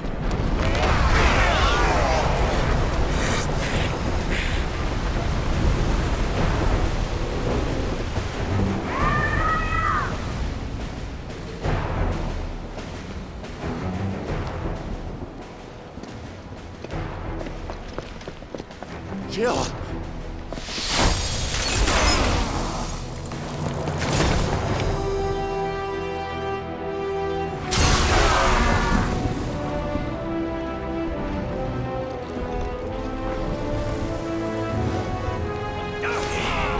She's not alone.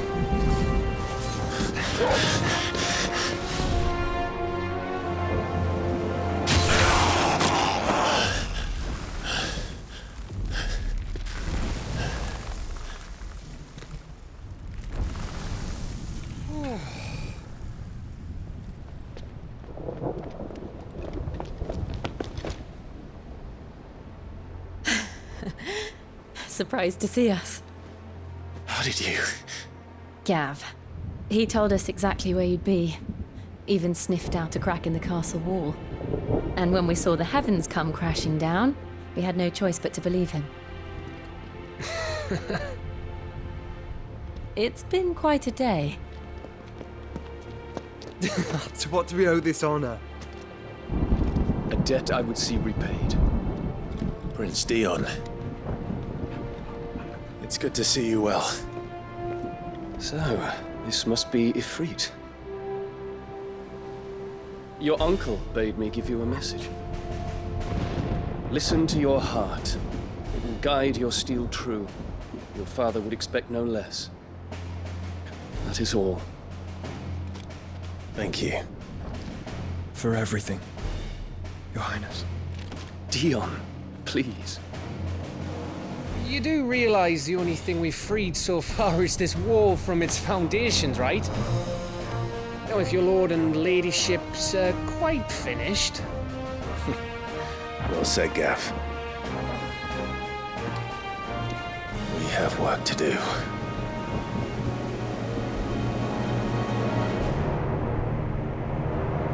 You see, Clive, we're not alone.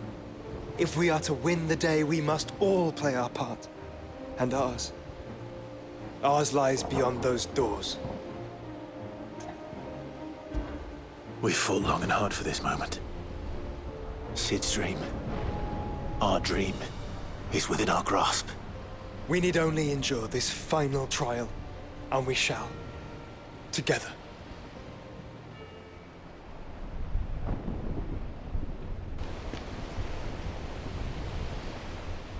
You all know what it is that awaits us beyond this gate.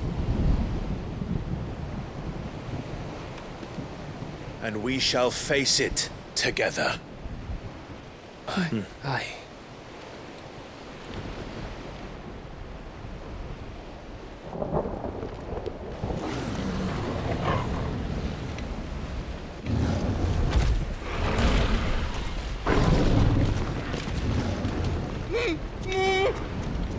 It seems our hosts would rather we remain.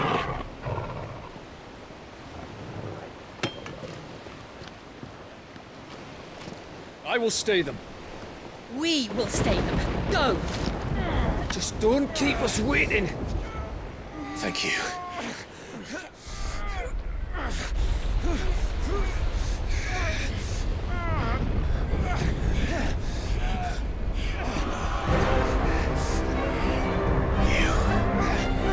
Welcome, sons of fire.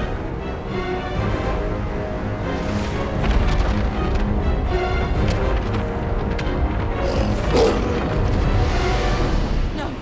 No!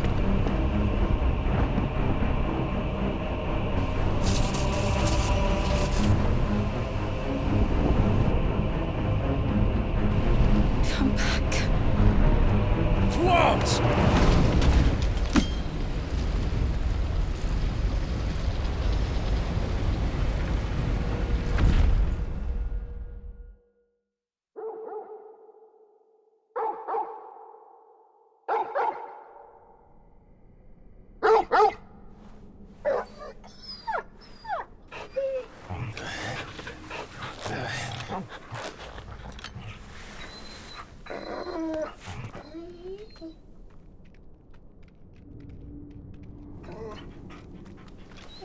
Joshua! Joshua! Wake up! Clive, is that you? This isn't stone here.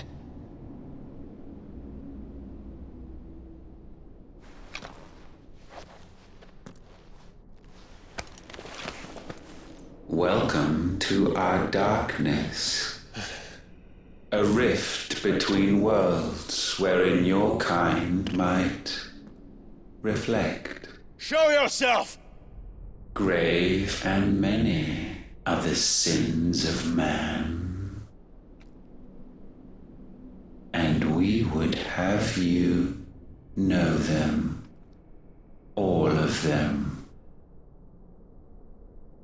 As fate has seen fit to deliver you home, consider this our welcoming gift.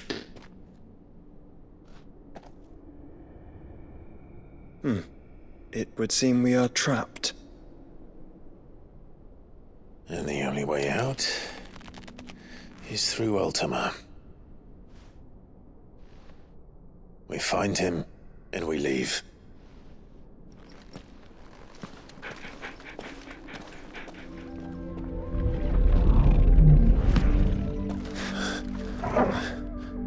If you are to comprehend the full extent of your transgressions, we must go back to the beginning.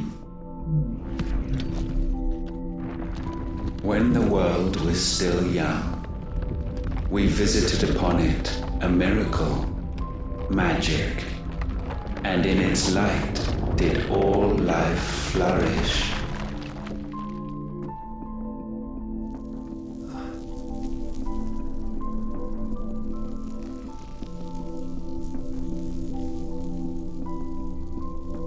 Yet the price for this boon would prove heavy.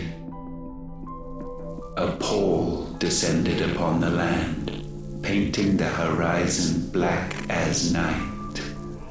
Though we labored to forestall its spread, in this one endeavor we stood powerless.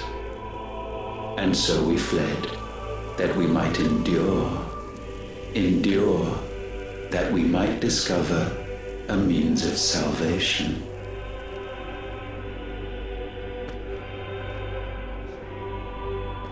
But if it was magic that caused the blight, what of the mother crystals?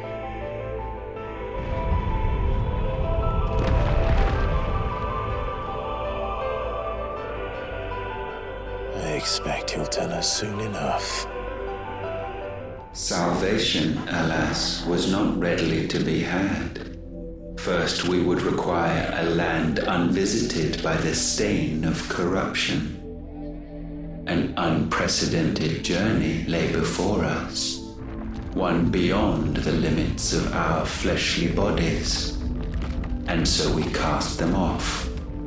Thus, stripped to our very spirit, did we find our new paradise. A land as pure as driven snow, Valisthea. There would the true work begin, for the black crept yet behind us. And soon did we arrive at a solution, the illness having spread to every organ. There was but one escape from this fate, to start afresh. With a new world. The one for which Barnabas labored. A paradise free from the blight where his God awaits. And where, if we only forfeit our wills and abandon everything we hold dear, humanity can join him. So, Ultima would have us follow in the footsteps of the king. And follow we shall. For now.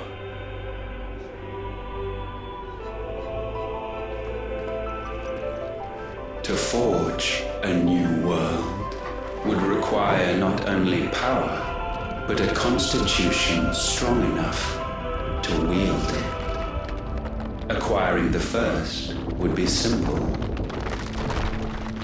Untouched by the blight, Valisthea was replete with ether, and we had only to place jewels in her crown to claim it. Acquiring the second, however, demanded creativity. And so I cast forth the seeds of humanity. You created us. Is that not what gods do? We sowed the seeds for you, Muthos, all that you might one day blossom. And our future thus secured, we thought to slumber, though that would prove a grave mistake. For it was as we slept that man committed his greatest sin. He awoke. Alone in a world bereft of his god's radiance, he stumbled blindly, desperate for guidance. Finding no light, he sought to kindle his own. And from that single errant impulse was his will born. Having discovered himself at last, man turned his eyes inward and found he desired evermore that which only magic might afford. So wars were waged and brothers slain for custody over that dwindling resource, and the land, she wept tears of black.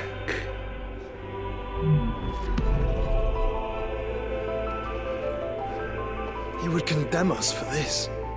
Surely he cannot be so blind to his own hypocrisy. Not blind, just unwilling to admit the truth. But we're one and the same.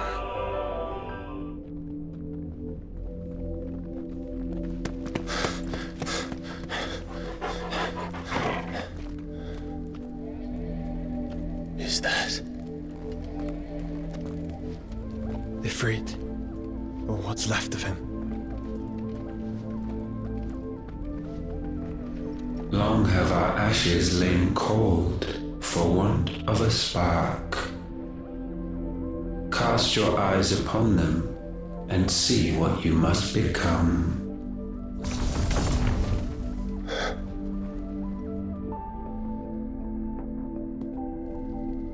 Valisthea cannot endure a second claim upon her being. The avarice of man drives her ever closer to destruction. But she may yet be saved by you. It is what you were born to do, why we nursed you and fed you, as your own mother should have. And now that you are fully grown, our Muthos, it is time at last for you to serve your purpose. to right your wrongs? If our sin is wanting to survive, then you are as marked by it as we are. The fault is yours. Our wills were born because you abandoned us. And now, you would have us forfeit them. All for a place in your new paradise. Do you imagine yourselves worthy of one? Mankind has no place in our world. Is this truly so difficult to comprehend? We only ever require you, Muthos, when the time comes to bid this wretched realm farewell. None shall follow, none shall remain. What do you mean, none?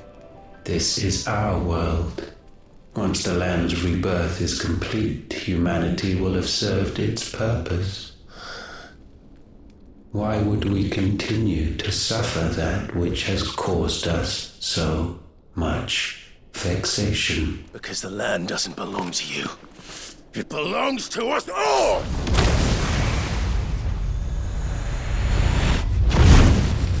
What? That is where you are mistaken. You own nothing but your precious will.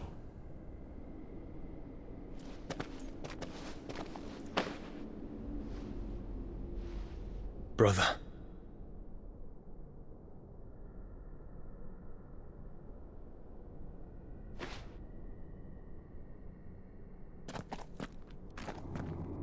I can't do this alone. And you don't have to. I grow weary of your dissent. Now you must learn that this master will not tolerate disobedience.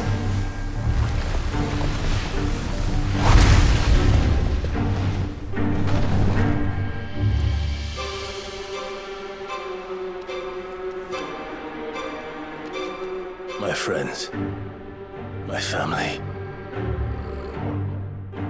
We have all suffered, all fought to survive. This world may be flawed. It may be broken. But it's all we have. And if we can't share it, I see only one other choice. You have to go.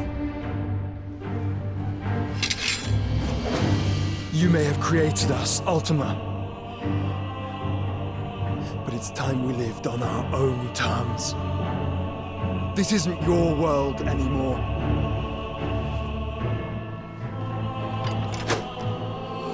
It's ours.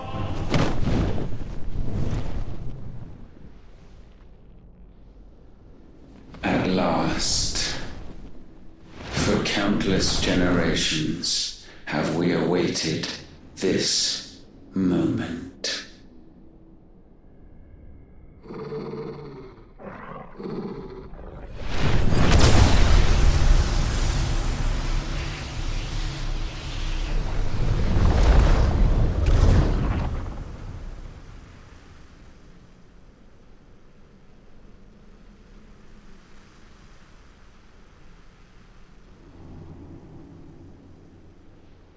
Your struggles have made you strong, yet your soul remains heavy with sin.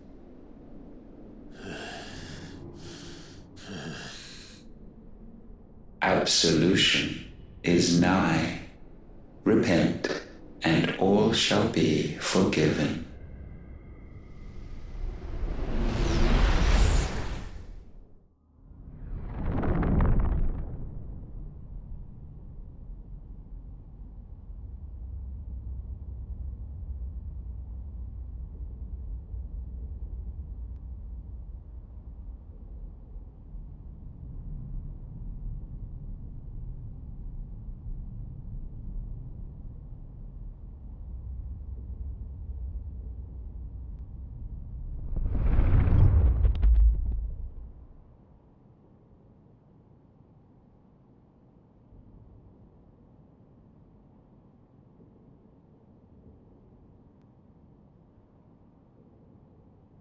Tell me, Clive, how many lives have you saved since taking my name?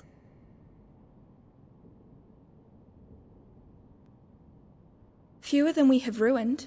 Wherever we go, we leave a sea of tears in our wake.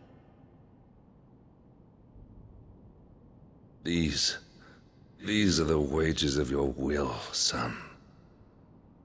What good are our choices when all they ever bring, all they will ever bring, is death?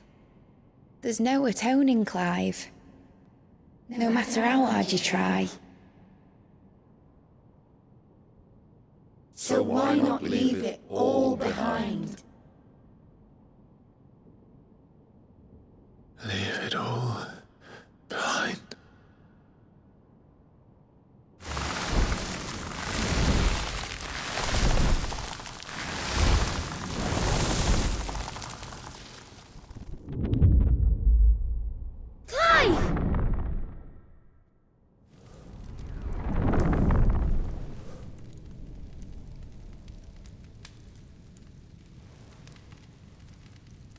Please, won't somebody save me? Won't anybody love me? I yearn, yet still she is not mine. Have I not given enough? From will is born desire, and it is this which consumes you, rendering you incomplete. Do you not see how the world bends and warps under the weight of your hungering hearts?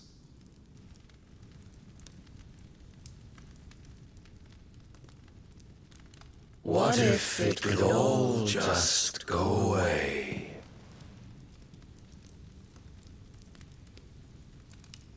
Just go away.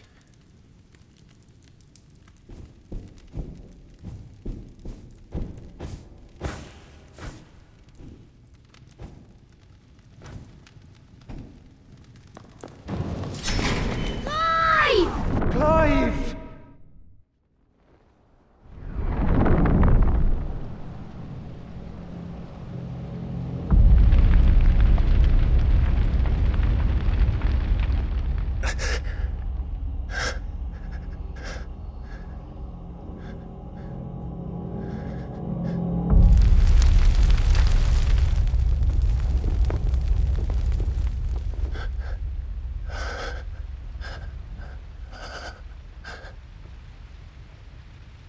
None of this is real. Wake up. It's time to go home, Clive.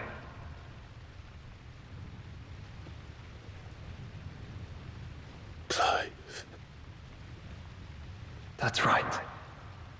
You're my brother. Brother.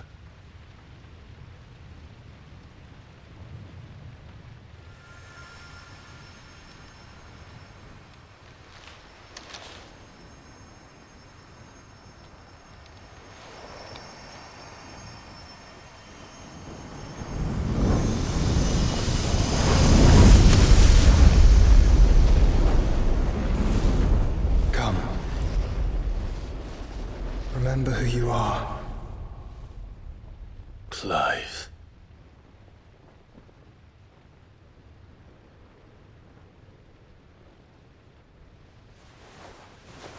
Once more, lest you forget.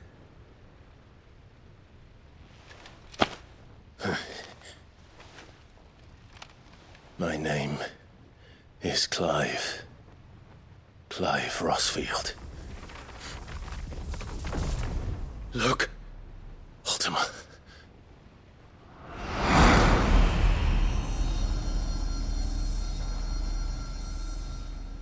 Even here, the light of the vessel's will cannot be quenched. And the Phoenix, his trespass should not have been possible. Not possible unless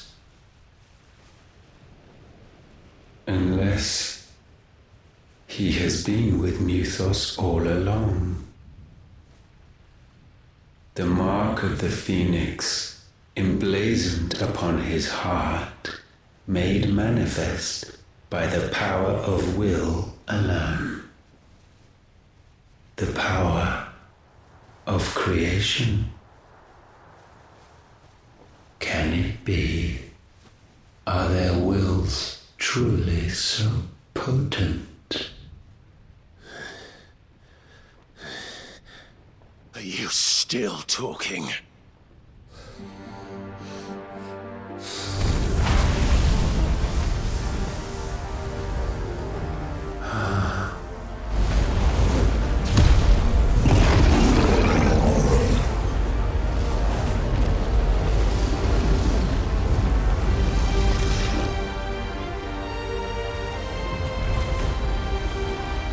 Our flames burn as one!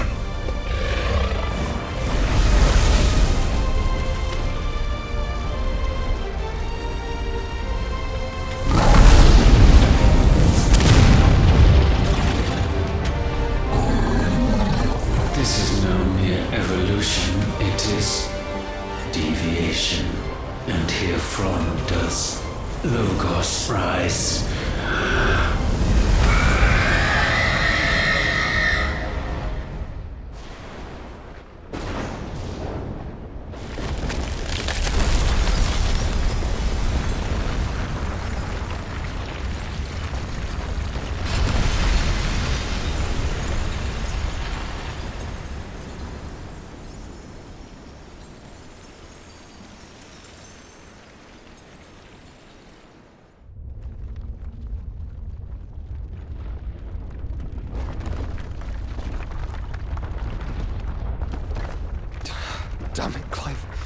Wake up.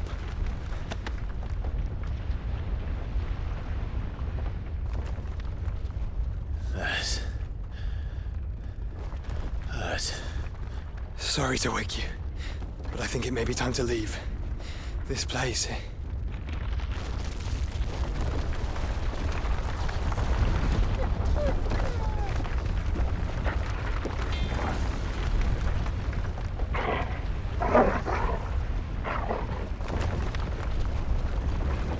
And once again does my creation stray from the path laid before it. Steeped in conceit, you fancy yourself a god. You embrace Logos. But we will put an end to this hubris. What are you talking about? In the halls of origin does our true power quicken. And there shall you be made complete. Soon, Mythos, soon you will discover how little you know of suffering.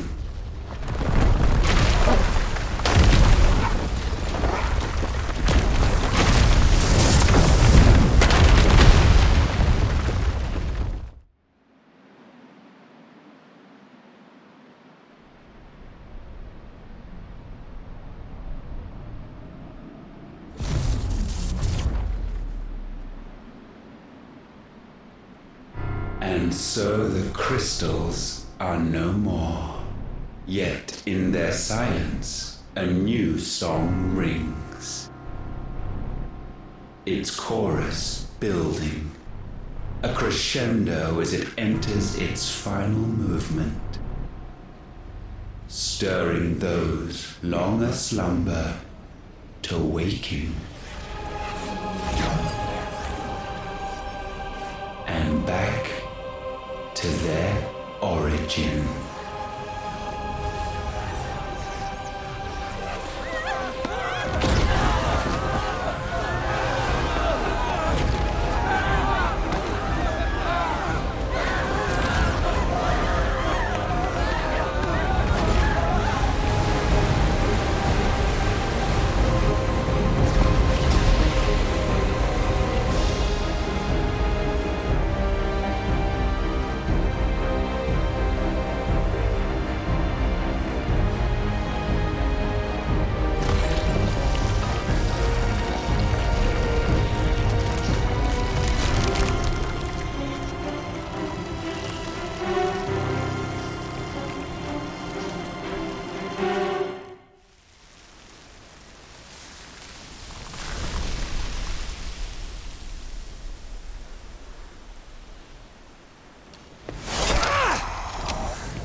Bloody crystal's cracked. So where the hell are they?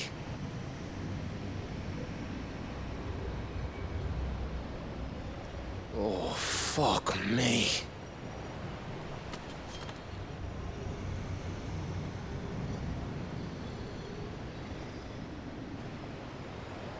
Is that ether?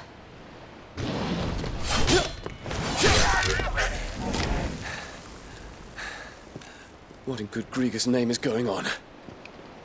This is wrong.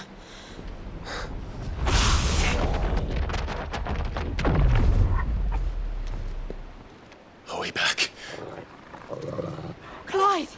Joshua! Jill!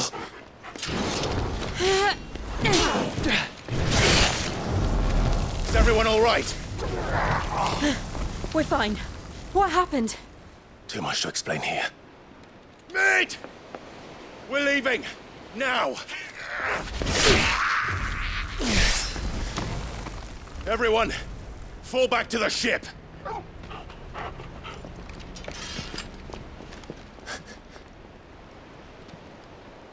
I will be with you anon. Thank you.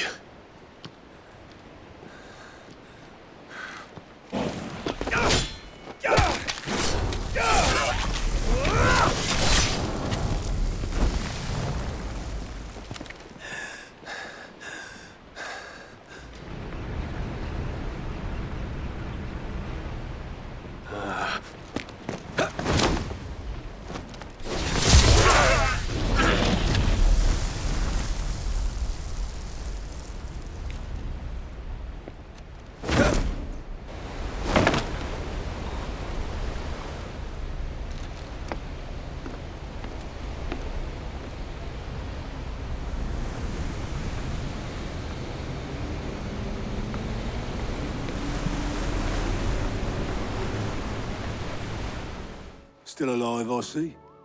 Something tells me that eyesore on the horizon is your doing. How'd you manage that? It's a long story. One that I'd rather only tell once. Right. All hands on deck, then.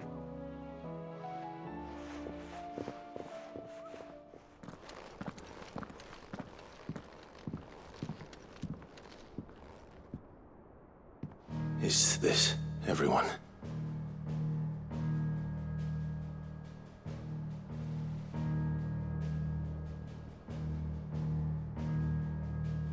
As I'm sure you've all guessed, the crystal which now commands the eastern skies was summoned by Ultima.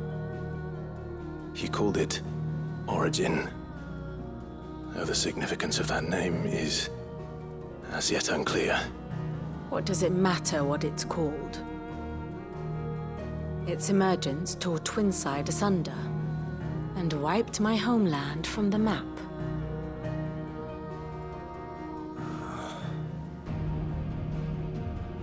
Mention of the Dominion spires can be found in the oldest of Valisthian records. But to the best of my knowledge, none provide any hint as to their true nature. That they would prove the horns of some slumbering demon. Well... The Dominion's demise was at least quick. Elsewhere, the Republican army cannot hope to contain the chaos engulfing Randalar. Canberra is in flames, and the Empire... Our allies are crying out for answers. I've sent the Cursebreakers to give them what assurances we can, but right now that amounts to fuck all. They wouldn't be able to stop what the skies have started in any case. People here and across the realm grow sicker with every passing day. Could it be that this new Mother Crystal is like the others? That it draws upon the land's ether? It certainly looked that way from stone here. If that were true, it would explain the hastening spread of the Blight since the crystal's appearance. Would it not? And as the land's ether slowly rises to the surface, it pools, corrupting all who cannot channel its energies.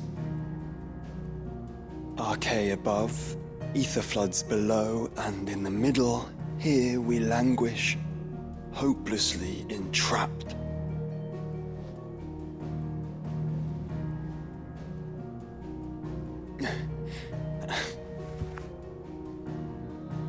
It's all right. When we faced him at Stone here, Ultima told us his true power quickens in the halls of Origin. Needless to say, we cannot allow that to continue. If we are to stop him, we will have to find a way into the crystal. How are we going to manage that then? It's up in the sky. And fast as she is, the Enterprise can't fly.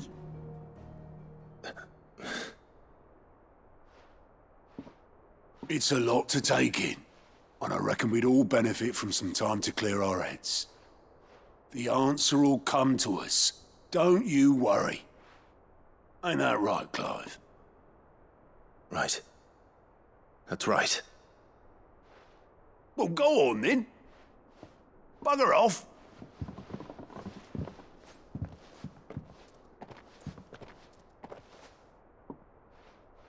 Same goes for you, Clive.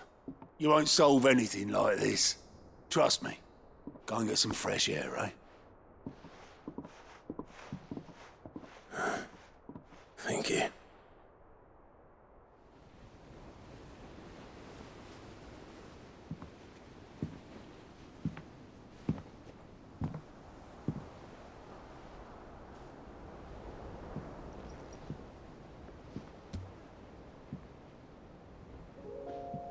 Ultima may have created us, but he doesn't make us who we are. Only we can do that. And if he would have us fight for our survival, so be it. It's what we've been doing all along. Much like Ultima himself, it would seem. His new world being naught but a means to survive. And so we must contend to decide which of us shall inherit the land.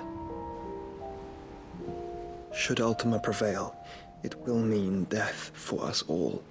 Of that, we can be certain. But even should he fail, what world awaits us? A withered, godless place where our newfound freedom will most like prove a chain in itself. Well, that may be. But a chain can always be broken. As long as one has the will to break it. It won't be easy. It may take generations. Centuries of suffering. And that is, if everyone plays their part. But it will happen. And when it does, it will be on our terms. That is the world that awaits us. Indeed. And what better world could one wish for?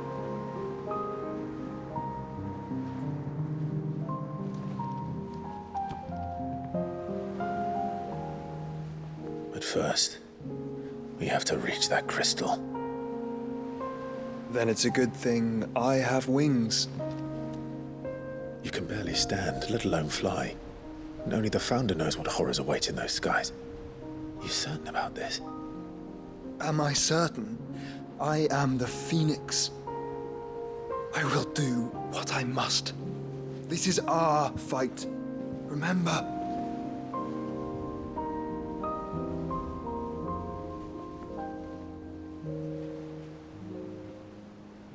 All right. I yield. But only what you must, yes? I am still your sworn shield. That you are.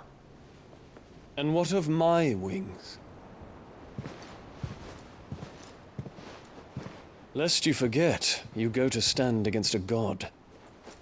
I would not have you succumb to fatigue before the fight begins.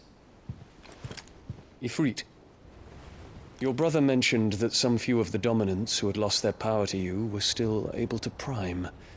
Is that true? It is. But their icons no longer submitted to their will.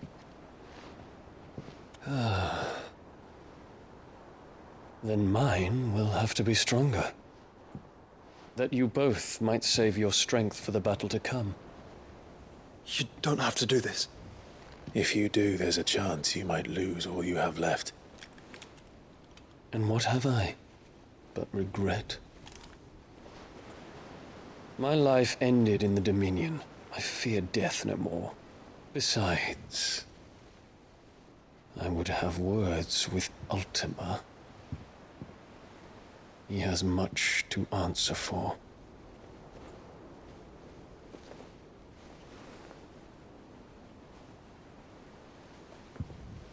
We are in your debt, Dion.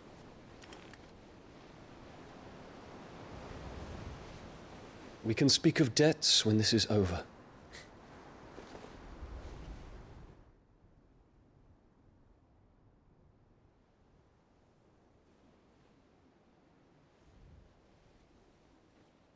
He speaks like a man who knows he's not coming back.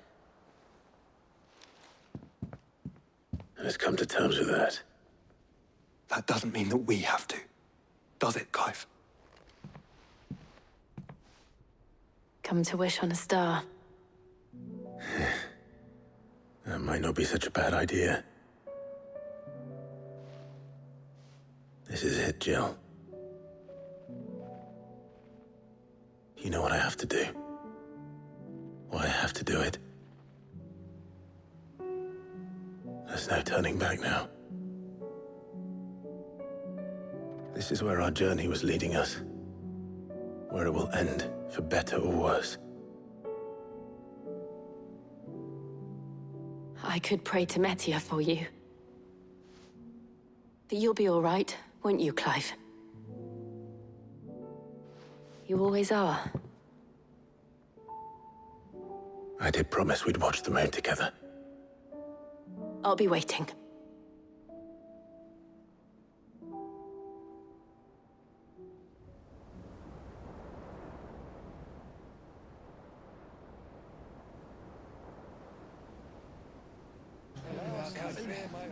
care of it.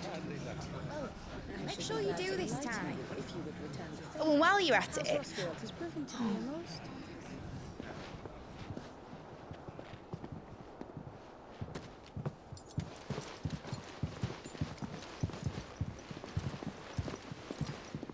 Clive, if you see me dad up there, tell him we were right to leave his legacy with you. Tell him he'll be in the front row. There's no way he'd miss this. Well, behave yourself, Mitt. We'll see.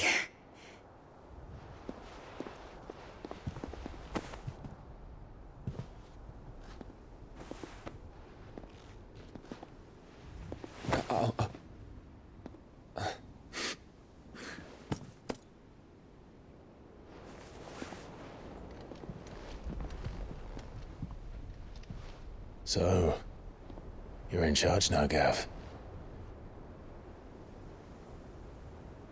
And what does Tyre have to say about that? Come back before she finds out, eh?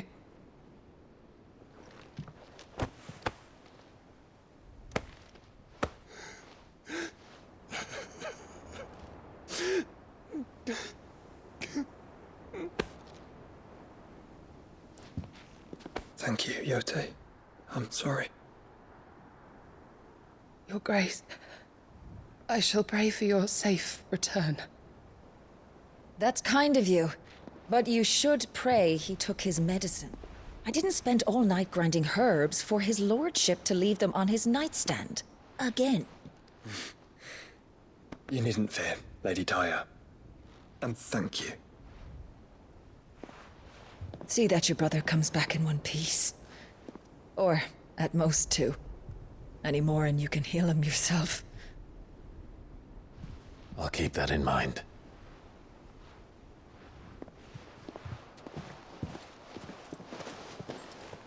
Well, there's nothing to say that hasn't already been said. But that's never stopped me before, so just you do what needs doing. And don't worry about us. We'll do our best, Uncle. That we will. If that is all? Not quite.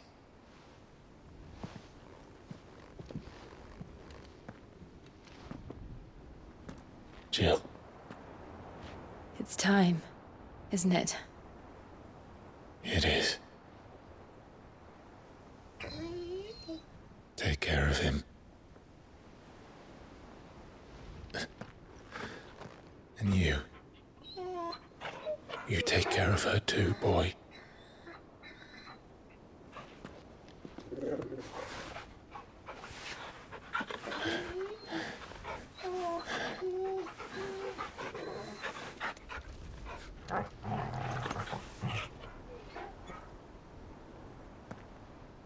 Don't forget, Clive.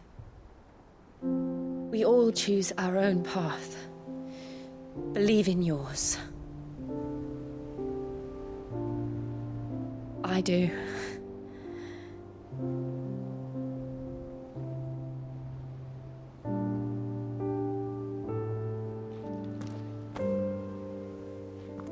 I'll be back. I promise. I love you, Jill.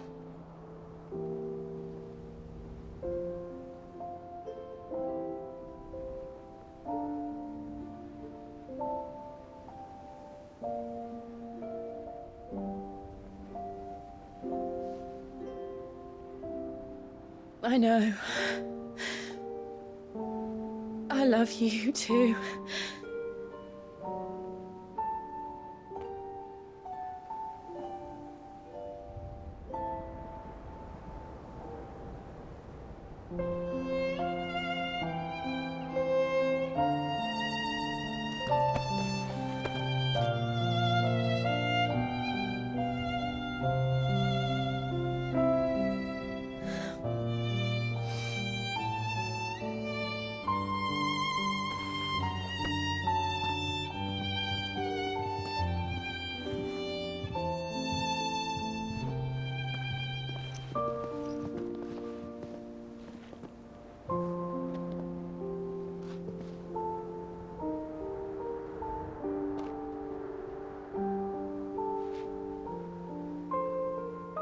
Now, we have a god to kill.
Here they come!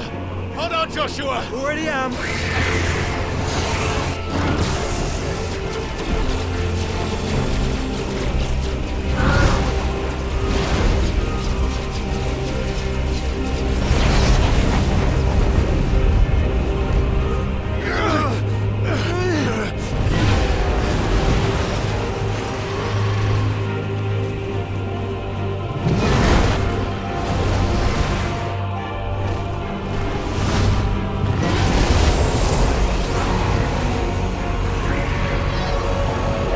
To make us a way in.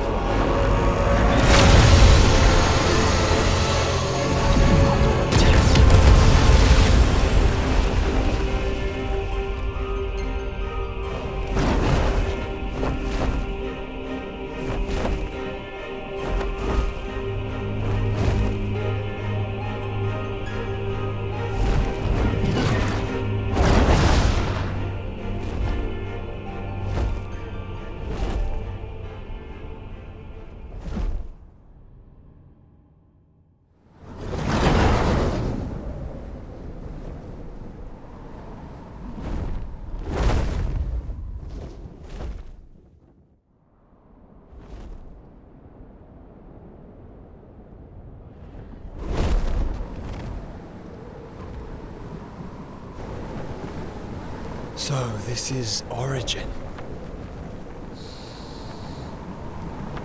A far cry from heaven.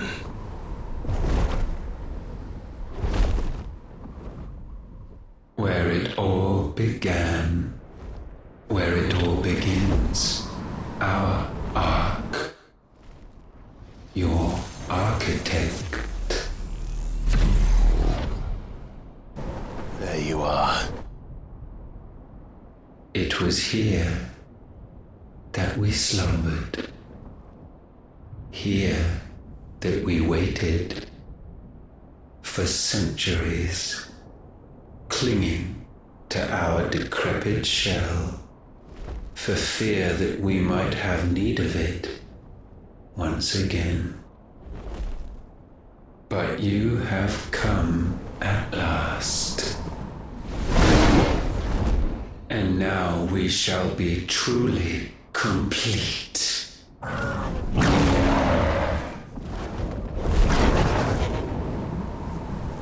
Well, there's 3 of us and 1 of him. Let's make it count.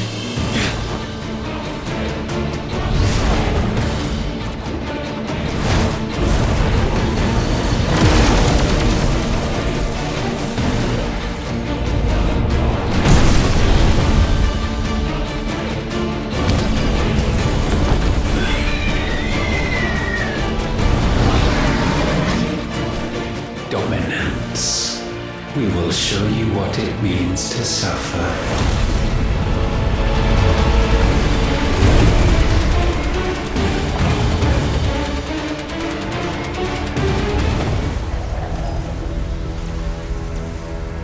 Had you only surrendered, this unpleasantness could have been avoided.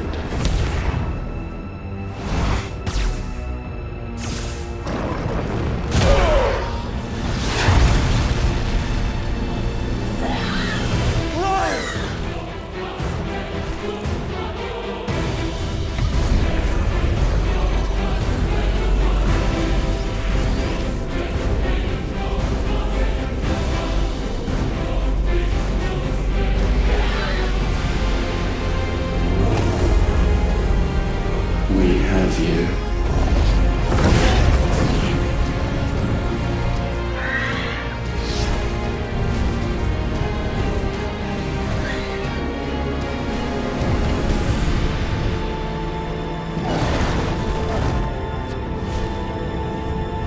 Deal. Go! Save your brother!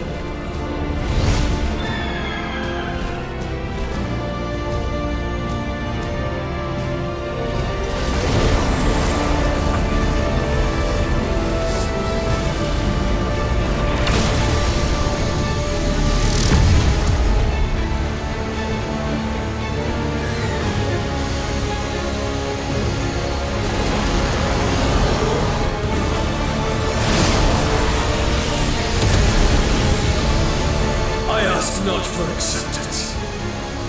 Only forgiveness!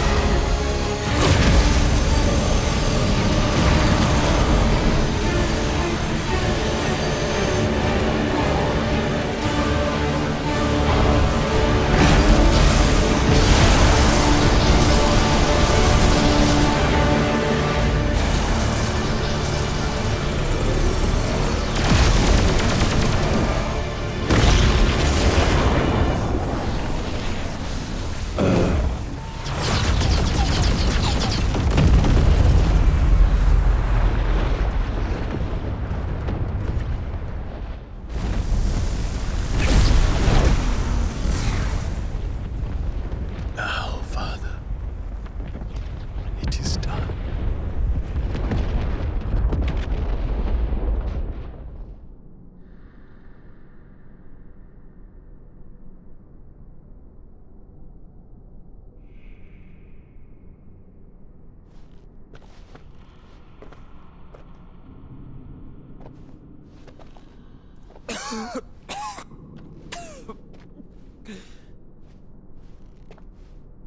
Clive! Clive!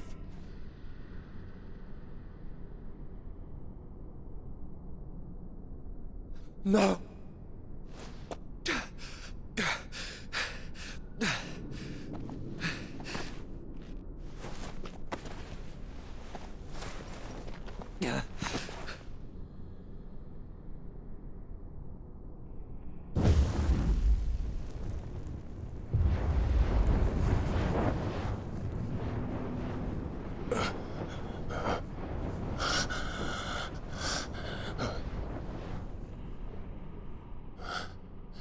Joshua.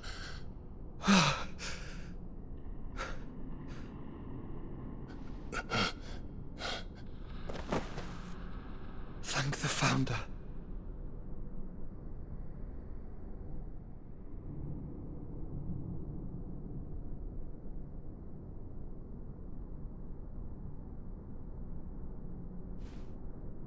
Did I mention you look terrible? That makes two of us. Oh, I'll be alright. And Dion.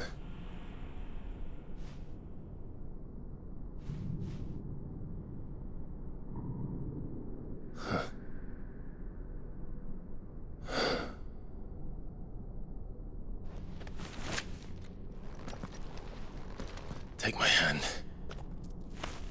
I told you, I'll be...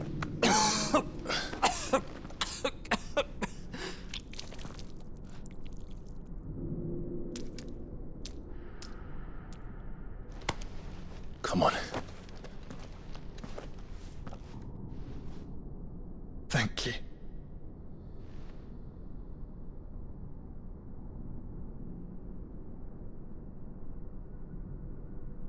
Press on. Always.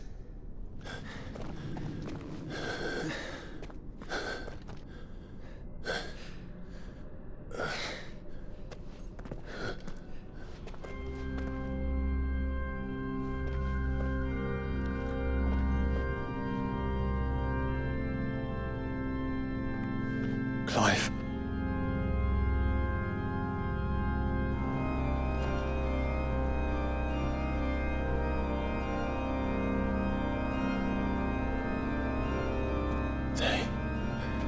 They can't be. But they are. This is the Nexus. A wellspring of life. Yours and ours. As we watch the world stumble slowly to its dark end, it was here we pledged a new beginning. And now, with the ether we have harvested, I shall raise my kin from their eternal slumber, that together we may usher in a new age of reason. This was never about creation, only self-preservation. You condemned an entire world so that you alone might escape death. Alone. Him. Alone. Clive. I think I understand. He...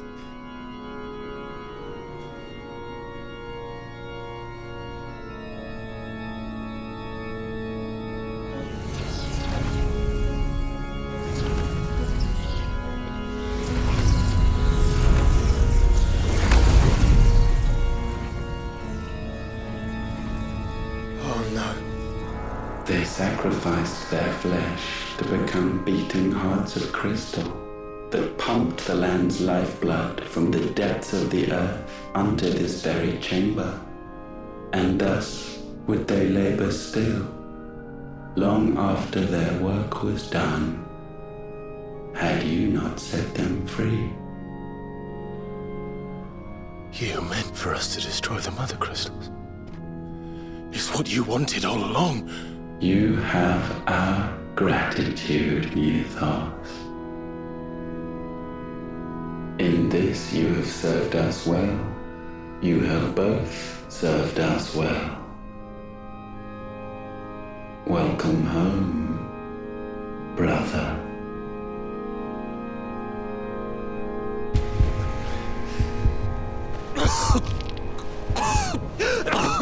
Joshua.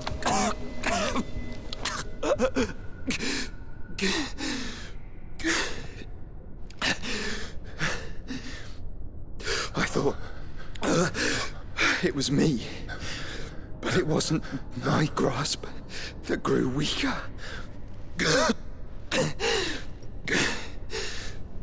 It was theirs that grew stronger.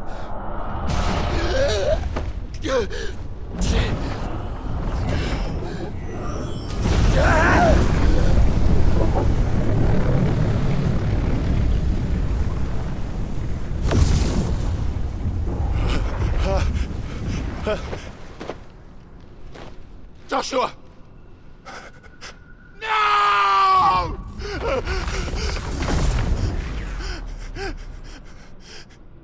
And now we can become one.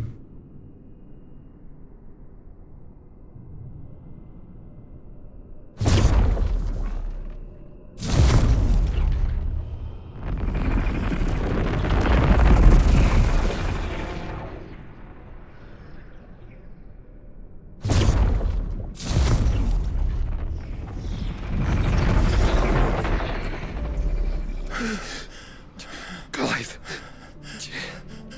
Don't speak. Shh. Shh. The one possessed of the destructive flames of Ifrit and the healing flames of the Phoenix. This, I once believed, would be Ultima's true form. But I was wrong. I see it now. Why you will never become Ultima's vessel. I don't care. Just hold on. Listen to me, Clive. You remember the murals? People once knew that Ultima was their god. That he created them. And they worshipped him, prayed to him, looked to him for guidance. In vain. In vain. For he did not listen, did not acknowledge our will, and so we strayed from his path to forge one of our own. So absorbed was he in his own desires, so driven by his own will alone, that he shunned the one thing that could have made him truly powerful. Faith. The same faith people now place in you. Faith that you will fulfill their dream, Sid's dream, of creating a better world for us. Faith that you will follow in Father's footsteps and save those who need saving most. Faith that you will answer Jill's plea to save yourself. The difference is, Clive, that you chose to listen, and that is what has steeled our bonds. Bonds that helped you stand firm when Ultima's pull was at its strongest. His power may be absolute, but so is ours. And so will yours be. With my light in your heart, not even a god might stop us. Joshua!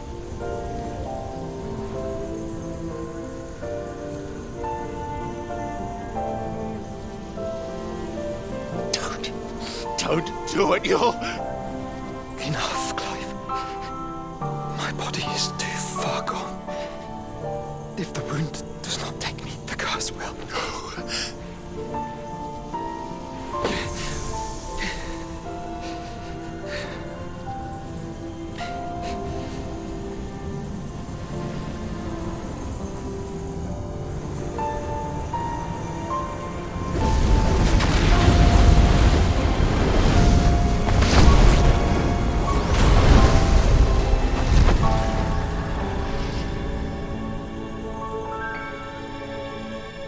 I have always been proud to call you my shield.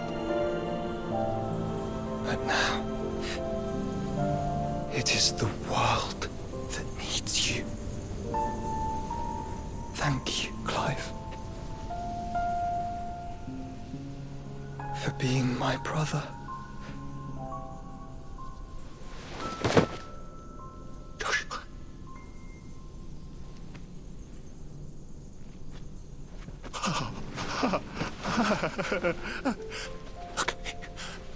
Look at me, Joshua.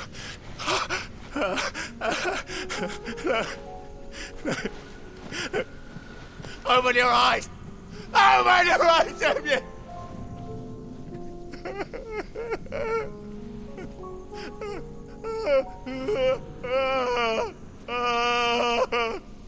Why?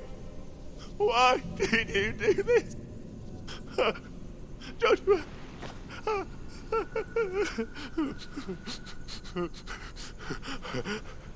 Joshua!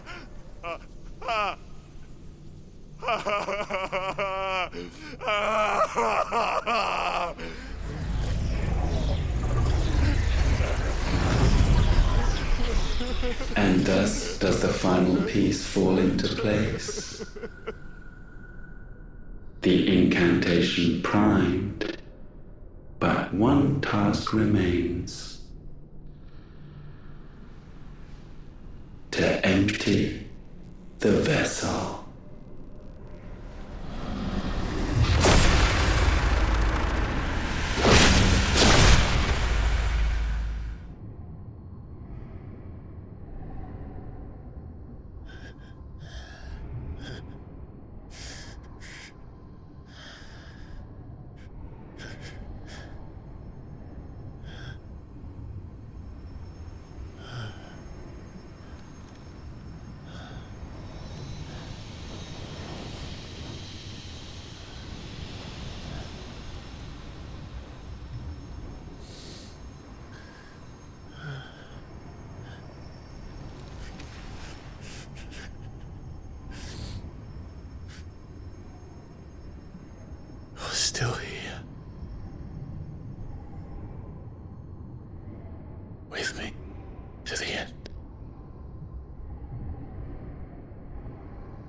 Even now, you would deny the inevitable.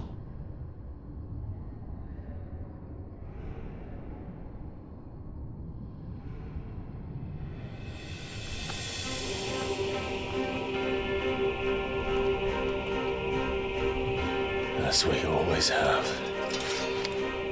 And always will.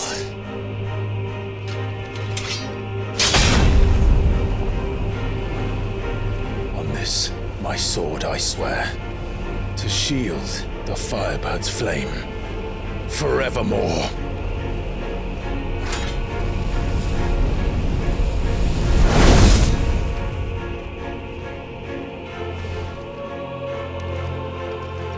Countless centuries have I waited for this moment. This moment in which I might revel in my creation, only to find it profaned, and so it must be cleansed.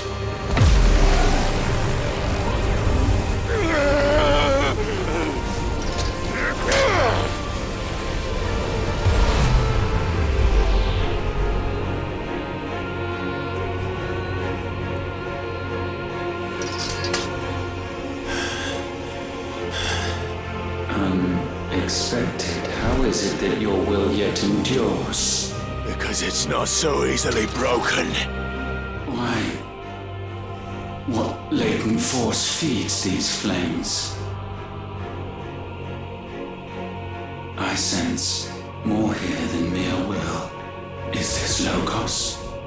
Have you truly become free? No, I forbid it. You are not a god. You are but flesh and bone. You are not one of us.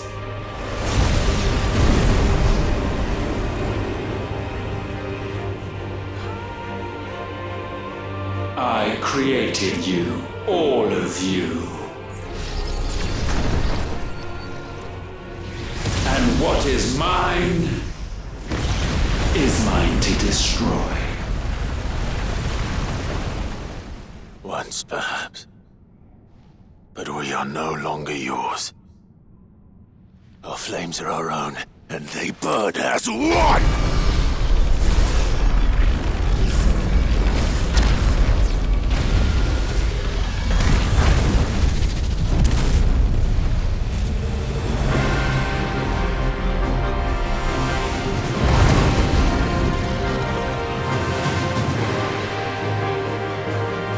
Have you learned nothing? Damned is the slave who would turn the scourge upon his master!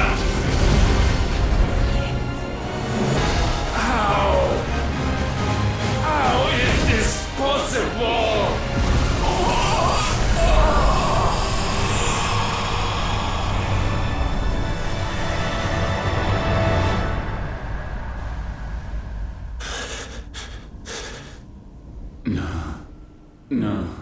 No. My will is inviolable. Something is wrong. You're afraid. You always have been. From the moment the Blight exposed what you were, weak, you conceived us to prove otherwise. But the results shook you to the core. For in us you saw yourself, and realized we had the potential to be more than you could ever be, and so you turned your back on your creation. Your back on the world, like the coward you are. You think you know me? You know nothing, Logos. Nothing!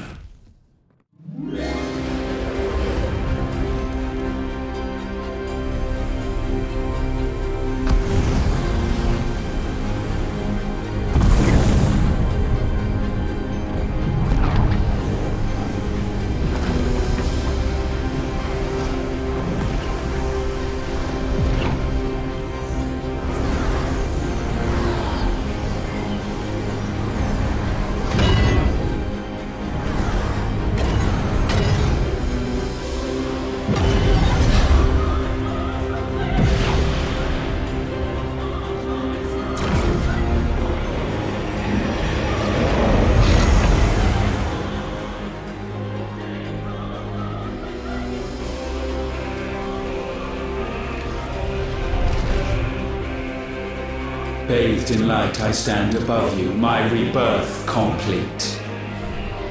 And you, for your defiance, shall pay the proper price.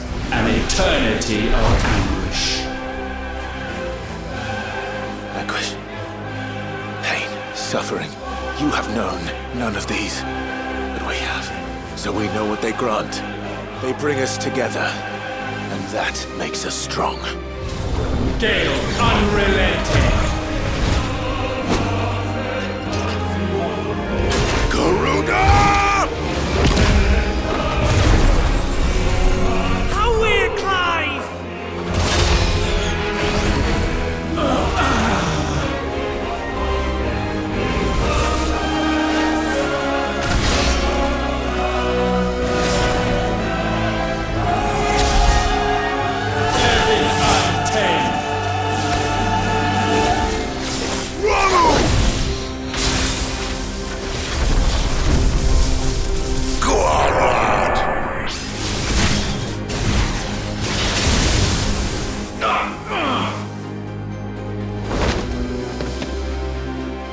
Earth unyielding. Titan!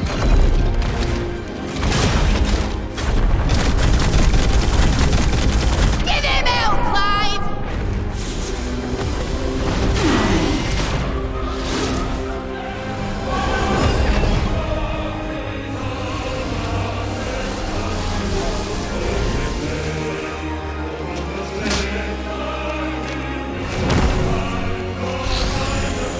Light undying. Muhammad! That's my boy!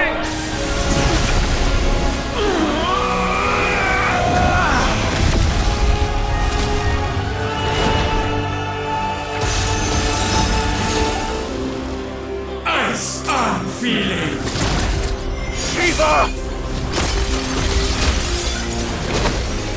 Together!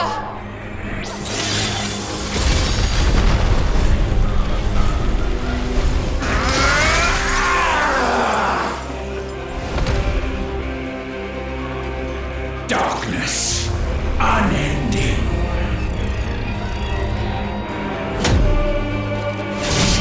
Odin.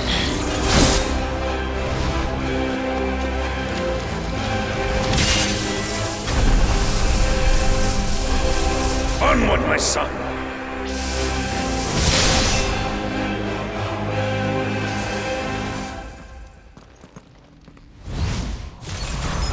No, mine is the altar at which you pray. Mine are the eyes that look down upon you all. And yet still you cannot see.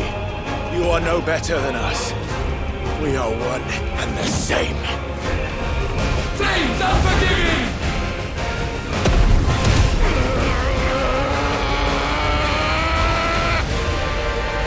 With me, Phoenix.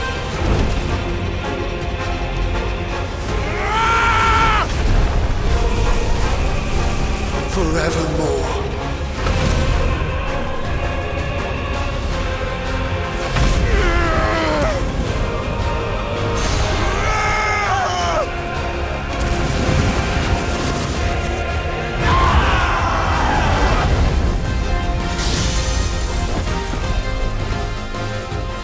So sure of your place atop the world, you refuse to acknowledge those below. You chose to remain alone. And so you shunned the one thing that could have made you stronger. Pushed away the hands that could have raised you higher. I do not need you, you or anyone. And that is where we are different. I could not have made it here on my own. I carry with me the hopes and dreams of my brothers, my sisters. And it is they who will give me the strength to end your reign. Mortals! The world you seek is but a fantasy! The only fantasy here is yours. And we shall be its final witness. Never!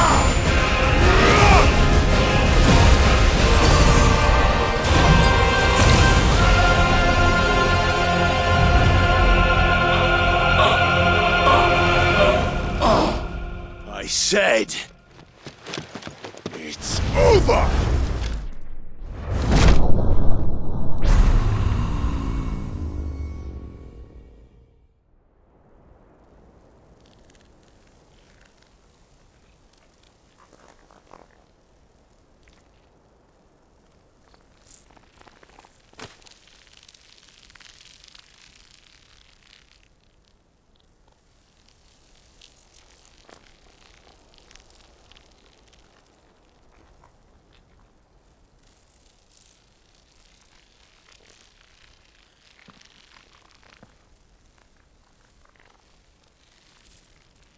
Tell me, what do you imagine will befall this world now that you have gained your precious freedom? I honestly don't know. But I doubt it will be pretty. A sorry tale of sin and suffering, hardship and pain. And it was for this that you fought so fiercely? Why? It's who we are. We fight. We survive. We endure. We don't need a reason. We are imperfect creatures. When we stumble, we reach for a shoulder to lean on.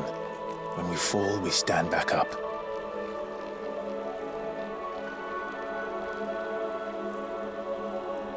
We see the horizon, ever out of reach, and still we march on.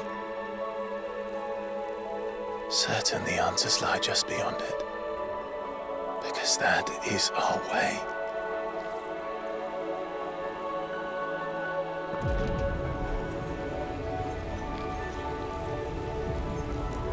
My congratulations. Relish this victory, knowing that you have but delayed the inevitable. Your world is already dead. May you enjoy an eternity on its blackened husk.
It seems Ultima's power was too great for this vessel all along.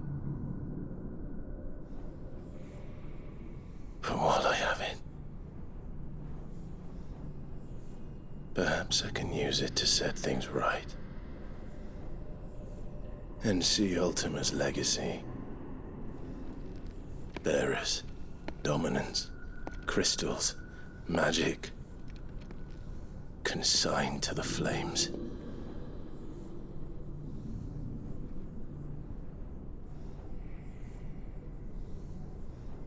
Even if it means the end of me.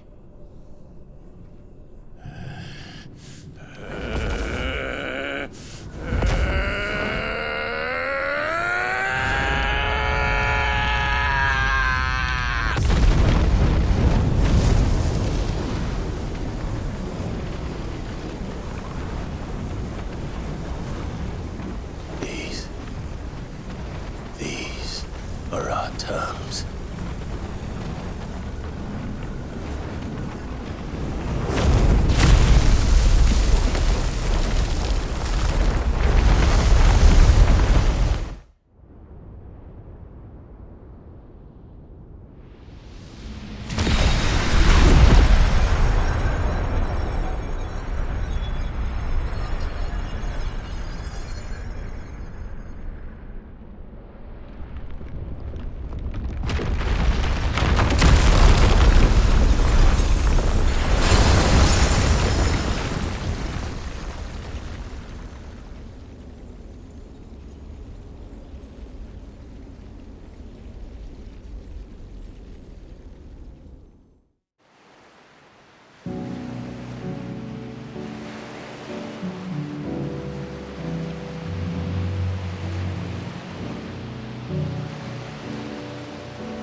you the most beautiful thing.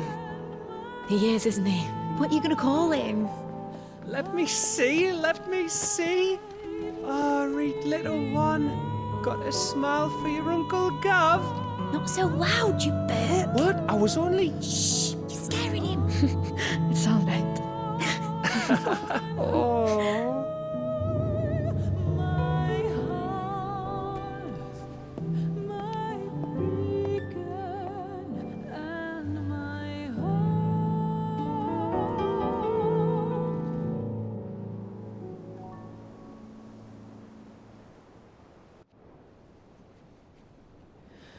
A sky of scattered tears, 1,000 years apart. Should they fade, I will not be afraid of the dark. For your If you need a rest, I can take him. I'll hold you to that.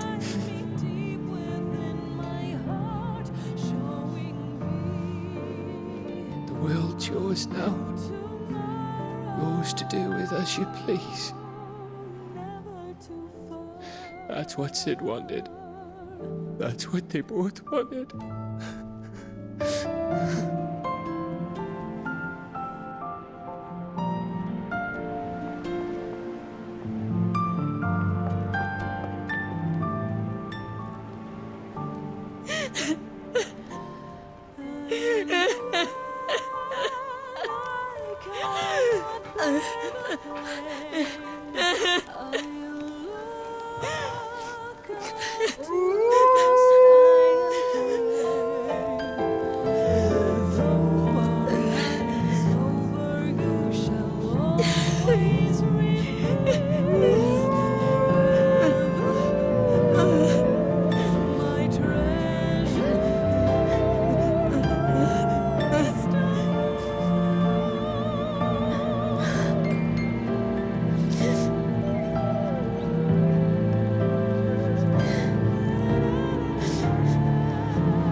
And thus did our journey end.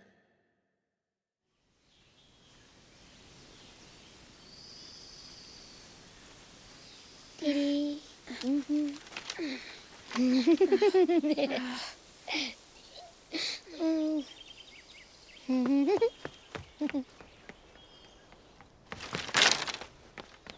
Oh. Every time. Will you light it? Yes, Mother.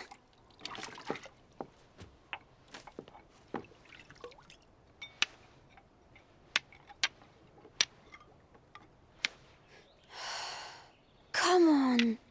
If only I had the flames for an icon. Icon? Have you been reading that silly story again? Magic belongs in fairy tales, and fairy tales don't boil kettles. You see?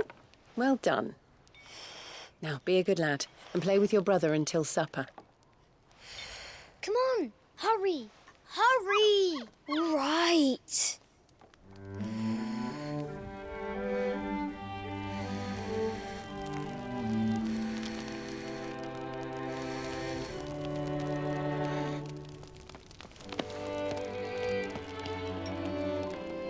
Right, let's play the Saint in the Secretary.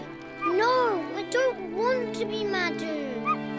What do you want to play then? War of the Icons! Again? Well, all right. And I get to be a freak. Right, I'm the older brother. Because Bahamut says so.